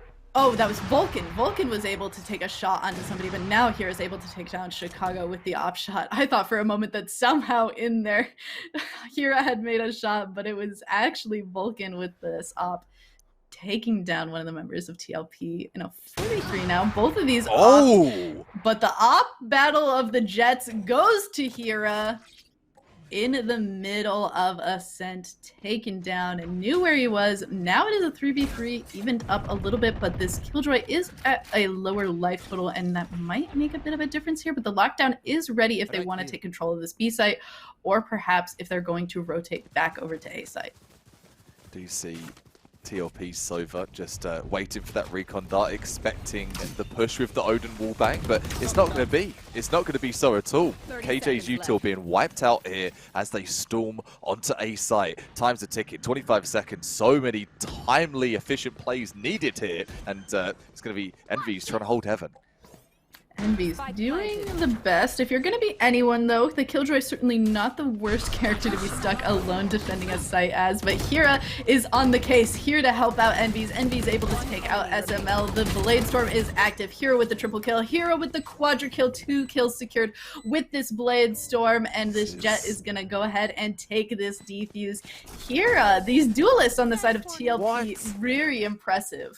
This is wacky. So let's keep the count here, because you know when you hear that sound on like YouTube or Twitter, the ding, not like the cash in the wallet. Well, we've had one 4K ding, 2 ding. We're on the 3rd ding right now. 3 back-to-back 4Ks. I've never seen that in the world of Valorant. I've never had the opportunity to cast that regardless of the level. And this is grassroots and beyond, ladies and gentlemen. So this is fantastic. Great plays.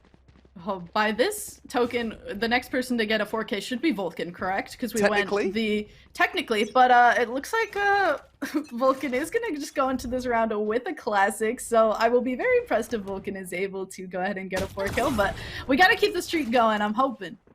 Keep that hot streak going hard and fast into this next round too. Oh, Chicago taking out Hero through the smoke, through that dark cover. Wow. Absolutely insane. Very heads up play. They were able to see Hira a little bit in the mid, so knew where he was, but went ahead and said, I think I know that you're here, gonna shoot this shot through this dark cover and gets rewarded. Switch making some blind shots through Blaze, takes out the run it backed Phoenix, and now is running back to join his team. A little bit spooked there after seeing so many people on this A site. Just kidding, team, let's go B. It's a meme. Debated, we're out of here. What is to come? 50 seconds, and this is it, isn't it? That full rotate. This is looking pretty healthy so far. Antal doing a good job to check all the corners. If you've got a gun like a sheriff, you gotta make sure that ooh, this from the shadows for redo is in the back of Boathouse. You hear that Omenal and you know that it's gotta be a little bit spooky, but Abel has actually made the complete rotate from B all the way back through mid and on to A, and Chicago takes Chaotic down. Trying to run through a Blaze. Was that okay? We saw it earlier in the day too. One Phoenix Hot Hands was layered on top of another Phoenix Hot Hands and was able to take down the Phoenix as he was trying to run out of his Hot Hands, thinking that it would heal him, but didn't notice that the enemy Hot Hands had been placed down and was instead taking damage. And that's going to be a little bit difficult to notice, especially on those particle effects from... Oh, okay. That was a beautiful little peek. Found you, Omen, tap from SML. Wow, okay. We're in for a long haul. 5-4, TLP versus Able Esports.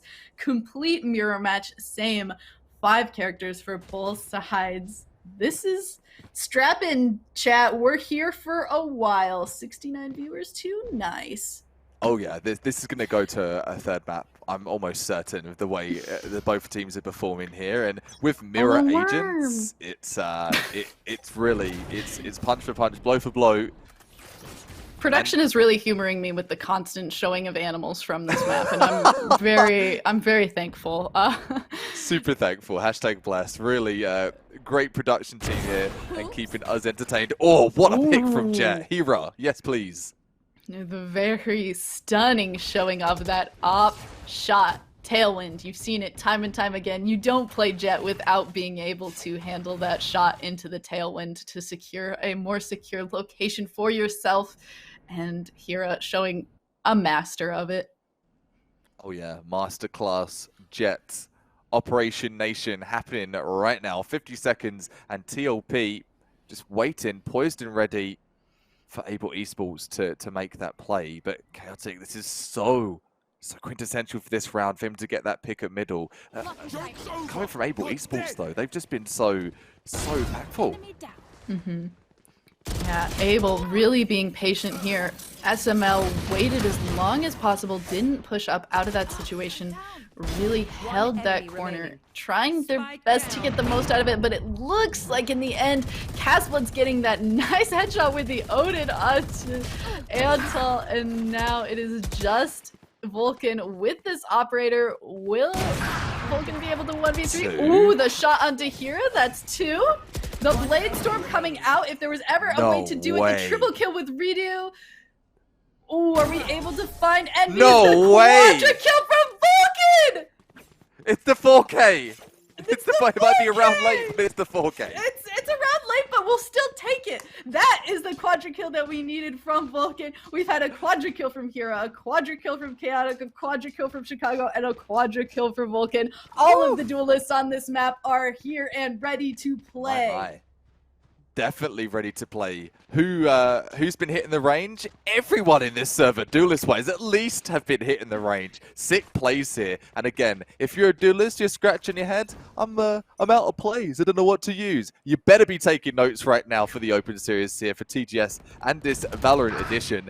What a set of plays we've been on the receiving end of. Swift getting one pick, swiftly getting removed by the one tap of the Sheriff.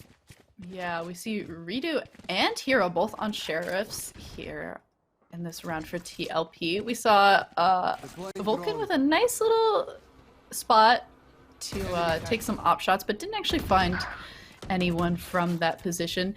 SML with the wall bang onto Hira. In this mid, very nicely done from SML. Able Esports not going down without a fight. Definitely not going down without a fight at all. TLP, they're down to 3 players though. Yeah, Abel's kind of got control of this mid area. I don't think that they know a ton about where the other members are, perhaps understanding that Redo on this Omen is in that midsection as we see Vulcan is still watching it as they rotate onto this B site here. Tick-tock and a 30-second timer just turning over once again. So many time plays. And that's when you know that you've got a team in the server that have been practicing. Okay, it takes 30 seconds to make this play. It takes 10 seconds to do this play. The curveball coming through. 15 seconds. Hopefully, they've got their eyes on the stop. Oh, I really do hope so. Redo, the only member of TLP, is still alive. Just the Sheriff. The plant coming down. Shock Dart able to get that corner, but misses. Oh, Redo almost walks back into the Shock Dart and gets hit by this op shot from Vulcan. Able Esports taking the lead 6-5. This is... We said back and forth, right? Back and forth, it's going to go. 6-6. I completely see it being a 6-6 scoreline for the half, especially look at the economy. Talk of mirror agents, mirror weapons almost as well. One team is going to be the Vandal Club and one more so the Phantom Club. We see one op in play just from Hero. I did see an op in the hands of Vulcan, but they're opting to not use it this round. That's bizarre. I'm surprised. Yeah. I didn't notice if he maybe had Blade Storm up, but we do see that Hira does have Blade Storm up and is going to use a little mixture of the Operator again into Tailwind, getting that shot onto Chicago, taking out one of the top fraggers for Able Esports, and really going to probably open up this round for TLP to take back some control. 31 HP as well for Redo. There's no Redo in your HP, especially when you don't have heals. No heals in the server at all right now. So you take some damage, well, that's it. You better watch out for the rest of the round. Tier 1 frag being picked up by SML. Wallbang headshots have been a thing. They've been a topic of this entire best of 3 here. Quick frags coming through. We're back to a 3-on-3.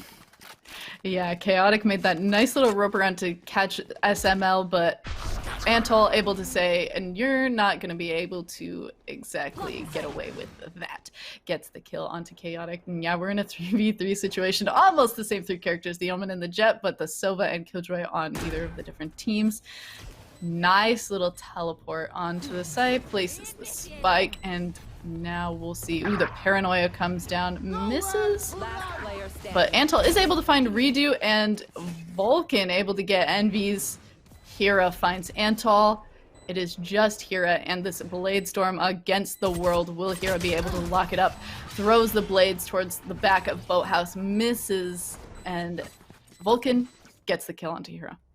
So TLP had a bit of a bumpy start there, able to get themselves back into the game, able to get themselves a bit of a buffer as they go into that second half as well. So that mental reset, if you think of a player and you're talking mindset-wise, and the more that esports develops, the more, Becky, that you're seeing psychology and sort of the mental state of a player start to be researched. In the world of League, is that something that is talked about in the casting desk, and kind of like the mindset of a player, how close they are to tilt? Like, how does that correspond to Valorant? You certainly, especially, it kind of depends on what role a player is playing usually. Okay.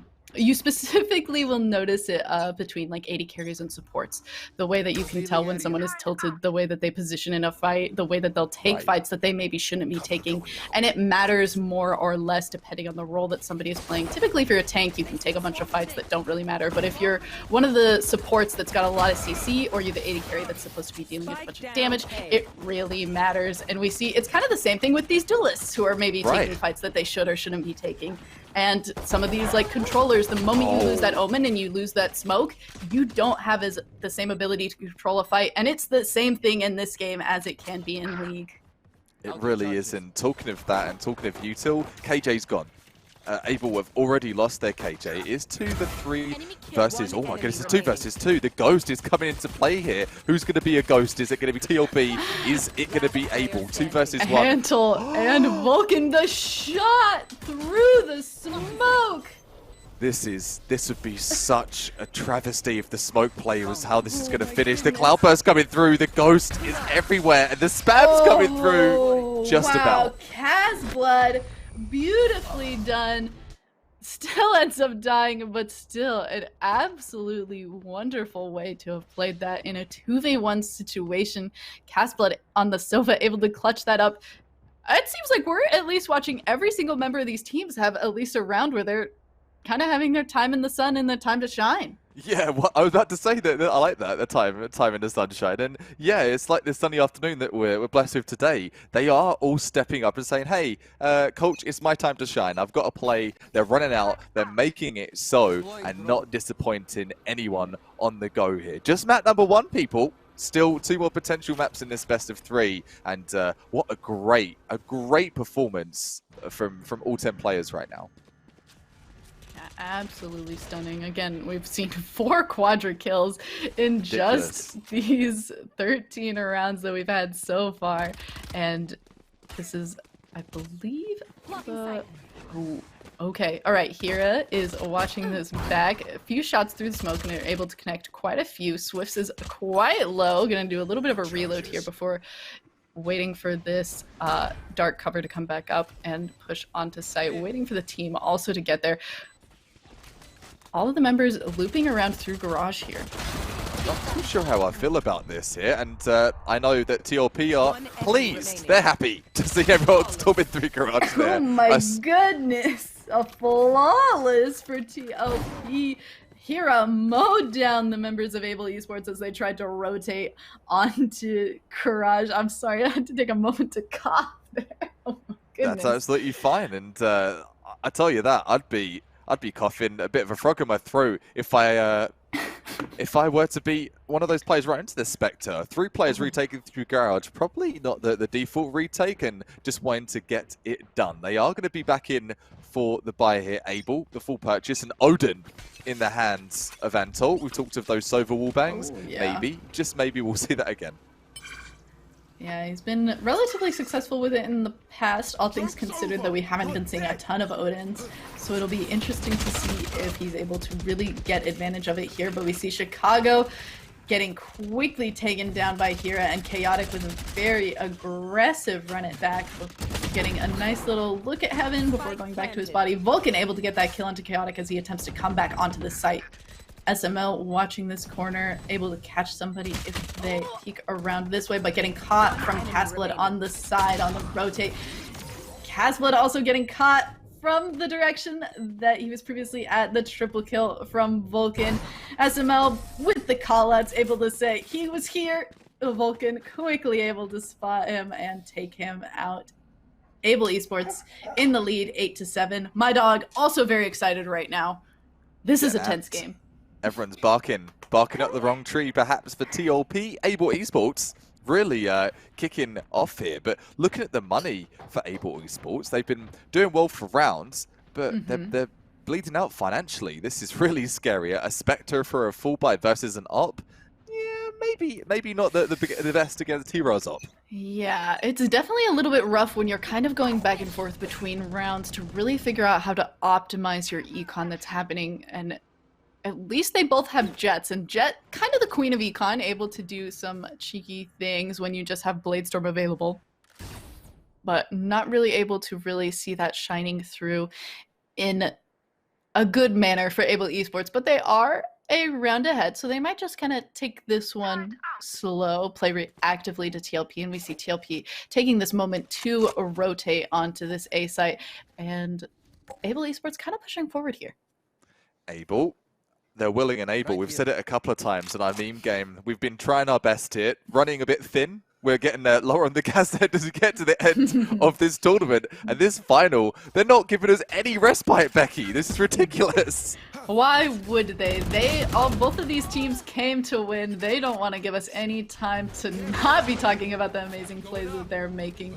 And we see these flashy Phoenix plays healing Chaotic up back to 100 HP, at least before pushing onto the site. Vulcan with the Cloudburst trying to make some space, but Chaotic with the headshot. Oh, that was... I say in FPS or anything esports, you get that goosebump rush of like, whew, that was a crazy play. That was direct goosebumps there. You barely blink like a microsecond, and that one tap from Chaotic just severs the head of his opponent there. Looking like going for the save will be Able Esports and saying, yeah, we know we've got bad money, and we're going to keep the money we've got. Yeah, I do like this save from Able Esports. I mean, we pointed it out at the start of this round. They know that their cash is a little bit strapped thin here, and this is a good moment to say we're going to keep the guns that we have, and we're not really going to try and press onto this site and take advantage of it. We'll let you have this one, and we'll go to an even 8-8 between TLP and Able Esports. Give them the one, but are they going to give them another? Able, super disciplined to be saving those weapons, and not usually weapon like, save that Odin quick. Well, it's Sova with the Odin and opted in for the heavy shields as well. Come on, Ansel, give us the wallbang. We've spoke about it. We've seen an attempt, we've seen a bit of damage. We've not seen a frag with it. I'd love to see one of those before the end of the tournament. We want to see it go off. Come on. Come on. We're hoping for it, but Swift's bottom of the board here. We've been very impressed with this Omen previously, but haven't really been able to see the most expressive plays coming from this. Ooh, nice shots from Chicago onto Hira, taken out from afar, but Envy's able to get that trade. Swifts, there we go, Swifts taking out that Omen by redo. Low HP, but a good little catch to even it up to 3-3.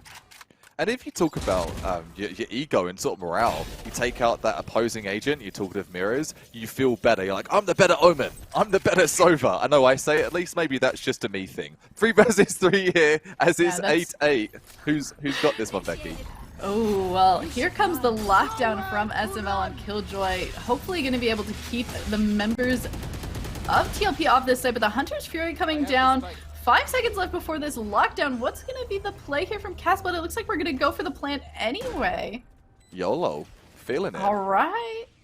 No players detained, though, so the double lockdown, it locks nothing. The lock's going to be off of the door, and the door is wide open. You see SML had a little peek through the door. Oh, anyone home? Knock, knock. Not at least at this part of the site. Chaotic with the kill onto Swifts here. And Antal with the nice Odin shot onto Chaotix as they're able to locate him. SML with the wallbang shot onto Casblood and the kill on Envies. Wow. SML, king of wallbangs. He is. Really I don't know if it's calculated. Do you think I don't it's know calculated? if it is either. I'm sure he knows and understands like some amount of them, but I don't know. We were expecting Antal to get a lot of the wallbang shots with this Odin, but it's really been SML with this Vandal that's just gotten every single wallbang shot imaginable. Yeah, it's god tier wallbangs. I know Envy's not having the best game for this one on Ascent, and it could be difficult, can't it, when you're playing against someone like SML? How could you match that? How can you match wallbang headshot in someone every round? It's just not. It's so non-kosher. Yeah, it's got to be very difficult for the side of TLP, but they are doing a great job of trying to keep up with Able Esports back and forth continuously. Vulcan trying to take out this Killjoy turret that's in Garage, take out this Sova drone. Look at this push. Wow, this is an aggressive push, and Chaotic takes out Swift from the back. Normally it's Omen that says behind you, but in this moment it's going to be this Phoenix and Chaotic saying behind you. What? Wow. That's such a big run it back, and talking to confidence is key. He's in the middle of B site, and he's just like, I'm running it back, guys. What? You're not even in a safe position. It's just, what are you doing? Insane. Alright, it is down to Anton and Chicago on this round. We have the Hunter's Fury available, and then Odin. Shock darts coming out from TLP's Sova. We'll see if Able Esports decides to just take a save round again. It's kind of looking that way. The run it back and Hunter's Fury available, but we might just take a little bit of a save again. Conserve the econ. Running away from the spike as it is about to detonate. So full confidence there. TLP like they're saving. Save your weapons as well. Production, if we get a little peek at the econ, yeah, read my mind. Bam, so good, so good. Thank you so much, Prod. You've really stepped up your game here, and everything you're putting down on this broadcast has been absolutely phenomenal. Thank you so much. Production always never given the correct shout outs and making sure we do so. Looking at economy though, Becky, let's have a look and see for the likes of Able Esports. Yeah, even with the save, they can't buy.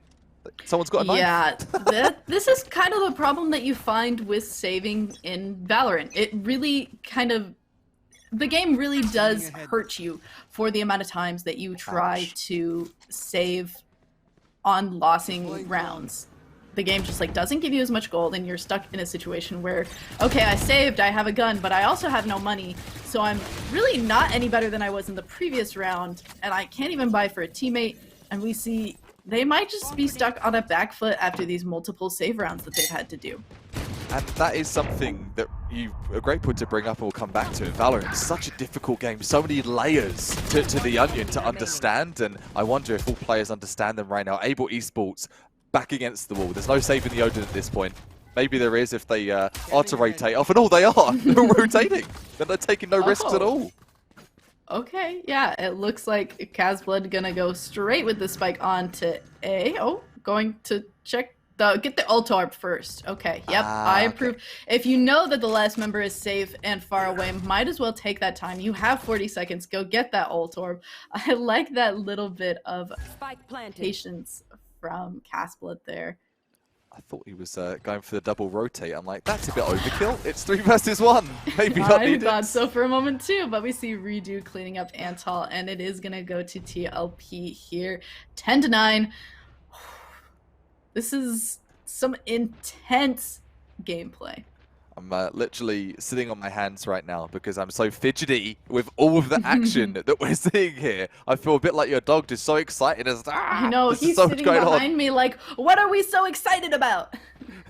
We're so excited about? Well, we are so excited about the grand final, why of course. Welcome to TGS Open Series, the Valorant edition that you're seeing right now. Hopefully have a good time. It is going to be the debut here of Becky, casting some Valorant, and obviously you've seen myself run Copper Frag as well before. Give some love to Becky, doing a great job here, and all the players in the server right now, man, oh man, they're flying high. I think some career bests with the 4Ks we've seen.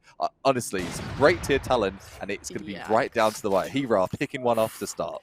Oh no, and Vulcan went all the way down to 0 credits to buy it up for themselves that round, so that is an absolute heartbreak for Able Esports to get shot by Hera on the op. Hera really doing a great job with these operators and on this jet for the side of TLP. That's when you need a boxing bag right by your desk, your gaming chair. Like, give it a good punch so you don't break your wrist or the mouse or the headset or whatever's to take the punishment. certainly would be good. Nice little blaze here to really block off this A site as TLP pushes onto it. Able Esports going to struggle a little bit here, but Antal with a nice little headshot onto NBs. Swifts with a nice headshot of their own. What? Kira doing... Ooh! The smokes stopping us from seeing how Casplet is able to use Hunter Sphere to take down 2 members of Able Esports, and it is just Chicago. My dog is like, what is going on? You are getting so loud. The Chicago show right now. You talked about him all day long, and he lands it. And he actually gets that. He sticks it. He doesn't delay. He puts up the blaze, and wow, what a round. Pros never fake. Chicago throws up the blaze, the curtain to hide behind as he goes onto the spike to defuse, is able to stick it and brings it to 10-10 TLP versus Able Esports. TLP not wanting to risk trying to either shoot through the blaze or go around it and just lets Chicago have the defuse. I've gone back to the wow. That was by accident. Wow. That's not Owen Wilson. Wow. See, look what just started, Becky. I'm it's back. sorry. The wow's back. There's some wow plays. I can't help it. That is true. The facts are the facts, and you're right. You can't dictate this. You couldn't write this. This is an epic saga. It's 10-10, and it's anyone's game then at this point. So much to do, and only a couple of rounds to do so. I'm just going to go back to something you mentioned earlier. You talked about that sort of the tilt factor. You talked of not being able to buy. With an op, being denied from the likes of Able Esports. Oh, that's going to be another denial. Speaking of it again. Oh, Hira is not going to let Vulcan stay at the top of the leaderboard. Hira really showing dominance on this jet, especially with this op, is not going to let Vulcan even have a chance to do anything on this duelist. Vulcan dead first at the start of this round as well. Able Esports was able to take it anyway last round, even when Vulcan died first, but Vulcan, if I'm Vulcan, I'm a little tilted at this point. I would I'm gonna be honest. Yeah, completely. This is ridiculous. It's almost like Heroes singling them out, and you can do that. That is a strategy that you'll see. Okay, single out the Jet on Cat, she's weak. Single out the Jet on Cat, she's not hitting her shots. I don't know if that's the talk going on in comms, and you know what? We're not going to find out. What I can tell you, though, is Antol, he is the sole anchor over here on B site. Oh, this is a nice little play. I'm hoping that Antol, able to turn that corner, catches Hira unaware. Also, before Chaotic can even have a chance to pull out his gun and fire back at Antol, takes Chaotic down as well. Able Esports pulling into the lead 11-10. Hira, put the team in your backpack, my friend, because they are ready for the ride. Excellent play from Antol as well. And speaking of big frags coming up from Hira, it's not all just Hira. The team plays have been phenomenal that you're seeing on both teams right now. And TLP, it's your turn. Talking of punch for punch, it's a gentleman's boxing game. One punch has been delivered by Able. It's your turn, TLP.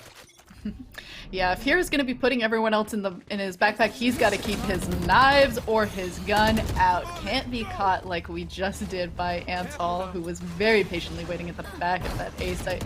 Beautifully played by Antol. The tailwind to get out of that hot hands. Impressive. Giving up this site, it seems like. SML holding back of Boathouse, but gets caught out by Hira. Sadly missed that shot onto Hira. Spike planted. Ooh, all right. We'll see if Able is able to take this site back. They are down 2 members going into this fight, and Envies knows where Antol is, but Antol not missing heads right now. Not missing at all. He's chugged that Red Bull. He's like, I'm ready for the next game. It is still the 3 versus 3. So we've got the duelists, the Jets. We've actually got the mirror effect in play right now. Oh, mirror happening right here, right now. Swifts, also Highlander. I'm the better Omen, taking it down. The triple kill for Swifts. Kill onto Hira. Will Swifts be able to get the quadra kill? And a quadra kill. Our 5th quadra kill of this game. Swifts on the Omen gets the quadra and the defuse. Match point going to Able Esports. And you were saying about Swift had a bit of a quiet game earlier on. And he has! He's still at the bottom of the board for his team! And even with a 4K, so if you're talking of the bottom 4K. fragger with a 4K, that's talking talent for that team.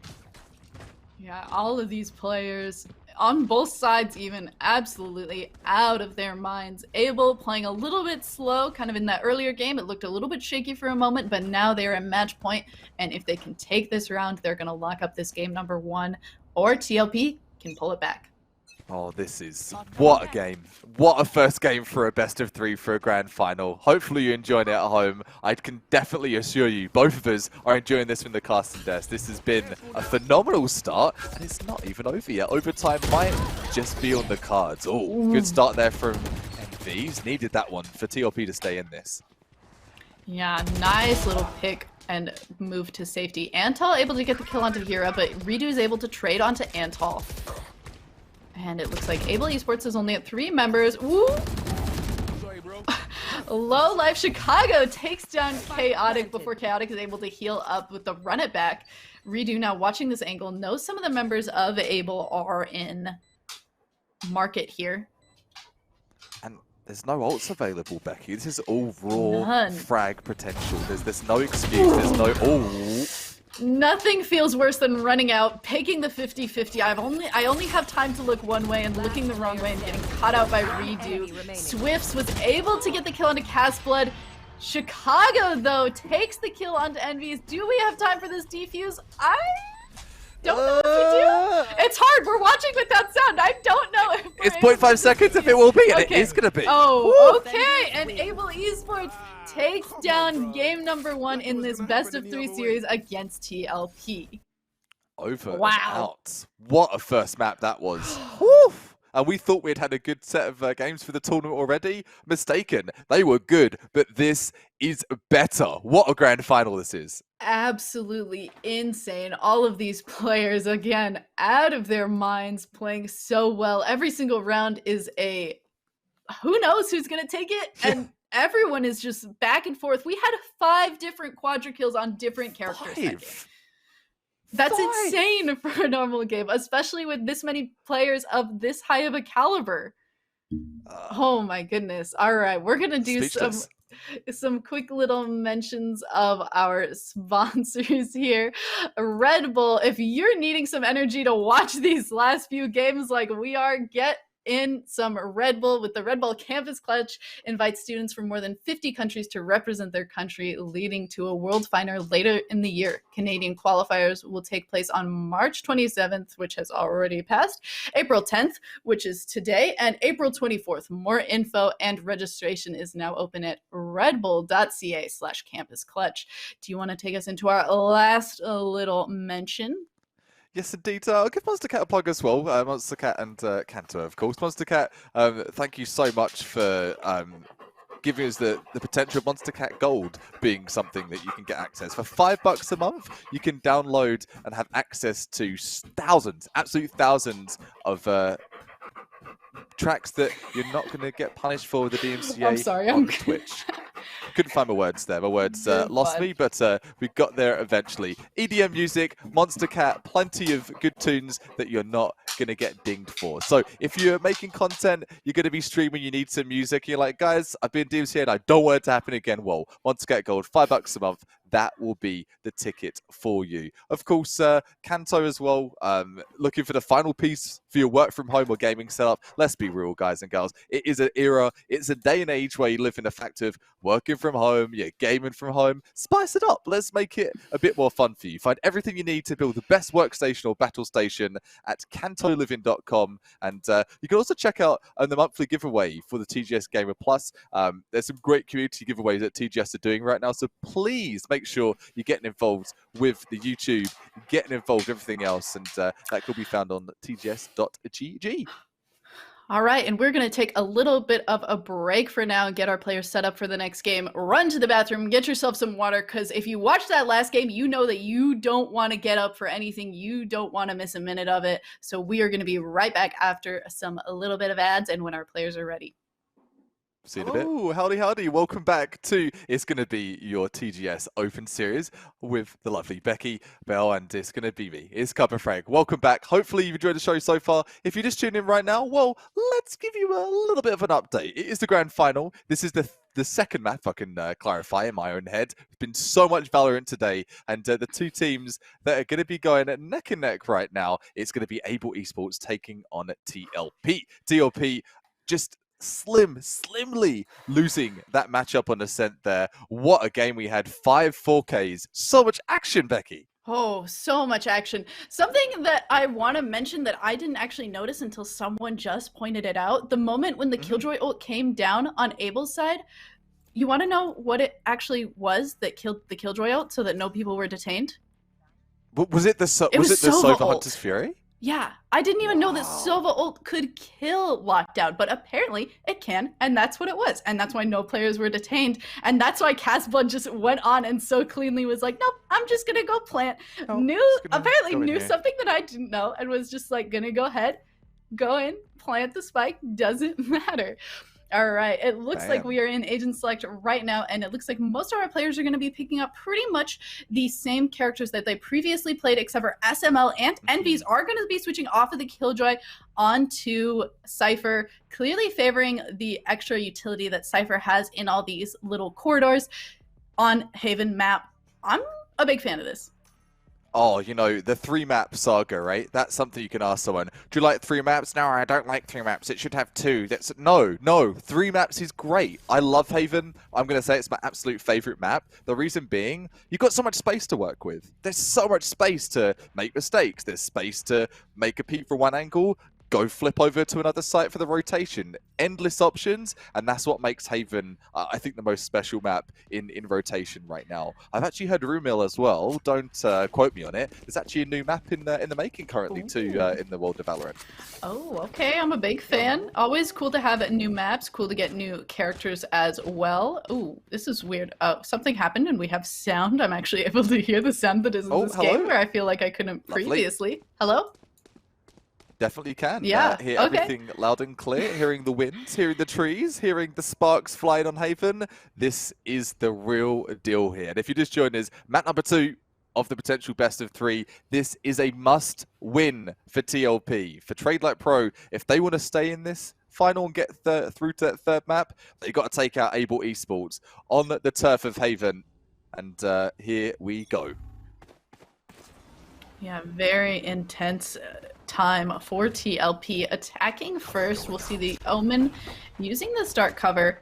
The Paranoia, the only purchase made for this Omen. There Gonna go ahead and right away. Yeah. Oh, SML though able to get this kill. Caught Was that one. an AFK kill? Was that an? I think it might have been. Oh. I think it might have been the late play. Oh no, but TLP now down a member in a 4v3. Able with this rotate onto the site to try and catch TLP from the back, but TLP has rotated, is in their spawn. This is bizarre. This is and the they're most bizarre final. Oh, but this is kind of a cheeky play. It looks like they're gonna maybe try and rotate back onto C now that all of Able Esports has rotated onto A. Oh, perhaps. Oh no, it looks like they're gonna go ahead and go to A. Oh, debating, waiting to see who they're able to hear.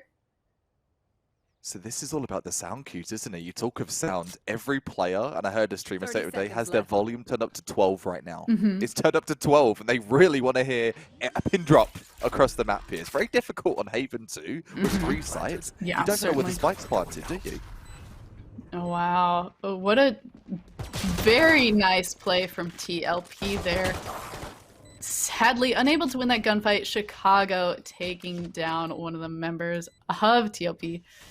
And it is now a 4v2 up to Redo and Casblood. But Casblood with a little bit of a flank here from the back. The headshot onto Antal. Dips into Garage. Takes out SML. Wow. What? Shot into the dark cover. Here's Not the like defuse. this. Oh, the wrong Oh, side. so Not close. like this. No. Oh, but is able to get the quadra kill onto Chicago. 4 kills onto Casblood, but the win goes to Able Esports. You know, A for effort though. An absolute A for effort for Casblood. You talked of that rotation. You saw it before I did. What a great fake rotation that was. That was insane. I actually really like that play. That's one of those plays that I feel like, oh, there's a bear on this site too. Why are all the bears sneaking in through windows though? I know. Why are they like trying to escape? Are they trying to break into the map? Hopefully the story will be told by right at some point, but it's a story for another day. But that rotation, that was fire. That was absolutely beautiful. I feel like that's one of the few rotations that works in competitive comp where all the members are sticking together. In a normal solo queue comp, you wouldn't see all 4 members of Able Esports sticking together for an entire rotation, but they knew they were able to tell that they were all together and also were able to outplay them for that rotation. Casblood able to find this kill onto Swifts with the Ghost, but Antol getting that trade with the Spectre, and then Envy is taking the trade onto Antol. A little bit of back and forth here. Yeah, really impressive trades. I was about to say, the trades that we're seeing, regardless if it's an eco round, they're fantastic. They're so timely, and that's what you need to see for a grand final team. You better be getting those trades. You better not have that teammate saying, trade me, trade me. You don't want to be hearing Why are we trading? Why are we trading? The sounds of solo queue. Redo with a nice double kill onto Vulcan and SML. It is all up to Chicago. Does Chicago have any idea where Redo is? I think he does, hence why we pulled out the hot hands, but able to get that kill onto Envy. Gonna go ahead and use that hot hands. Ooh, but gets shot down by Hira before he's able to find Redo there, and Hira's gonna dash away for the save. 1-1, no pistol round going really any which way. Really intense that TLP was able to get that round where Able Esports bought all Spectres. And it goes right back to what we said, I think it was on Ascent previously, or even Bind even, with regards to that big question, is pistol round an essential round to win? I'm going to answer now, it's not. It really isn't, with the way that the teams are evolving to the meta currently, and they've able to turn it round and false, as it will be, Able Esports, 1 pistol round, they lost a second, they're going to have to full save again. Ooh, nice head tap there with the Sheriff from Chicago onto Chaotic. Gonna go ahead and hot hands heal up here along with the Blaze. Get ourselves back up to full to stay into this game here. A 4v4 at the start of this 3rd round here. We're gonna see TLP maybe make a little bit of a change in their movement here, maybe change where they're going, but Envy is trying to get this kill onto Chicago. Hira gonna peek out and get that final shot onto Chicago, but then to get taken down by the nice little Sheriff tap from Antol there. Sheriff Clinic being educated to the masses here from the likes of Able Esports. Take notes again, the Classic coming into play as well. It's a 2 versus 2, so it doesn't matter what weapons we have in the server right now. Everyone is stepping up to the plate. Everyone. Absolutely everyone. We see the Cypher and Sova playing together for Able Esports. Both of the players playing together. Ooh, all right. Oh, no, that was that Cypher's camera. Okay, see, this is the hard part. I don't know which Cypher camera is which. This gets a little bit tricky when we have these exact mirror matches. I thought that that was the enemy Cypher camera, but that was, in fact, Envy's Cypher camera that he was just pulling back. Enemy remaining. Oh, that tap onto Envy's. Unable to get that last tap, but will SML be able to find out Redo? Ooh, able to see him, stops the plant. Will we be able to stop this plant before it goes down? No. Ooh, just in time, and is able to get the kill with the Spectre on a SML. Redo with a very nice clutch there. Super unfortunate. You thought TLP, you thought Able would have had that just about there. You heard the air horn. Yeah, have you seen that spray? That's my favorite spray. I haven't got the season pass. I've been picking up the skins that I'd like, but that air horn, I tell you what, that's air magic. Horn is a good one. I'm a big fan. I also really like they just came out with the Sova meme one. That's the drone. Like, is this a drone? Meant to be like that. I have not seen that one. Oh, that one's good. They also have the like Jet holding the heal orb. And it's like, Jet, heal me. I think that they did a lot of really... Whoever they put in charge of making the sprays for this last battle pass is a memer, and I'm here for it. There's someone off of our veins, off of our blood, of the memes we were putting down today. Hunter's Fury coming through. Absolutely near Fury there from Spawn, from Able. Oh, nowhere to run on either side as both Sova's going ahead and having some Fury of Hunters onto this B site here. All of these members kind of all over the place. This is a huge gunfight happening. Hard to keep track of anybody. Envy's able to get a kill onto Swifts. Hero with a kill onto SML before Vulcan takes down Casblood. Hero with 2 kills onto Positive. members of... Ooh, okay, it's a Phoenix on Phoenix battle. Who would be the better Phoenix here? But the spike is down, and I don't think that Chicago will have time to defuse. Oh, it's at half? This might be able to make it! No way! Chicago with a nice little clutch there. Beautifully done. Wow, if that spike hadn't been diffused at half, that would have certainly gone the way of TLP. Absolutely beautiful.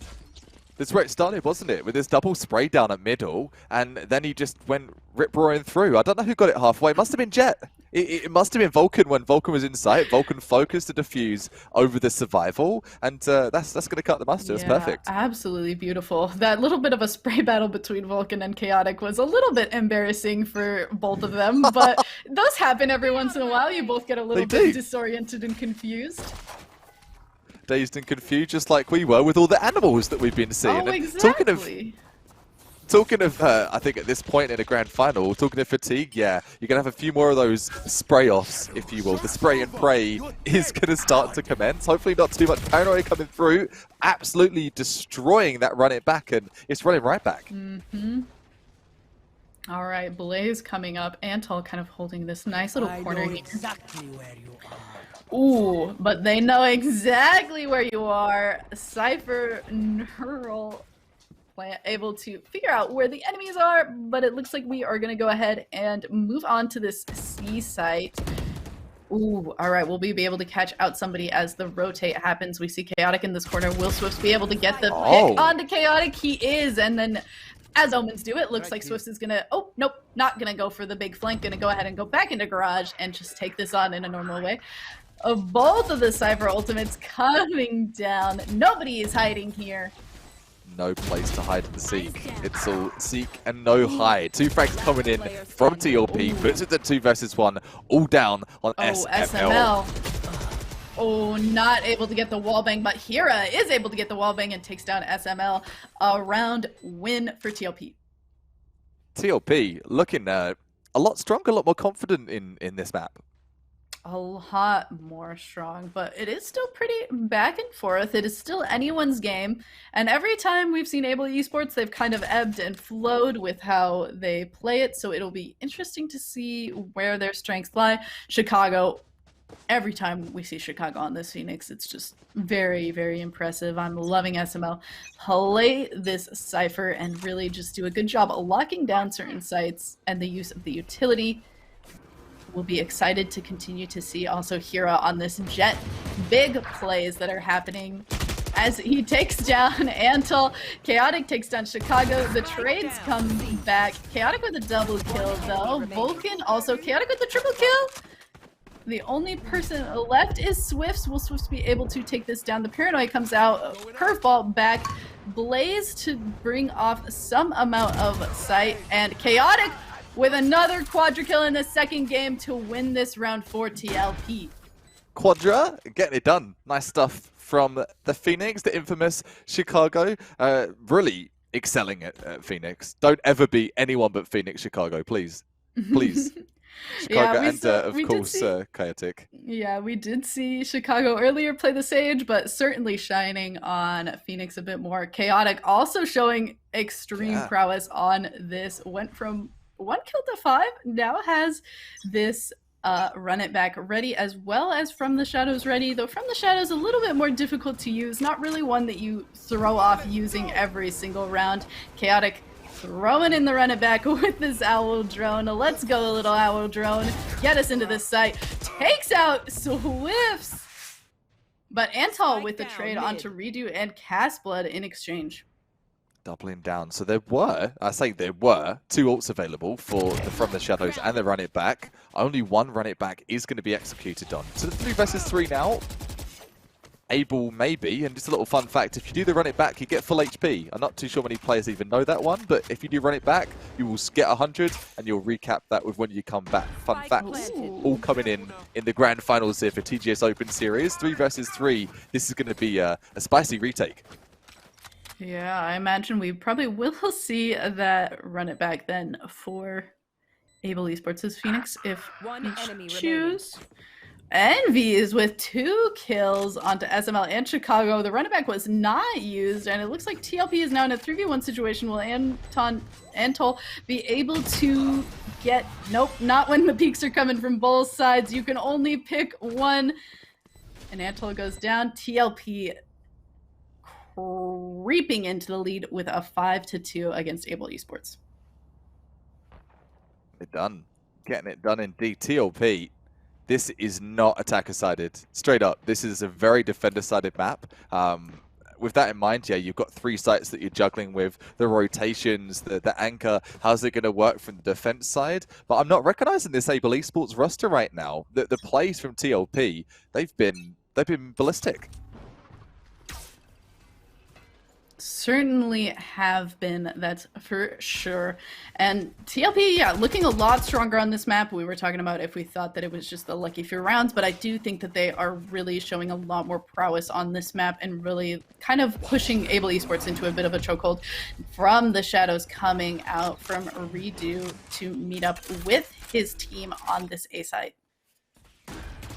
Kind of a safe use of From the Shadows. Not usually my favorite type of From the Shadows to see, but we'll take it. Hero with the kill onto Swift. Chicago took down Envy's. Vulcan with the trade back onto Hero with this Frenzy. A nice little shot to the head with the Frenzy.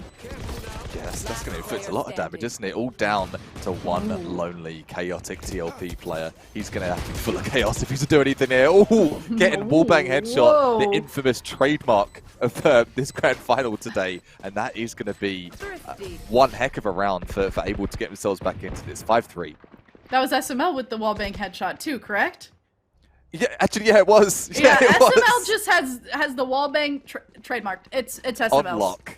On luck. Every single map too. We were wondering if maybe it was just Ascent, but maybe it's not just Ascent. Just shoots through every wall and it just works. SML wallbang. SML wallbang. You're right. Now it rings. It's ringing a bell in my head of how many times I think we've said that throughout the broadcast today. So Hopefully, much. he can continue doing that. Alright, and then Swift's kind of sitting at the bottom of the board, but sometimes when you're playing Omen, you're just a little bit of a util monster, and you'll get up there, Swifts. We believe in you.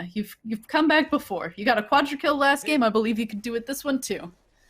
I think my favorite thing to see is when a player has a bad half and then they turn it around. I think we've all had that in game, and you have like a portion of your game like, man, I feel like I'm sandbagging right now. The next half, you come out absolutely ablaze. And that might just be what we see from the likes of the Omen there. Yeah, kind of an interesting use of the Hunter's Fury. A Vulcan able to peek out and catch Hira on the end of that tailwind, but Chaotic able to trade back for Vulcan. A 1-for-1 there, pretty even. SML taking out Envies though, and the Cypher ultimate. Nobody can hide anymore. I want to know where you all are. And oh, Sova also gonna say nowhere to run. Nowhere to run. You can't go anywhere. Chaotic though gonna take down Antol with a nice little headshot. Peeked that corner and was able to find him. Chicago though taking out Redo at the back and like Casblood caught with his gun out, and Able swiftly takes back that site. Yeah, that was. I was on a goosebump, but I think that's a turn the tides there for Able Esports. They've really been putting their all into the past couple of rounds, and you can see that. I mean, business. The op is being brought into play. The operator in the hands of Vulcan. We have seen a lot of battles between Hira and Vulcan. I'm curious if that's going to be on the cards again. No money for that though for Hira. Bit broke. Yeah, Hira's a little bit broke and worse for wear, but the rest of the team's got guns, so maybe if Hira just sounds like Hira actually just has a Blade Storm, so actually not that big of a deal. A fine round to be saving if you've got the Blade Storm, and it does look like that is the case. Caught off by the fires from Phoenix here, but able to tailwind and dash onto the site. Some Floodburst going down, really trying to make sure. Ooh, a nice knives. Able to pick up a Phantom. Never like you didn't have a gun at all. Never didn't have it. Nice plays from Hira. That was so sick. I can't wait to break that one down. Please get a replay of the double Jets production. That is sick. The double updraft getting denied there by the likes of Able Esports versus TLP. Cancel each other out with these mirror agents. Alright, a 3v3 on this A side, but Chaotic's able to bring it to a 3v2. Antal bringing it back down to a 2v2 and figures out where Chaotic is. Ooh. A quadra kill for Antal. Man, I think every member of Able has gotten a quadra kill now between these two games. Both of us have said Quadra so many times. This is like the TGS Open Quadra series for what it's worth. It really is. Yeah, I do think that every member of Able now has gotten a quadra kill. All right, yeah, let's take a look at this play from Hira. That nice shot onto the enemy jet from the top. Absolutely beautiful. Wow. I wouldn't have ever even thought to look there. But jet players know jet players. Apparently so, and that's something that like ties into that narrative that we've been telling and sowing, is that, yeah, with a mirror agent, you're pretty much, what would I do in this situation? You've got to constantly ask yourself that, what would I do to counterplay that? And constantly doing that, that is so tiring. And right now, both teams are in that mindset, really mentally exhausted. Fatigue is starting to creep in as we're getting to the midst of this grand final. Oh, this is so intense. All right, evened up 5-5 between Able Esports and TLP. We saw TLP kind of creeping onto the A site, but it looks like they're going to fall back and move on to one of these other sites. Envy's does look to be staying and holding this rotate onto this A, wondering if maybe somebody will go through sewers and we'll be able to catch somebody off. Perhaps also going to place down some trap wires and make it a little bit more difficult for the team to get collapsed on. Ooh, pushing onto A for Envy's. Maybe gonna find Antal and the Cypher camera. I'm just watching the mini-map right now to see what happens to Envy's, but Envy's is now moving away. Is like, oh, maybe they know that I'm here. I'm gonna leave. I'm gonna bail and dodge in. Oh, gonna go the other way instead. Maybe isn't that worried about being caught out, or maybe doesn't realize that he was caught out. Cypher coming back to join Antal on this A side. Oh, Antal, the nice shot through that bottom of the wood on Heaven and takes them down.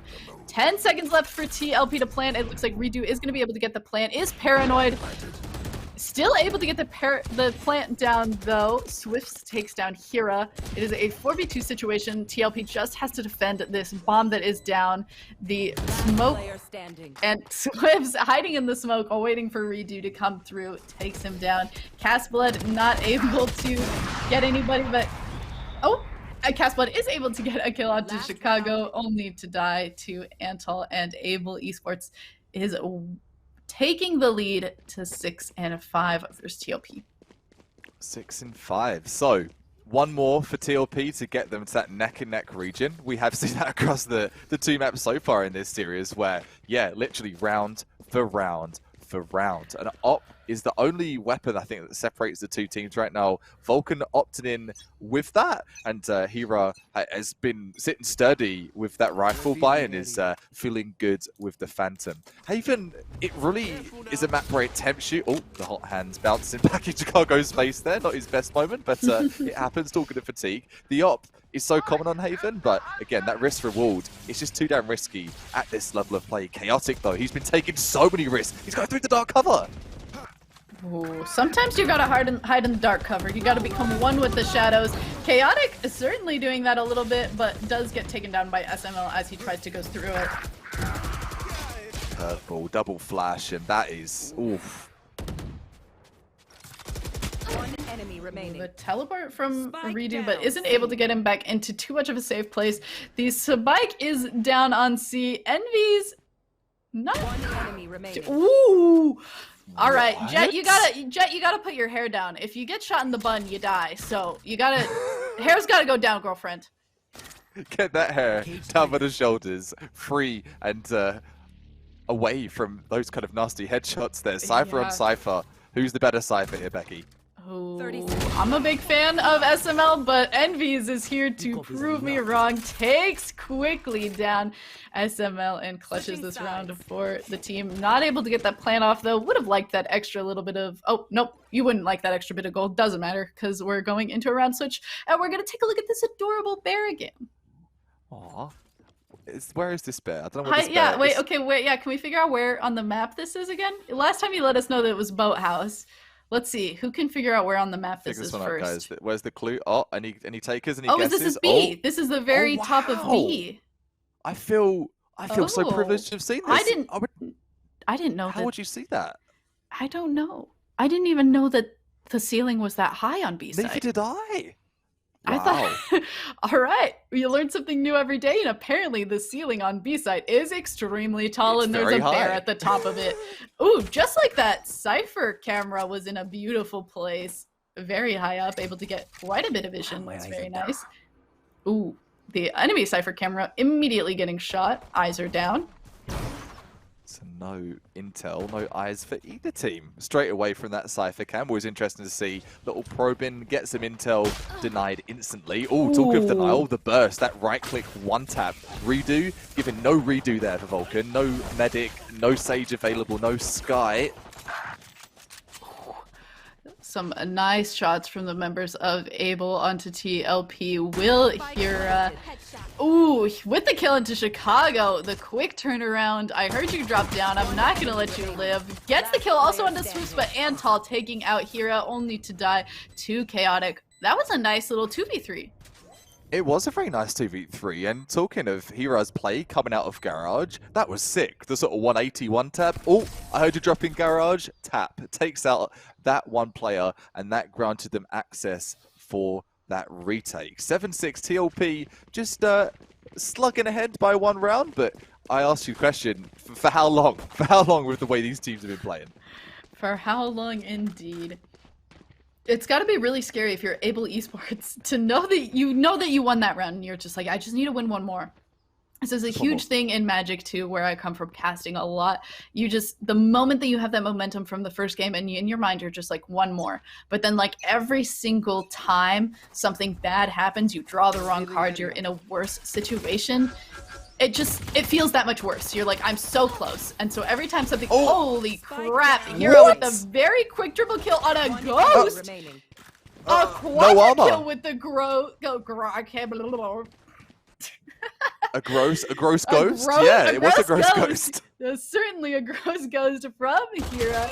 Gets that nice quadra kill. SML at least gonna take Envy's down with him. Ooh, getting shot from the back. Are we able to run away? Ooh, goes back in. Okay. So 29 HP in a dream. Expect? This certainly, yeah. Sometimes, ooh, Hira with the ace on a ghost.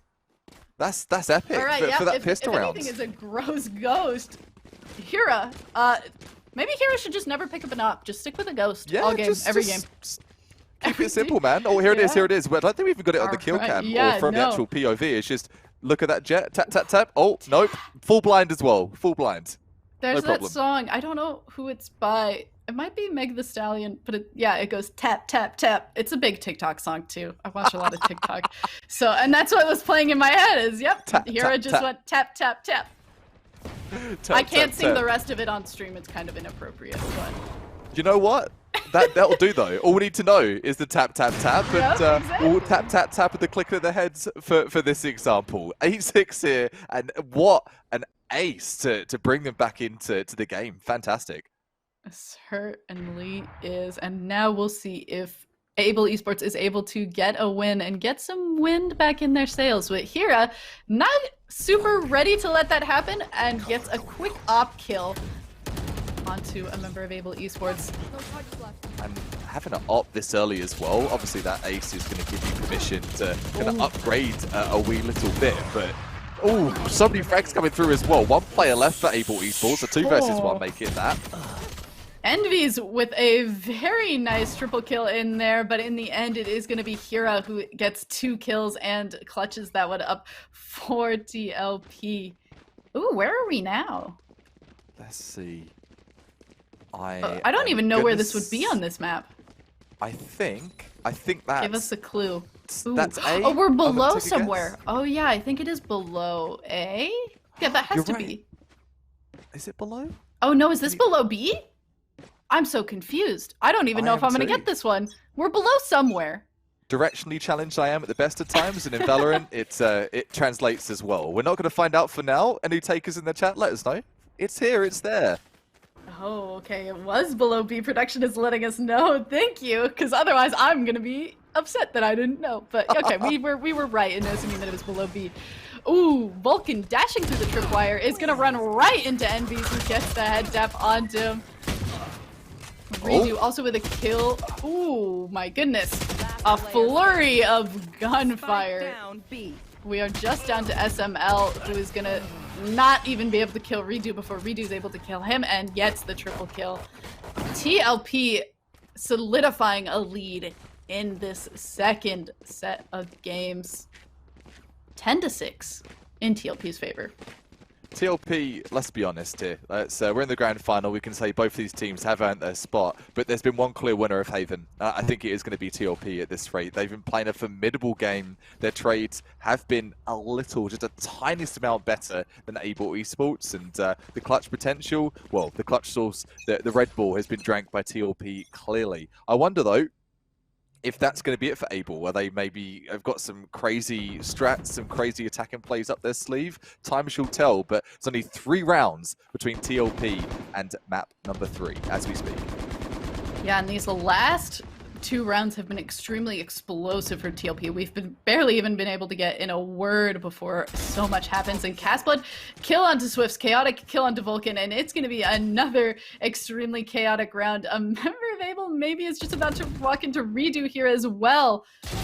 Oh no. Able Esports just walking into the ends of the guns from TLP. Antal, they know where you are. You've got to reposition a little bit and get into a better spot. Oh, SML taken out by Envy's. Are we going to get a team ace?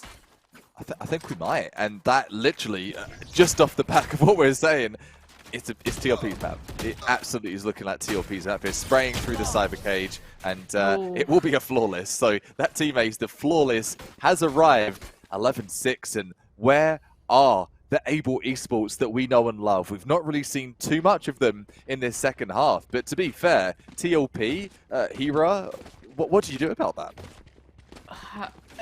Cry. Cry and rock yourself in the corner with holding that teddy bear on B site in the ceiling. Yeah, there's a certain point where you've just got to like take some deep breaths. I do this with my friends gaming all the time. Play in a few tournaments. You play in enough of these high stress situations, and sometimes you've really just got to take a moment, breathe in, breathe out, reassess what you're doing, take a moment, be like, I know that I'm tired, but I can't keep getting caught by Hira with these op shots. What's he doing? My goodness. At least Chicago is able to get 2 kills back for his team with this Sheriff, but oh my goodness, running through a million smokes there on Hira's side. Redo with the From the Shadows to get into this heaven on A site and get a nice little vantage point with Hira. Hira with the 3rd kill on this op. Can we see the second ace? Come on. Just Sheriffs and Envy's takes out Swifts. Not going to be the ace, but it is SML versus the world. No more charges left. At least SML has a Phantom, and it is now a 2v1 situation, and SML is at full HP. Camera comes down, hopefully going to be able to let SML know who's in what position. One enemy remaining. Ooh, nice head tap onto Hira, takes out the operator, and now just has to play time on this bomb against this Omen. This is a nice positioning. No time for that tripwire though. Beautifully done. It was so hard to try and talk over that. I feel like it's when you're playing a game and you have to like not talk and just let your teammate clutch the round. Beautifully done by SML, is able to clutch up that round with a triple kill. And that was in itself, I think it was a 1 versus 3, just about 1 versus 2 for sure. And Able are able to get themselves back in. I don't think it's over yet. TLP saying that though, they've been dominating the entry frags. They've been dominating the double down frags. We've seen so much from Hira, sitting on that 23-11. We are going to see the op from both teams though. First time we've seen that in quite a few rounds. Who is going to be the better opper? Can Vulcan take out Hira, his rival right now? Yeah, a little bit interesting that Vulcan got this op and is now sitting in garage. Is not maybe going to get the most of it this round as he's sitting in a garage. Isn't really able to see anybody, but Chaotic able to get a kill onto Chicago here. Oof. It's at this moment in time that you just wish that your op was watching a different angle. Not really getting anything out of this garage onto Green Watch from Vulcan. Chaotic behind enemy lines. Alright. The Hot Hand's able to redo going down to SML. Hera with the op kill onto Swifts. Vulcan, alright, getting the kill onto Chaotic, taking it down for the team. The headshot, though, it doesn't super matter on the operator. Oh no, is he going to stick this? Hunter's free for the post play. Is not able. Is going to get their share of the frags there to the 2 versus 2, but it's still... Oh, okay. Another triple kill clutch onto SML. We did not really get to see how that went down as we were watching from Antil's point of view, though Antil, with that Hunter's Fury, was really able to kill the person defusing the spike and keep them in that round. Beautifully played by the two of them. SML and Antil have some great synergy that we've been able to see across the day. That was beautifully played by both of them. So things starting to be threaded together. So if you're knitting that scarf, you're knitting that sweater, it's about time where you've got the torso, you're starting to work on an arm, and that's what we're seeing right now from Able Esports. Starting to really tie things together best as they possibly can. Saying that though, SML removed immediately. Yeah, the clutcher for the round. Ooh, that's another moment where Omen's got to take the hood down. Just the top of the hood was able to really just nail the headshot with that up. Members of Able Esports kind of dropping like flies in this round. Yeah, the pesticides being deployed, and there'll be no more flyers on the scene for TLP at this moment. Poor Able Esports. Oh.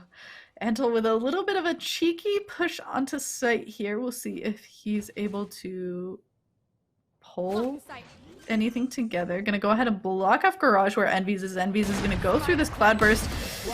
And yep, get Vulcan in the side of the head before going down to Antil. But now Antil's in a 1v3 situation, but isn't able to, just gets 2 kills before going down to Chaotic.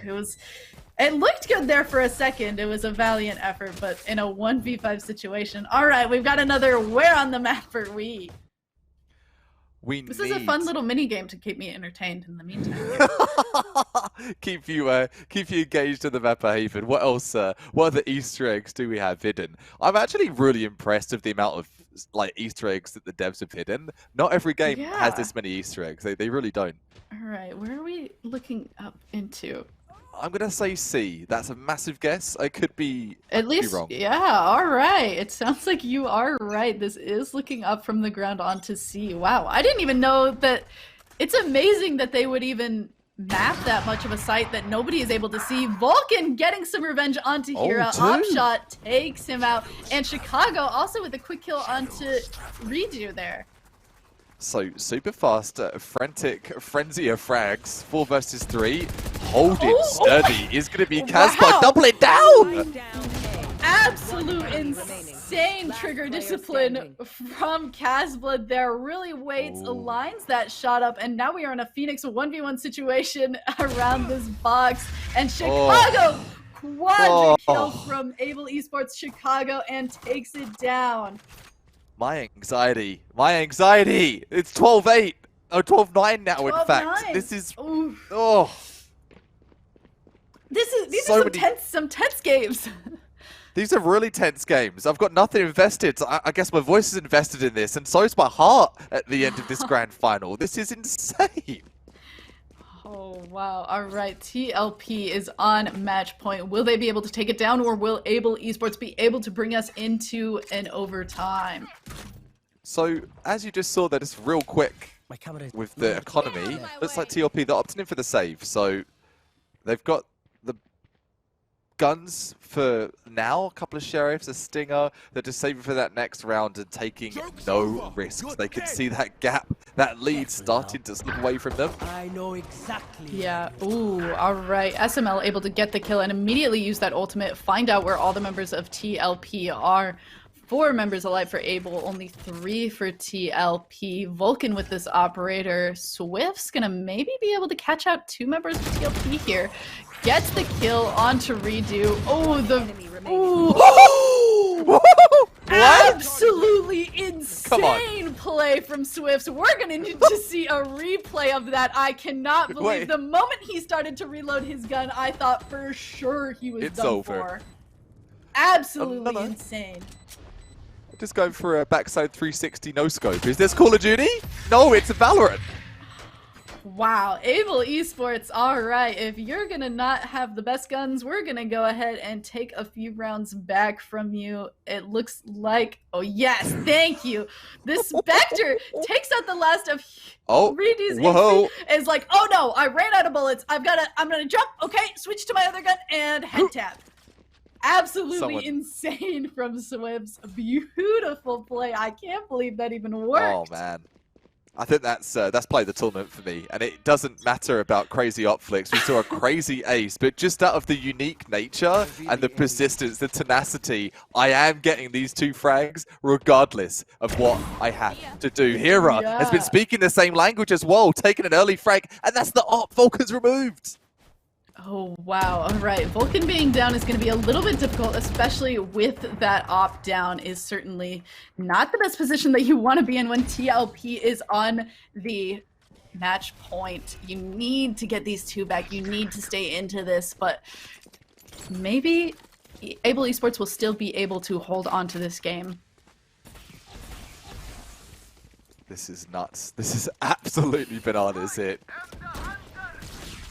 All right, able to take out that camera.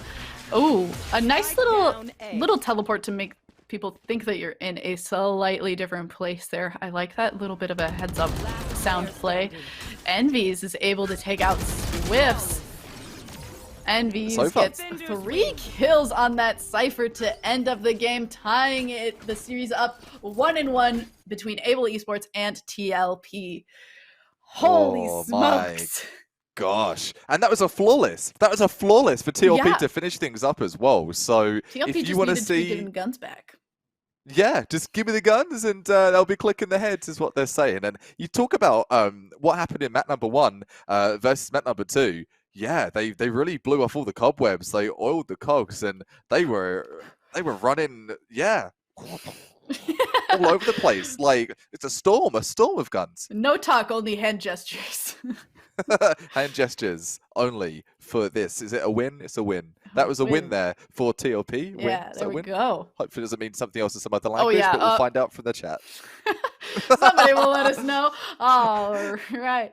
Absolutely some insane plays. It'll be really cool to see some of those replays in a bit, but before we go into that, we are going to do a big thank you to Norquest College. Are you interested in the growing Norquest College esports scene?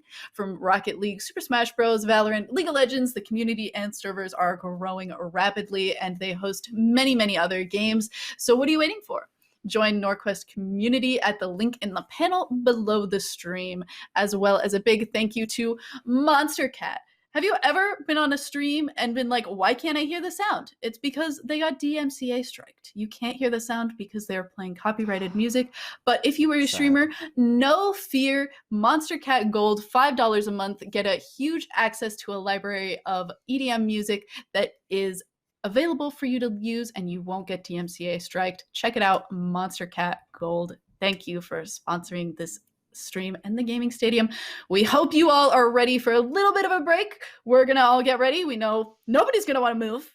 We gotta watch this final best of 3 between TLG and, oh my goodness, it's insane.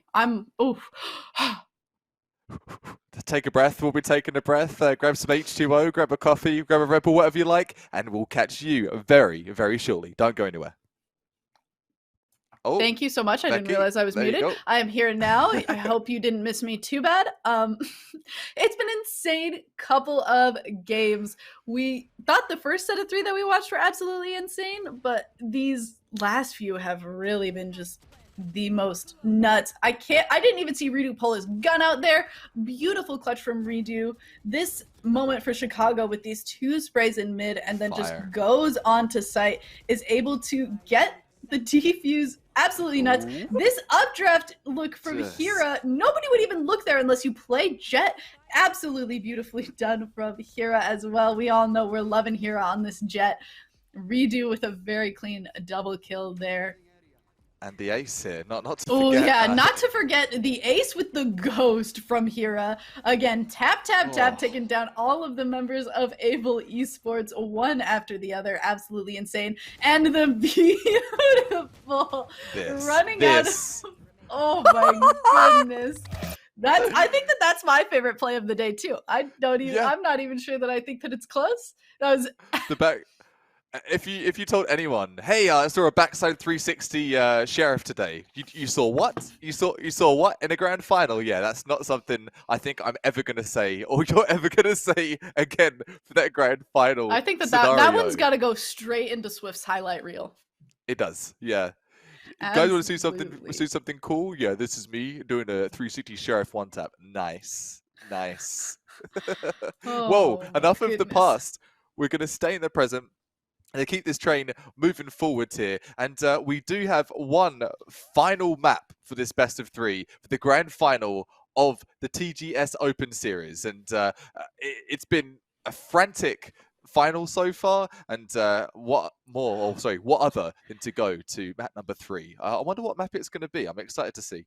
Yeah, we'll be able to see in just a minute, but it sounds like it is going to be a bind.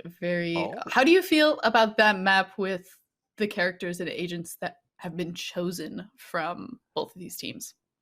So far, I think it's going to be brilliant. It's going to send us to an overtime. That's my call for the last one here. Ooh. And I say that being, you've got the tripwires, sort of the face-to-face with each other, that mirror effect. Bind, it's going to be a similar story to Haven, where it's going to probably get to that 10-10 mark, and then we're going to see maybe one team sort of teeter off and lose the wind in their sails. And that is what it comes down to at this point. It doesn't come down to one player necessarily being less skilled than the other. It comes down to which team maybe got less sleep last night, which team didn't eat well yesterday. And then it sounds like ridiculous things like, dude, are you serious? This is grassroots esports. It matters. All of those kind of things matter. Who has more tenacity and who has more energy to get the job done today? Yeah, exactly. Which team is eating their Wheaties and drinking their Red Bull is what we're looking for here. All right. The combo. Let's go ahead. No time to waste. Let's get down into this finals. We know that our chat doesn't want to wait. You all want to see how this finals gets shaken up between Able Esports and TLP. Let's get down into it. Pick me some agents. I want to know where this is going to go. Let's get into it. So far, looks pretty normal. Nobody's really picking things that they haven't picked before. Vulcan is going to move off of that jet and at least hover and lock in this raise here. Nice. Love to see some satchels. And we're speaking about earlier, looking at like top tier T1 flight level of raise. Hopefully, we're seeing some similar plays from Vulcan here. Definitely that immortal level. Been rounds the matchmaking community, very much so. Oh, and the raise is matched by Hira. So Hira's like, hey, I see you not being Jet. Don't worry, I'm not going to be Jet either. I've got the nades, I've got the paint shells, I've got the showstopper, and who will be stopping the show here today? That's the question. Oh, we will certainly see. Hira has been very impressive on this Jet, so it's surprising at this game 3 to see them moving off of that onto Raze. Both of these teams must really kind of seem to think that Raze is just much better on Bind, and it makes sense. A lot of these corners are very difficult to get out of, meaning that paint shells and showstopper are going to be really important on this map, and I look forward to seeing how both of these players and both of these skilled duelists are able to take advantage of that going into this match. Want to make some predictions? Oh, man. Do I have to? Do I have to at this point? No, this has been so... you don't have to make any predictions if you don't want to. I will not force you to make predictions. I'm gonna do it. We have to do it. We've come this far, okay?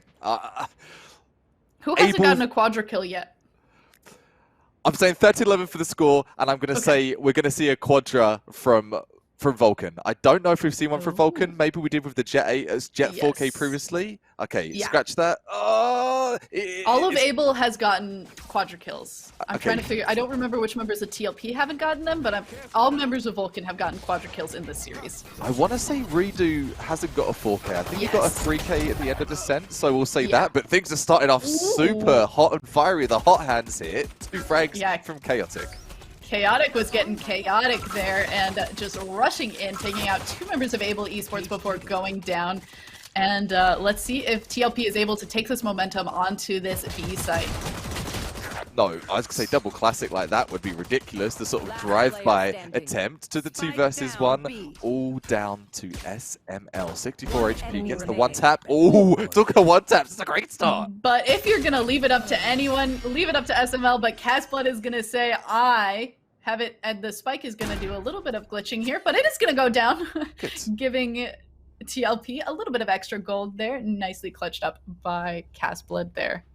Casblood's not one to sleep on, actually. Not the biggest fragger, but the frags that Casblood has been getting are so quintessential to the story we're seeing so far of why they are here at this current time. I'm sorry, I'm very excited. Production team keeps finding me more bears. There's a bear in this crate. And there's also another little friend here with a knife. Oh no, that's scary. Is that an octopus with a knife? That was an octopus with a knife. That's dangerous. I love it. But if an octopus has so many hands, some of them have to be to hold knives, right? It's true. Maybe the jet version of an octopus in like the animal kingdom, Bladestorm. Hera with a nice kill into Vulcan here. Swift's getting Hera back for that SML, yoinking up that gun off the floor, pushing through Hookah here. Chaotic sitting at this teleporter. The escalation tactic. To sit in the teleporter? Yeah, just I'm just gonna chill in this TP. No problem. No problem at all. I think they nerfed that actually. They recently they changed that escalation. Sorry, they changed it in escalation where you can't hide in the TP anymore. That's what I was about to say. It was just a little weird to see Redo just walk onto site. See, oh, nobody's here. Plant. Oh, I'll plant. No problem. Casual play in the grand final here. Money's on the line, people. Not a casual game at all. Coming through, will be Swifts, trying to get that frag off in showers. A good triple peek there. That's how you go for a retake. 3 versus 2. Able want this. Oh my goodness, Envy's with the triple kill there as they run out of showers. The triple peek not working so well against Envy's on TLP, and TLP takes the first 2 rounds of this match.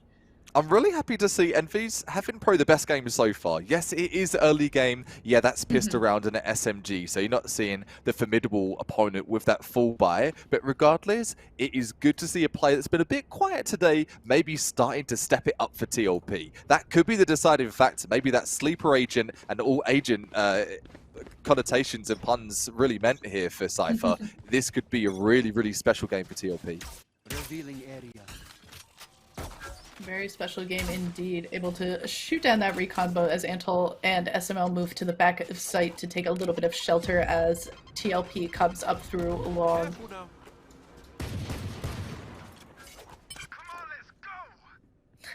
Little bit of fake out on that ult orb there.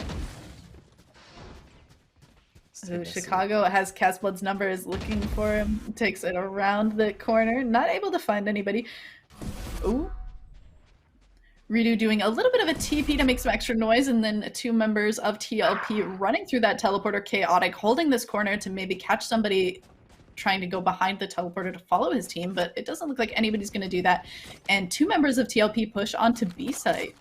And Envy's, we didn't catch it on the cam, but we saw it on the feed, able to grab a frag, and in turn, so will Antal as well. Even if things out to this 4 versus 4, Chaotic still just poison waiting there. Casblood heading out and getting that rotation going. The TP plays, they've been endless today. I was going to say, Redo ran through that long teleporter twice this game now. That man's just been running all over the map.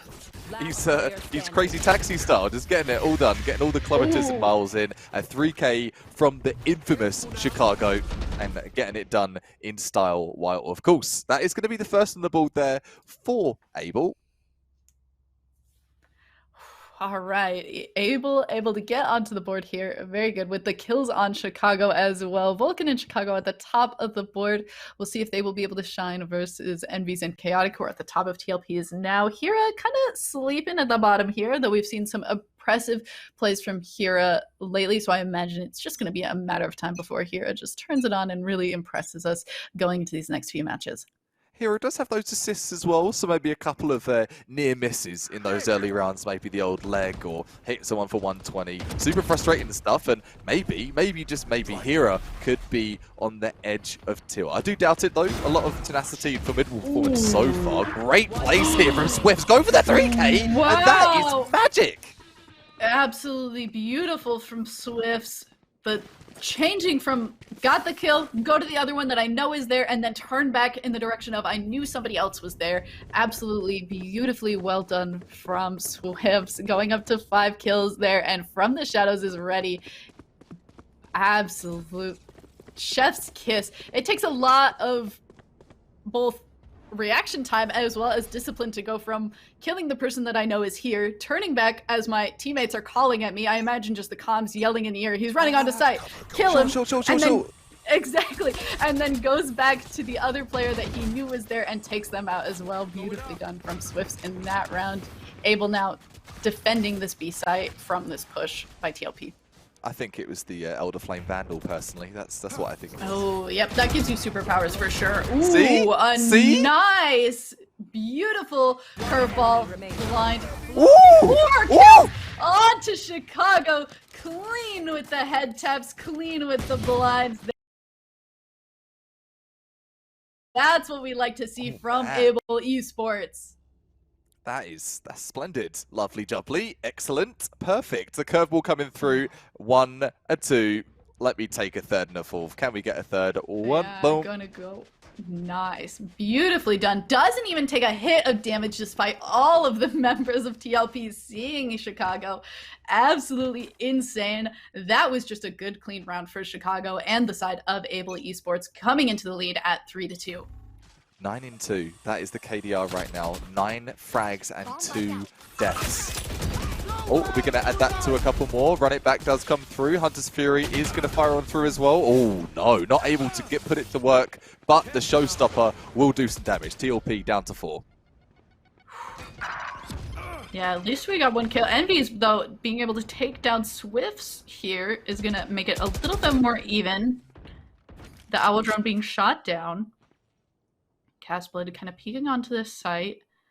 Redo looking to see if somebody's on the flank and gets shot from behind by Chicago. Envies, though, able to take out Chicago and trade back, only to get taken down by Vulcan. Chaotic. Great position here. Yeah, this is a very intense position, but gives himself away with some of these, oh, the nice curveball. No, you don't, Phoenix says.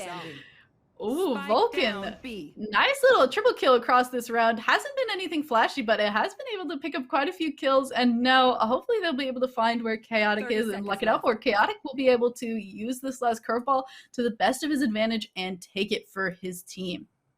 Would be perfect. Perfect to blind. Oh, this crossfire, though. This could be a problem. Oh. The moment that SML went to look at his camera was the wrong time. Chaotic was able to get the kill into SML, but Vulcan picks up a quadra kill of his own and wins it for Able Esports. That crossfire, yeah, was beautifully done. Yeah, wasn't it just? And Able, Chicago, of course, at the top. 10 frags, 3 deaths, and 5 assists. So for a duelist, 5 assists on top of those 10 frags. Your top frag in, your top assist in as well. You're all the agents in one. Support, duelist, controller, all of them. Yeah, really combat scoring out of his own mind here. Ooh, can hear a little bit of the Cypher camera, so hopefully not going to run into that. Ooh, Chicago! Oh, I wasn't a fan of Chicago before. I am now. Yeah, not my favorite city in the world, but Chicago on Able Esports making me a little bit of a fan. Maybe, just maybe. Oh, but gets taken down by Redo. Talking of that.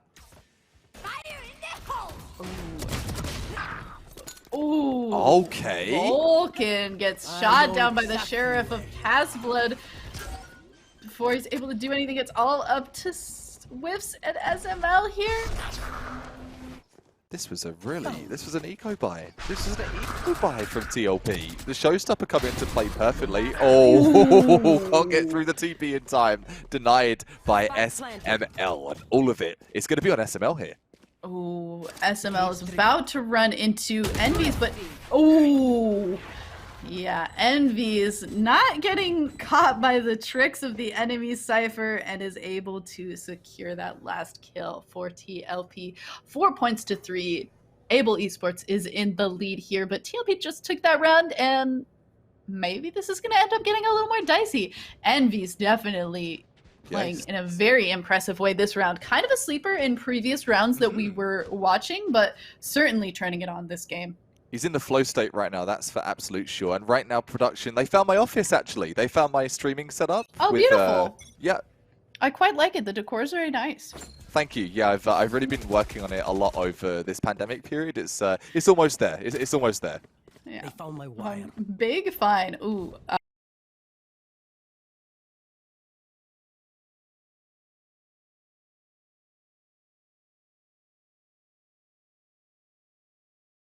What all of the characters are saying. Helps build the hype a bit more, doesn't it? Otherwise, you're sort of that silent hype. It's like a silent B movie from the 20s, and you're like, okay, I know there's hype here. I'm gonna make hype here. If you've got that sound tone, make sure you're hearing loud and clear all of those sound cues. So many sound cues in Valorant as a player, and all these players. You talk of 10 out of 10 volume, yeah, 11, 12 out of 10. Make sure it's cranked, and you can hear where absolutely everyone is. Great one-way dark cover here. Yeah, absolutely beautiful. Only get covered by a dark cover on SML's redo, getting the nice shot on Swift's out there. Ooh. All of the utility getting taken down from SML's Cypher. Envy's setting up some Cypher utility of his own. A nice little camera to watch the flank, but not going to really be a worry based on where we can see people on the minimap. Able using these curveballs, trying to get these members of TLP. Chicago taking down Envy's in a little bit of a trade. SML taking down Hira as he's trying to pick out through U-Haul to run it back. Let's figure out where everybody is and be able to take them out. SML with some good kills. The only member of TLP that's left is Redo. And the Paranoia is going to give him away, and Vulcan is able to secure that last kill, but I don't know if there's time for this defuse. Oh, it's going to be 0.25 seconds. Oh, so close. Looks like Able Esports able to clutch that round. A nice stick from SML, but Vulcan was saying, if this is enough time, I'm going to do a little bit of a see ya, and runs back to spawn. But not to worry, Able Esports gets that round, bringing it to 5-3. 5-3. Envy still on the top of the scoreboard, still with 12 frags. The only player on TLP with double figures right now by a significant amount. That's concerning. That's putting so much pressure on Cypher. On a Cypher, that's not a carryable agent. I say that it's not by default, but maybe in this game. I'd love to see Envy's prove you wrong now and carry on this Cypher. Cypher hard carry incoming, maybe. Yeah. I'm here for it. I'm all for the Sentinel hard carries. Ooh, that's an interesting tripwire that we just saw. It definitely a nice was. little diagonal one. Very creative. Oh. Cage triggered. Oh, almost gets cut out by that curveball, but triggers the cage and runs back to safety. Chaotic with the kill onto Chicago as they push onto this B site.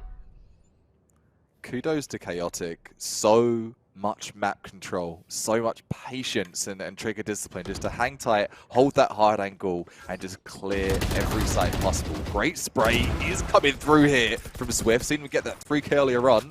Can he get the double down here?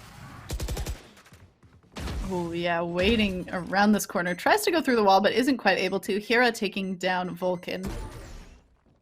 Hira now watching back in lamps.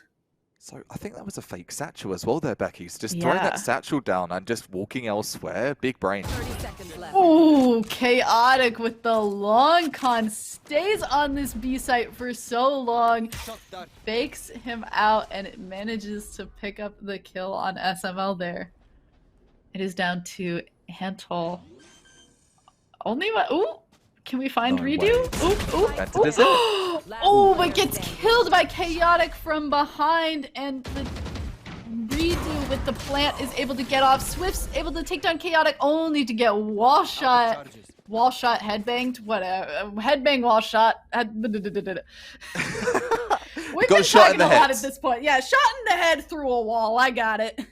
Shot in the dome through an object. It's happened so many times, and we are struggling to describe it any other way. Savage plays in the server today. So many savage shots that you're like, what can I do? Nothing. And that's the problem. These players, they're too damn good. We're just arriving and coming up to the end of the first half in a couple of rounds here. So far, it has been nothing else but what you would have expected. Neck and neck race. What a recon though. Where's that going? Oh, wow. Whoa. Oh, right onto our camera apparently, and it shot us right in the face. Talk about first-person perspective and first-person shooter, first-person spectating as well, getting it all done. 3 players removed there. Omen, Redo, get his worth, his double down. 2 members of Able Esports taken down by Redo, and 3 members down total. The spike going down, Antol holding this angle, hoping that Swifts can come join him and help him retake this site before anything too crazy happens, but is able to take out Redo at least. Swifts finally coming onto the site. Envies, though, takes out Antol. Knows Swifts is around here. Swifts going down to 2 HP. Run. Run, Forrest, run. Run! That is... Get out. Leave. Pack your go. bags. Swifts with, you know what? I'm gonna go take a shower, maybe. I'm gonna cool off. I'm gonna cool off. No, I'm gonna just run around the map and try to be safe. Sorry, I don't really want to be found right now. You can reach me at my business hours, and Here's my email, and I don't use it yeah, ever. exactly. You can go straight to voicemail of Swifts. He's gonna save this round. This number is no longer in service. Perhaps. There we go. Perhaps. So, we are at that 5-5 portion right now where, yeah, both teams are round for round. We've had this since the semi-finals. I think the beginning of the semi-finals. Their level of play, it's so even, Steven. It's so level playing field that it's the most difficult to tell who's take a round, regardless of their buy. A light buy coming in from the likes of Able Esports. Does that stop them getting rounds though? Hell no. They've got some rounds on Ecos, and I wonder, is that going to be one of those rounds? Alright, SML throwing a few shots. It looks like Able Esports is doing a little bit of a saving round here to keep their econ safe. SML going down to Redo. Multiple people shooting at him. Swifts, though, able to get a kill onto Chaotic, but Redo with a nice little triple kill here on this B site, and then a little bit of TP to reposition, only to go through this teleporter. Swift's getting shot from behind as he's trying to rotate. Again, no heals. Absolutely no heals. And there's been a minimalistic use of... Okay, and a blind ace through your dark cover. That's how you do it, Redo. There we go. Redo also hadn't gotten a quadra kill yet, but an ace kind of works, right? I could get an ace, guys. He said, I can't do a quad, I can do an ace. Does that fit the bill? It yeah, damn I can't well do 4 does. kills. I'm a 5 or nothing kind of guy here. And Redo gets an ace, going up to 10 kills. The From the Shadows is ready going into this next round. Lots of big kills across the entire board for both teams. This is a lot of very high-level play of all of these agents and all of these players. 5 guys and fries, 5 frags and no die. That's going to be what Omen is doing. Redo feeling really good after that ace. And an ace in a final, especially in the 3rd map of a best of 3, that adrenaline, that's like cheating. It's like hacking having that kind of adrenaline right now. Certainly is a little bit. That rush of adrenaline is a little bit of an energy boost as well. SML says, I'm a little mad about that, how those last few rounds went, as well as Chicago taking some names and mowing down the members of TLP, trying to even it up. Only member of TLP left is Envies. And we know where you are. Swifts finishing up the members of TLP. A clean round for Able Esports there. Yes, it was. Chris. Oh my goodness. Completely even going into this side switch. Oh, this honestly, I think you feel the same as well. We're like the 6th player on each team right now. That's how invested I am in this damn game. Where Oh, you yeah. just every twist and turn, I'm like, oh, it's like a roller coaster. This is crazy. It really is, and it's so back and forth that every single time you think you know who is in a better position and who's gonna win, it just immediately does a quick turnaround. Kind of like Swift's doing the nice little 360 with the Sheriff earlier in the last game that we saw. Oh man, this has been an absolute quest, a Valorant quest that you joined us on today. If you stuck around for the whole thing, thank you so much for joining us and sticking this one out. This has been a wild ride or die, if you will, and all of the players, they're looking to go for this B push here. So many players at Gardens. Shock darts coming out from Antal here. A very aggressive push onto B. It looks like they have the site. Envy's the only one here. And it looks like Chaotic is doing a little bit of a run around here, trying to catch somebody off guard on the side. Chicago taking a few hits from Redo and goes down. Envy's getting Antal at the back of site. Ooh. Envy's goes down to Vulcan. Oh, that raised grenade doing a little bit of a ricochet there. The Paranoia goes down, allowing Redo to take down Vulcan. Spike planted. One That enemy nade remaining. not doing what it was supposed to, and is that going to be the potential diffuser SML? He's got to have an idea that the diffuser is going to be stuck here. Oh. Okay. That's one. Oh, run! It is like I'm the 6th member of the teammate. Run! I don't know. Save, get out of there, let's go blow. Exactly. The things that you would call out when your teammate is the one left up and you're watching from their point of view. But it looks like TLP is going to take that round down pretty swiftly and easily. Able Esports not quite able to take the momentum from that B side. But Looks that like is... we're... Sorry, Yeah? sorry, go ahead. No, it looks like Able Esports is going to try a little bit of a different tactic this game, or this round, and not go for a hard push onto B, or maybe they're deciding, looks like we're actually, yeah, going to go for another push onto B site. It didn't work well the first time, but this time it'll work. This time, this is different, right? Yeah, this time certainly different. And that's what you've got to tell yourself, that mental reset, not just from half to half, from round to round. And it's not something we've banged on about all game today, but that mental fortitude, you're in a grand final, you're going to be feeling really, really exhausted here. So many sweaty players trying all these ridiculous setups, and you've got to keep your cool, not get frustrated, and stay in the game. Lots of frags coming in here from TLP. Able Esports all down to 1. Redo, no redos here. And yet no redos here for Able Esports. Down to even the spray at the start of that round that almost looked identical, and likewise, it did not go the way of Able Esports. TLP took them down even more swiftly than they did the last round, and TLP is taking the lead at 8-6. This is continuing on, and wouldn't expect anything less than a fiery show, a fiery display in this second half. Phantoms for the majority, 1 Vandal for Able. This is their bye. If they were to lose this one, this would put them in financial ruin, and surely this would send TLP towards that double figures. Oh, I love this Cypher camera up in hookah. Nicely tucked into those curtains so nobody is able to see where your camera is, but you're able to see if people are coming up into hookah. Except for that, looks like Able Esports is sneaking around long. Maybe not going to commit to it, probably going to go pick up the spike and go to a different site. But just in case, the Cypher camera is there and in a nice, safe little place. Safe, just like that bear tucked away in Yeah. sight somewhere. Exactly like that. Yeah, it looks like Silva and Phoenix are gonna waltz back over, pick up the spike, and rejoin the members of Able on this A site. B site wasn't working out, so let's all try and go A site. But there are 4 members of TLP on this A site, but 2 of them go down, 3 of them go down. Antal with 2 kills, Chicago with 1. Hira though, ooh, 2 kills with the Sheriff, only to go down to Vulcan.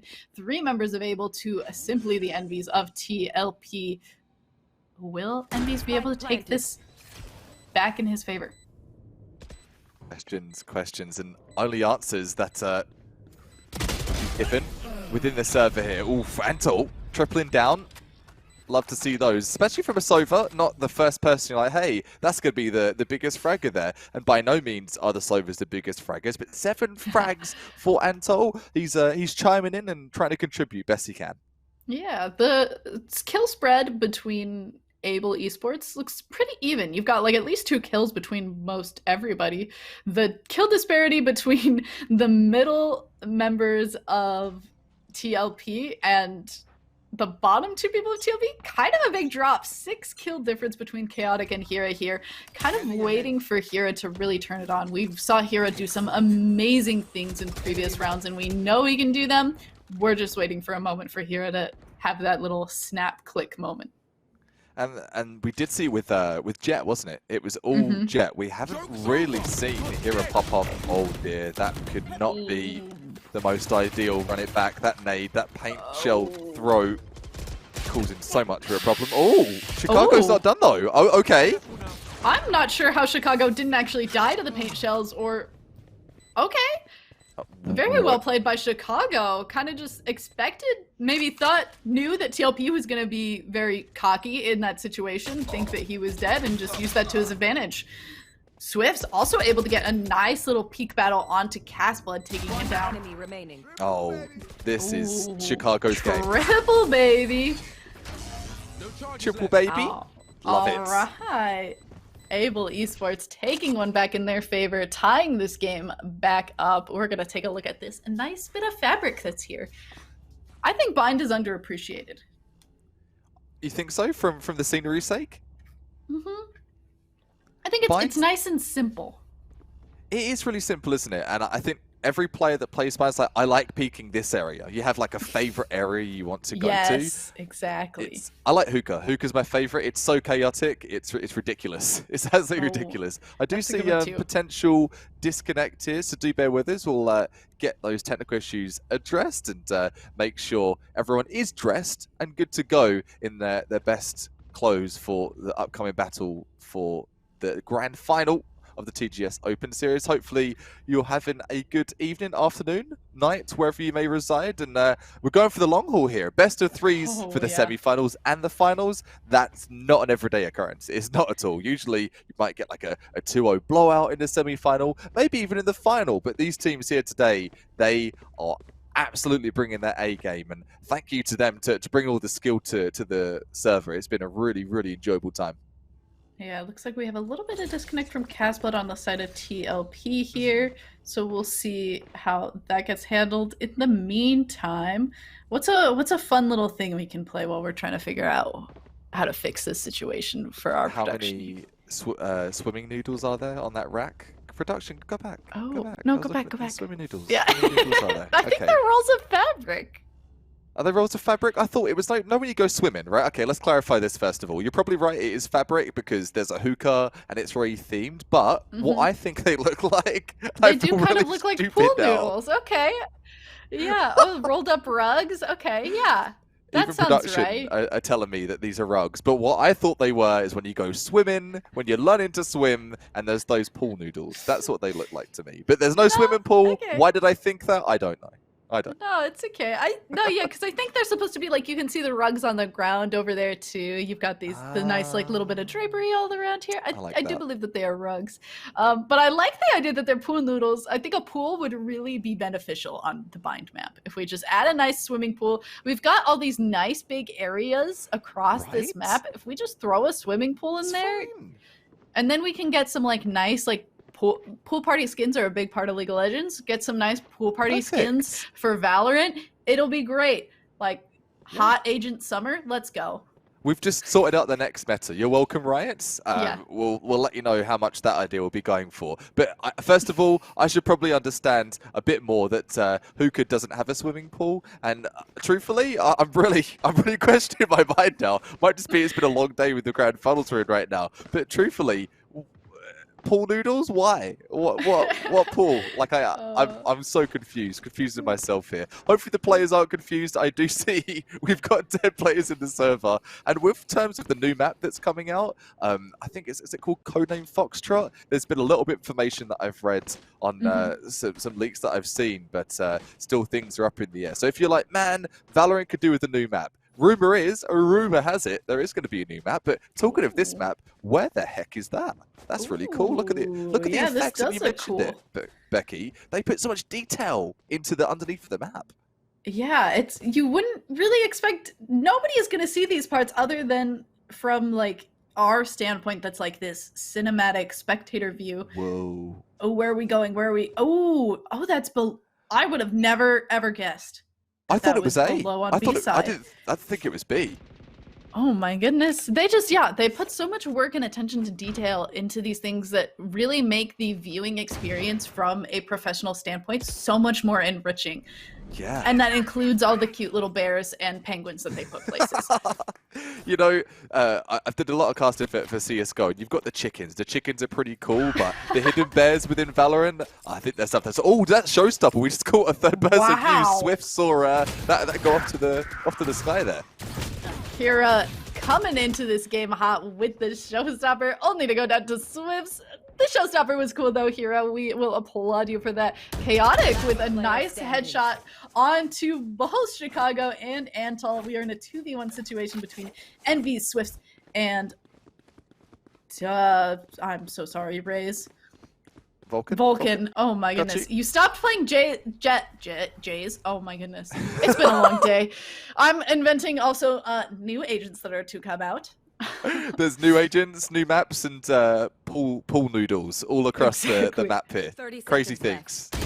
Oh, a nice little converge, but it is going to be the quadra kill onto Swifts from that round, taking out Envies and putting Able Esports ahead. Hopefully that is not to the point we see Casblood's ping kind of doing some crazy ups and downs. That would be a real shame if that had anything to do with how these games are going. Who's on the McDonald's Wi-Fi? Get off of that. I'm kidding. That's a comment. Get out of the parking lot. You gotta at least go to a Starbucks. Their Wi-Fi is far superior. Come on, get it right if you're going to use those strats. Exactly. The hotspot strats. Come on.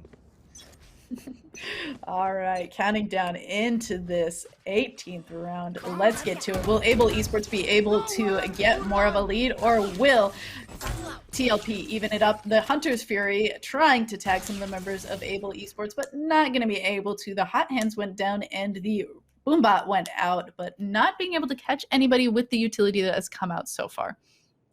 Yeah, so far a little bit of damage inflicted. I think it's to Hero able to somehow evade former aggression, but not this one. Hero being taken out, and that is going to put it to the 5-on-4. All right, a tense moment now. We can start to whisper, you know. When do you ever? I find myself doing this when I play sometimes. If I'm in a situation where I don't want somebody to hear me, I start to whisper. And SML and Chaotic definitely didn't want to be heard by each other, and maybe they should have been whispering.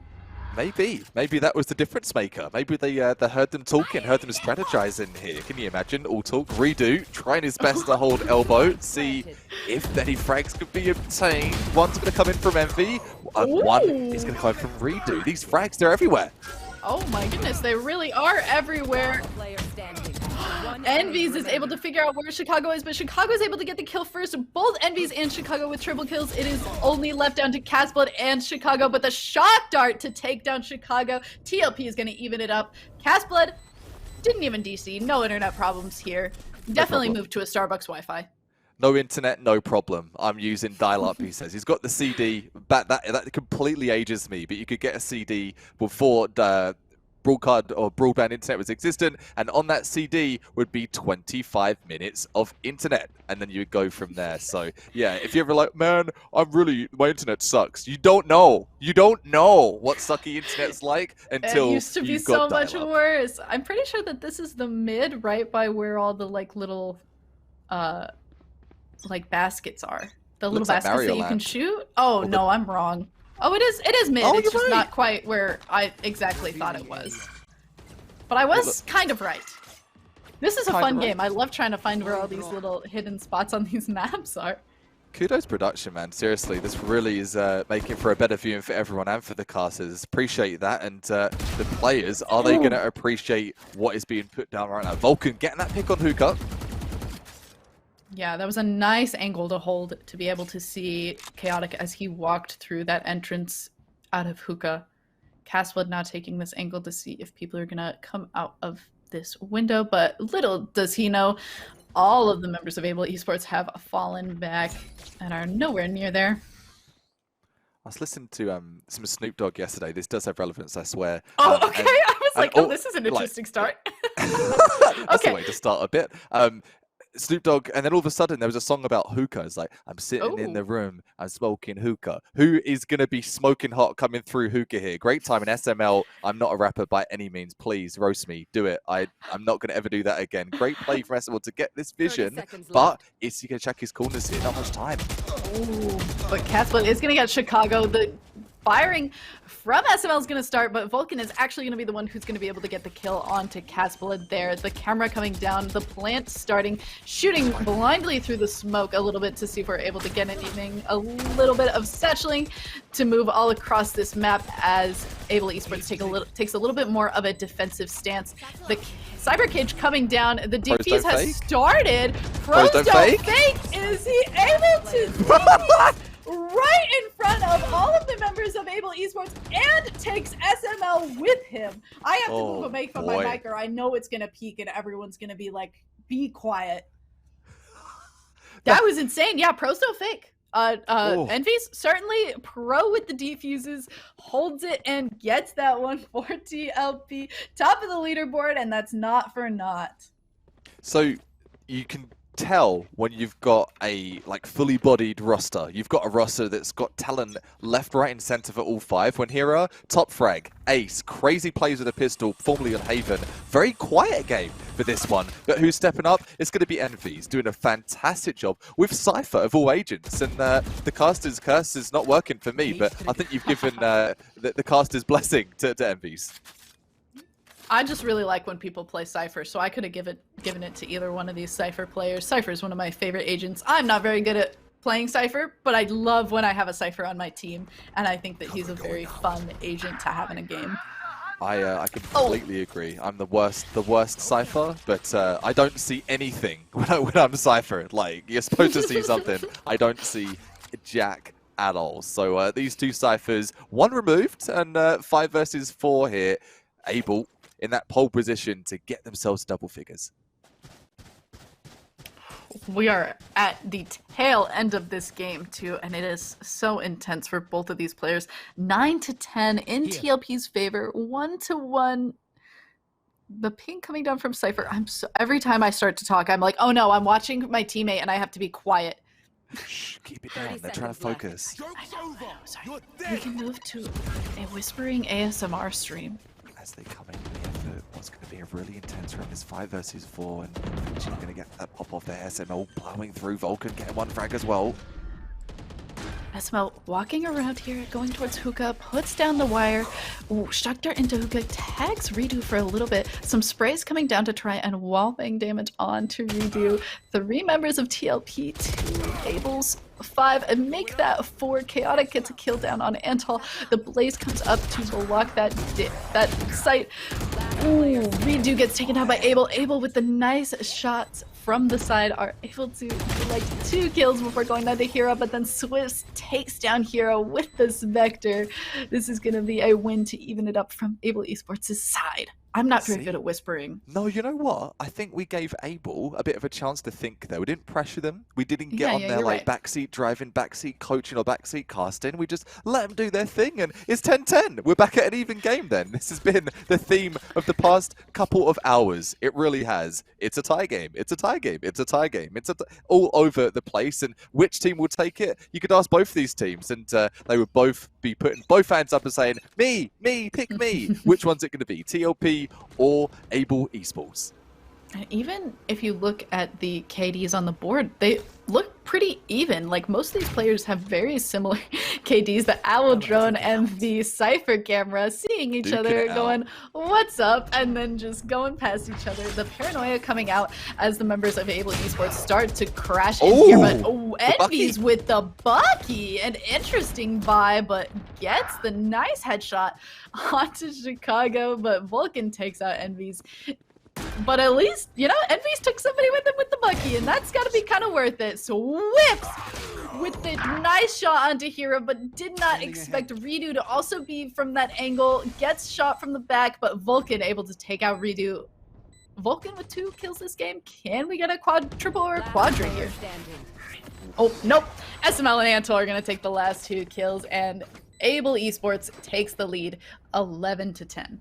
Yeah, they answered that one for you. No room for any 4Ks, any 3Ks, just deleting players from the server and said, okay, let's reset, let's respawn, and go for another shot at this. I do believe we're going to have that buy coming in from TLP. Look at the money, though. So if they're to lose this one, not only is it going to be match point for Able, it's going to be no points in the bank for them. They're going to have hardly anything.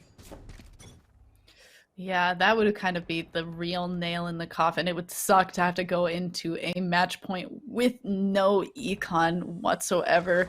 Hard to fight against a match point when you don't have the ideal guns for your team. And Able, with a nice start into this round, get the kill onto Hira. So, if anything is to get them to that 11-11, make a wish. I'm sure Able, they're making a wish right now to get themselves back into this game. And yeah, whispering, whisper before, give it a whisper again as they're climbing and clambering their way into gardens, trampling a few flowers on their approach. Who's awaiting them? Oh, it looks like we see Envies and we see Chaotic kind of hanging out at the back, gets hit by the paranoia. Oh. Vulcan with the showstopper, able to get Chaotic. Envies takes out Chicago, but Vulcan then takes out Envies. Only 2 members of TLP are left. Is Able Esports going to be able to take this to the match point? That is such a good point here, Redo. Everything to do here on this retake. Such a big task, a big feat. Does get tagged by that recon drone as well. Oh man, he must be trembling right now. Yeah, this has got to be such a tense moment for Redo. Hitting this match is very, very important for TLP. Casblood able to get 1 kill onto SML, a second kill onto Antal. Through the wall, that wasn't even counting as a wallbang, but for some reason it, oh my goodness, Swifts knows where Casblood is, who's going to be able to get fight, and it's going to be Swifts and Vulcan, both able to take out the members of TLP. Only Swifts is left, but that does take it into match point for Able Esports. Could this be the end of our tournament? Oh, look, yes, it's a little octopus with the knife. It is the octopus. It's the Jet. Obviously, it's a Jet fan, right? Clearly, yeah, it's a Jet obviously. fan. Jet main octopus right there. I love the bandana. Is that a bandana too? I think it is. I think, yeah. That is really cute. Oh, was it? It might be a rabbit, yeah. Okay. Oh. The what we believed to be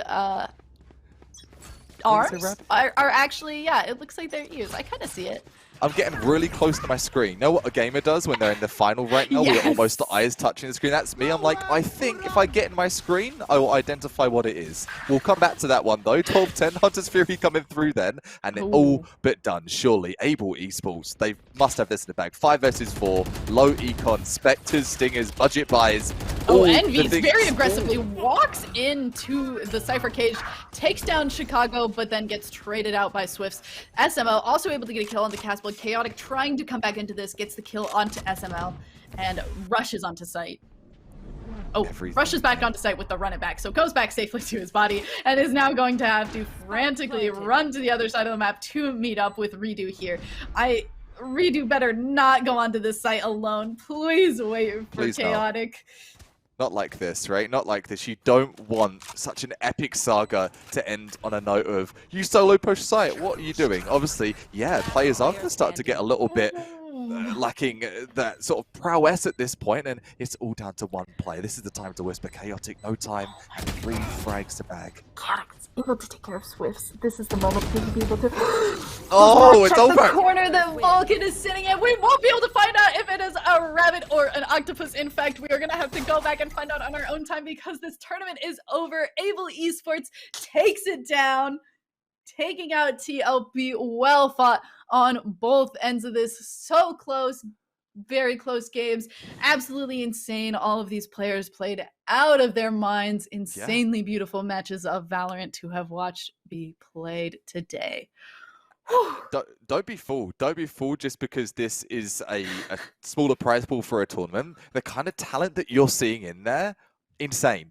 Absolutely insane. And so many 4Ks aces. We saw 2 aces over 2 games in the grand final. That tells you if you didn't hear anything else about the game. You said there was an ace in the 4K and 2 aces over 2 games. Whoa, pure talent, Yeah, left, right, let's and look center. back at some of these beautiful plays. Able Chicago doing some great things. This Hera draft, catching Vulcan, absolutely insane. Who even thinks to look there? Hera played a beautiful game on Jet. Chicago again. I don't even know why Chicago ever played Sage. I'm sure Chicago is a great Sage, but please continue to be an amazing Phoenix, because I am loving watching you play Phoenix. Hera with the ghost here, and this absolutely insane ace that comes from Hera. This 360 Sheriff from Swim. Here we go. Oh, there we go. Quick little turnaround. He's playing like the little Omen games. You can't see me. Haha. You can't see me. You can't see me. So was it John Cena? I think it was a John Cena one-liner. You can't see me. You can't see me. Oh my goodness. Absolutely insane. Oh, this beautiful play. This quadra from Chicago. Just the curveball into tap, tap, tap. Never even gets hit. All of shields still on. Nice showstopper from Vulcan. All right, that was a beautiful run it back that was brought to you by our sponsors at Kanto. Looking for the final piece for your work or home gaming setup? Find everything that you will need to build your workstation or battle station at kantoliving.com. Check out their monitor mounts, speakers, and stands today. Of course, and obviously you've got to sort the setup out. You've got to sort what kind of energy you have as well. All the players today, I can guarantee a lot of those players, if not all of them, were jacked on Red Bull. Talking to Red Bull though, this isn't for me, this is for you. I've had my Red Bull. I'm talking to you about the Red Bull Campus Clutch. It invites students from more than 50 countries to represent their country. If that wasn't alone like really cool, it gets better. You're leading to a world final later in the year as well. The qualifiers are already underway. There's one on the 27th, there's one on the 10th today. But if you have missed out, and probably because you'll be watching us today, April 24th, there's a Canadian qualifier. Get yourself in the mix for that one there, losing my voice here. And you can find all of that info at redbull.ca/campus clutch. If you're interested, plenty of money up for grabs. And of course, an opportunity to play some players in EU. Why the heck not? Why not? Well, why not? Getting to play against players all across the world is a great thing to have access to. And if you are somebody who's trying to play against people from all over the world, you might be a streamer as well. And if you're trying to not get DMCA striked and have people be able to watch your VODs, check out Monster Cat Gold. For $5 a month, you will have access to a huge library of EDM music to play in the background of your streams, or you're on Twitch or on YouTube without worry of being DMCA striked. Only $5 a month. Thank you, and check out Monster Cat Gold.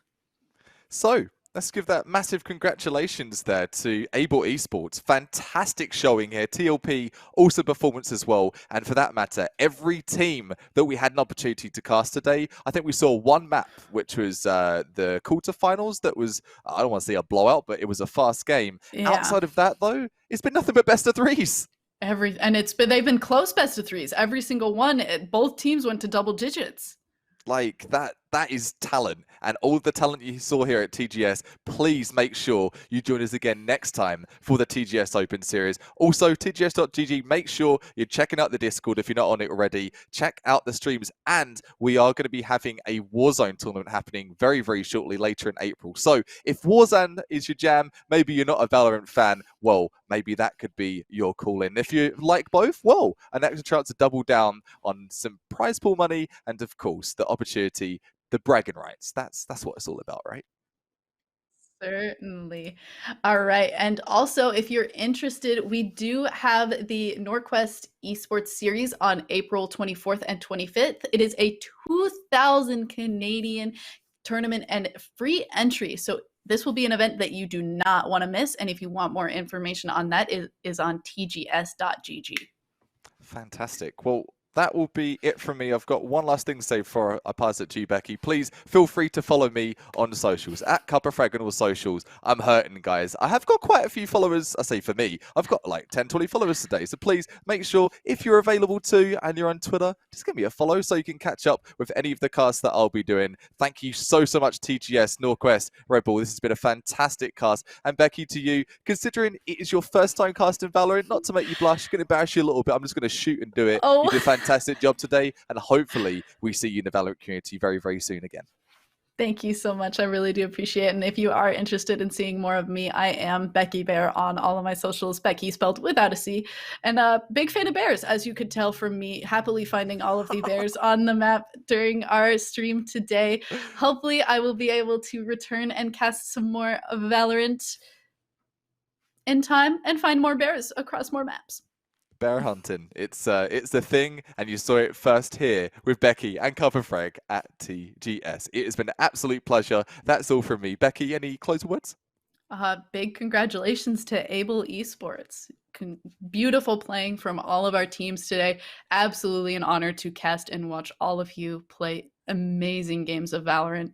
Hope you all feel good about the play that you did today, because I know I'm floored by everything that I saw here today. So great job to all of the players who played today. You couldn't have said it. You said it way better than I did. Seriously, that's eloquently put, because the talent that was in the server, yeah, this isn't an every tournament you go to kind of deal. You could see there was a lot of practice. There was so much effort and the eternal time in the range. So I've taken my notes. I'm sure Becky has as well. We'll be using it in matchmaking. Hopefully you do too. Otherwise, have a great rest of your Saturday evening. Peace, farewell, and stay safe, guys. Cheers.